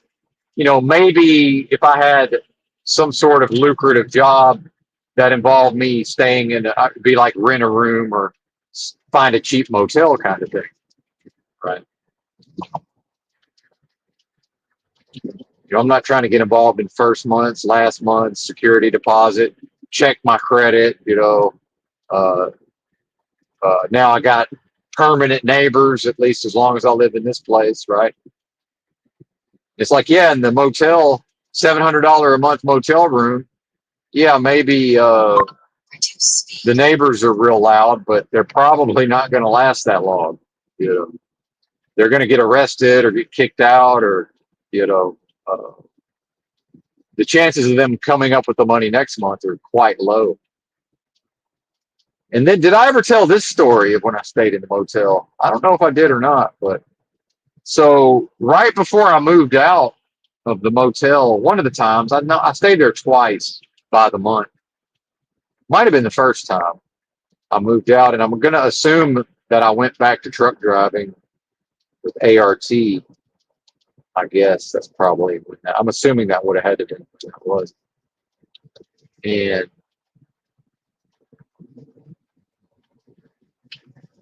I never bothered to try to get to know the neighbors, but when there's a lot of arguing going on, and I could tell it was a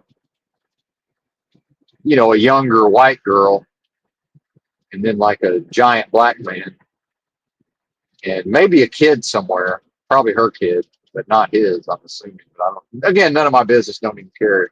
Don't care either way. Minding my own business, by the way. Live and let live. Don't care. Date whoever you want. I don't give a fuck. Yeah, I'd be happy to get over for you, lady, but you're going to stop. Actually, there's stop signs. That's where I'm at in West Virginia. There's motherfucking stop signs at the end of the on ramp. So, yeah, if I had realized that this is where I was going, I would not. I would have definitely went the other way. But oh well, we're here now. I was confused, mistaken. Well, it's good to learn from our mistakes, though. And who knows? There could be calamity. Could have been awaiting me on the other route. Maybe this is the. It's all blessings, as we know.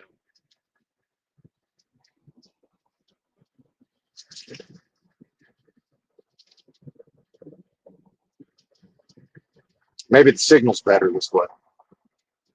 Maybe I'd have no signal the other way. I don't know. So something happened.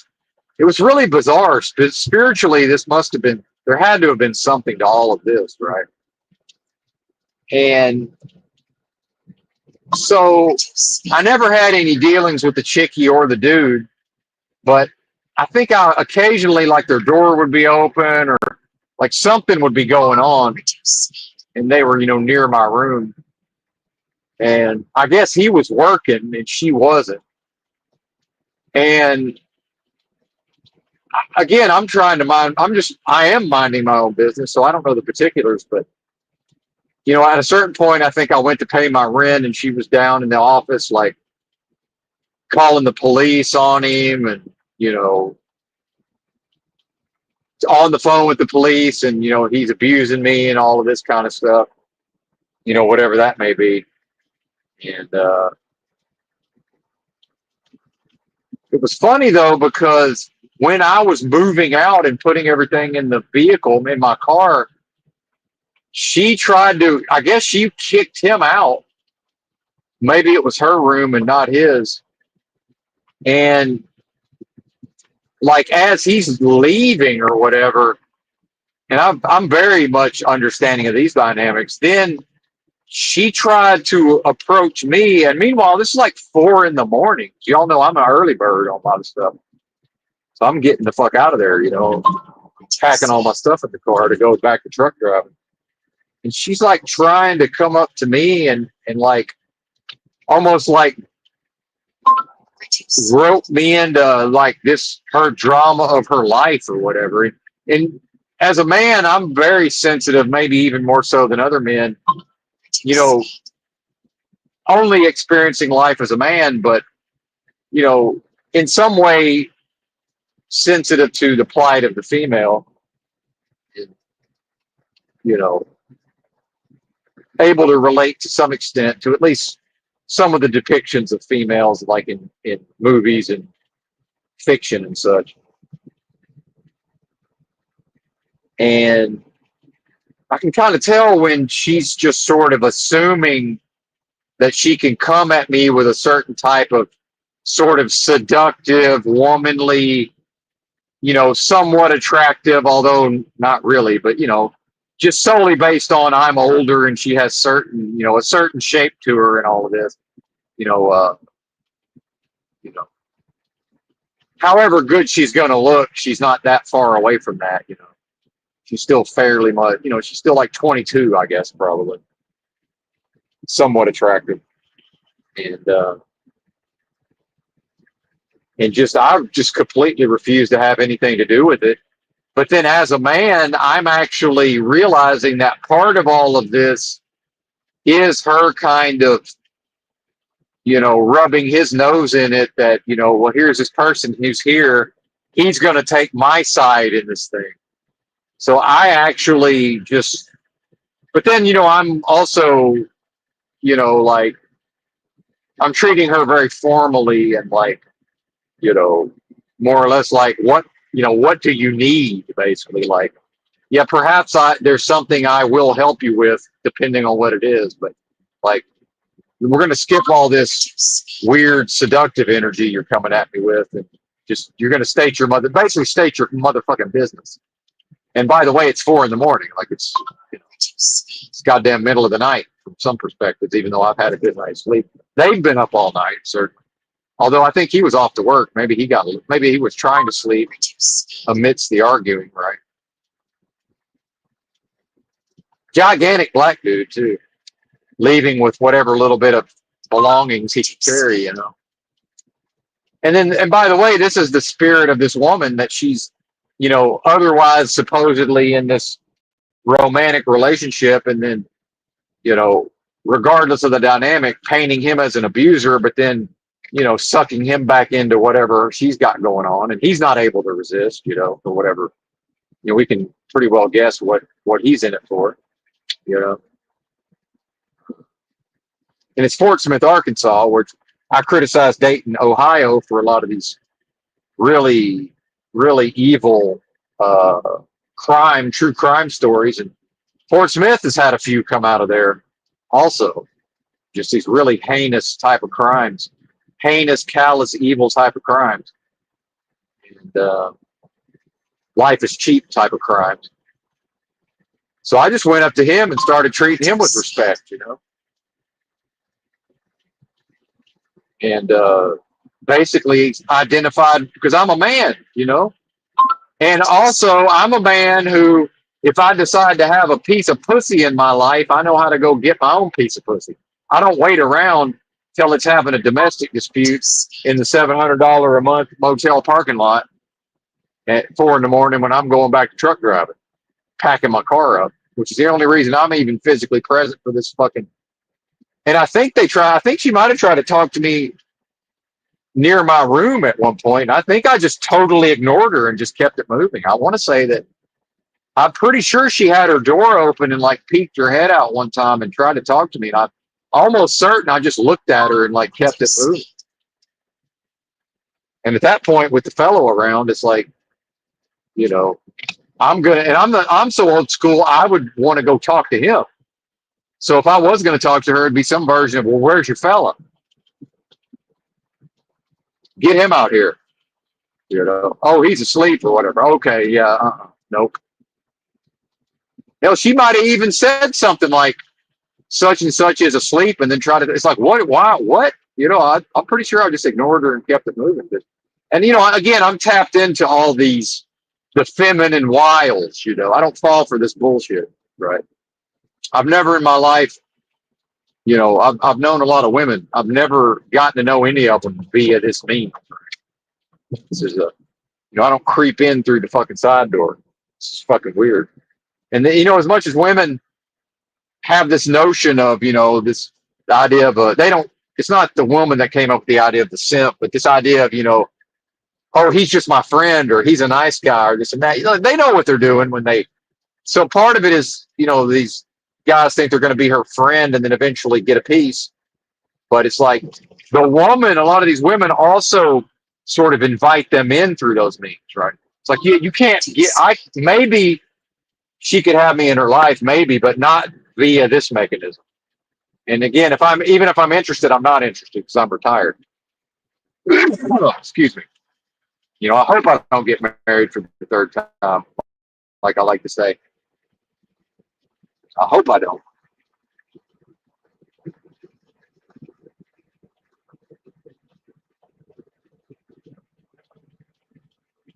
Okay, now we're about to get on the road I thought we were going to be on this whole time. Aha, I see what's happened.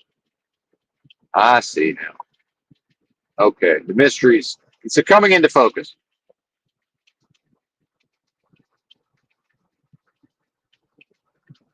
It's coming into focus.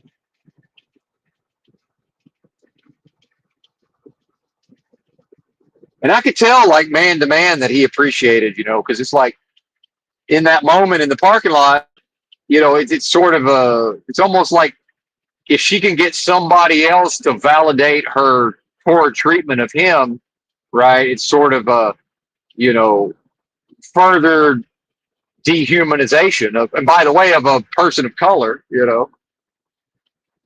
which it's neither here nor there for me, but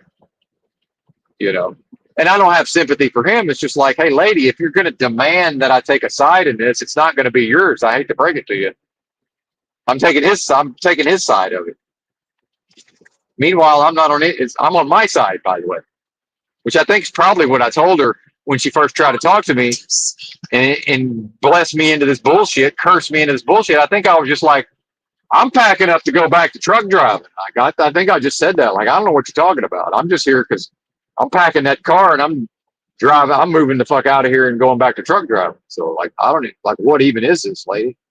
I think that was probably how I was communicating with her. She's trying to be, Miss Sweet Thing, like, because I've got a dick and balls. Now I got to fall all over myself because there's a woman present, a younger gal who's trying to turn on the sex charm. That don't work on me. It doesn't, because I know in that moment it could be any old fella. It's just I happen to be the one that's there. You got to show me, lady, that you got good taste. It's not the fact that my room was close to your room ain't gonna get it done, right? The fact that I'm the only one here in this parking lot ain't gonna get it done. You got to put some skin in the game. And by the way, even if I'm interested, I'm still not interested.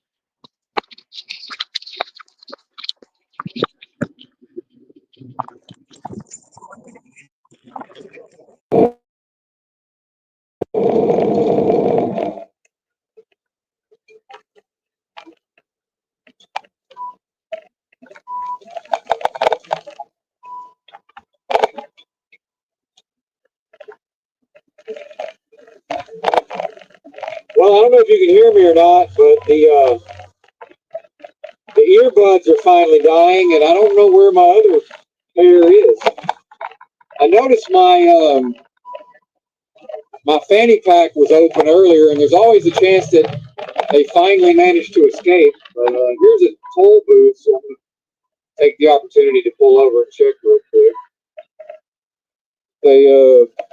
That's the thing about leaving the fanny pack open. Eventually, something is going to fall out. I think they're in the back somewhere in the sleeper, maybe. Maybe, just maybe. And it's probably time for my beans and then my sardines.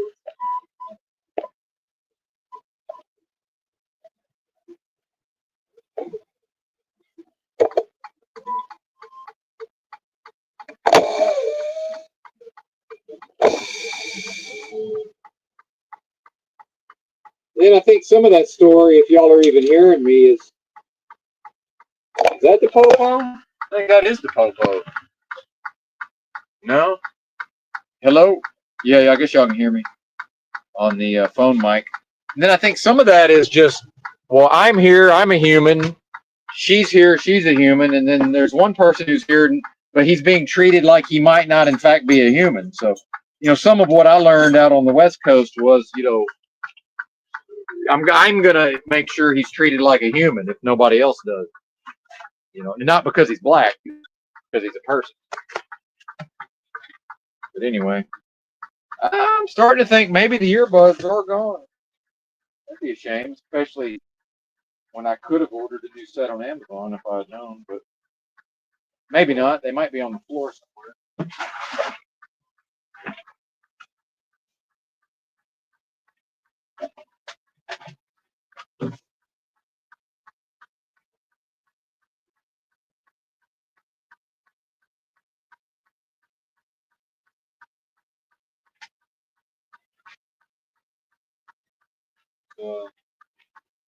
Might very well have flown the coop. That's a shame. Had those for a while.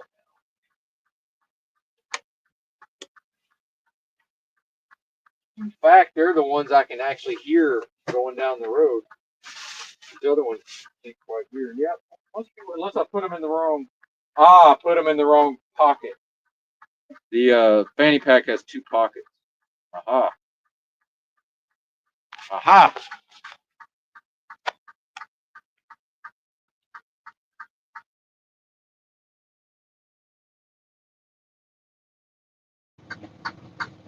Uh-oh. In stream.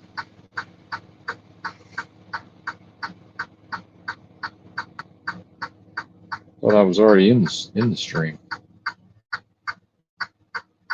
Am I back? I think I'm back.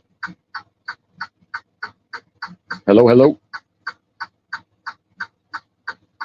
Shout out to the chat. I don't know if I'm talking to myself. Maybe there's 14 people here. My chat hasn't moved in a while, but that's okay. Not that concerned, but maybe I'm talking to nobody and YouTube says there's 15 people here.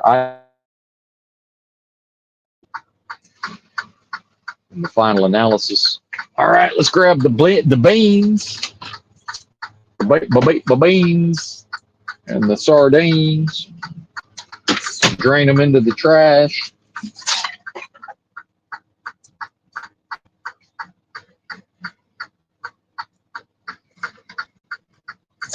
Well, and, hearkening back to many hours ago now when I was talking about another content creator, so-called truth community fella, Toilet Bowl Earth, and I think VC's comment here was with respect to what I was saying. He said no capacity to attempt to understand a different point of view and agree to disagree. In fact, if you hear talk of nihilism, and I don't expect VC still around, but so what I realized at a certain point was I kept, number one, I was accused of nihilism at certain points, which is simply not the case, and almost as if I'm too foolish and silly to even know what nihilism is.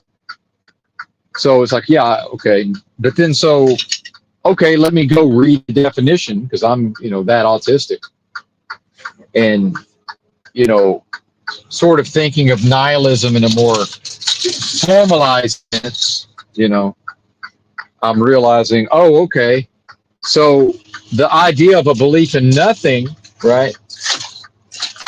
So what, from a perspective of somebody who's a dogmatist, right, an adherent to a religion, a church, Christianity, the Bible. So nihilism in that context would mean any set of beliefs that do not strictly adhere to the exact same doctrine and dogma that person subscribed to is akin to a belief in nothing, aka nihilism, from his perspective. So once that hit me, and I said, wow, I'm actually, and Mr. Miyagi, same thing. I finally had an epiphany. Actually, I think it was with respect to Mr. Miyagi, who kept either implying or basically almost to my face, because I did spend some time with him in IRL, more or less called me a nihilist to my face. And although that may not be his memory of it, that's certainly what I believed was happening. I figured it out. I realized, okay, anything, if a person holds 99% exact belief to Mr. Miyagi or Toilet Bowl Earth, those are nihilists. Meaning, oh, I'm sorry, they view the other person as a nihilist.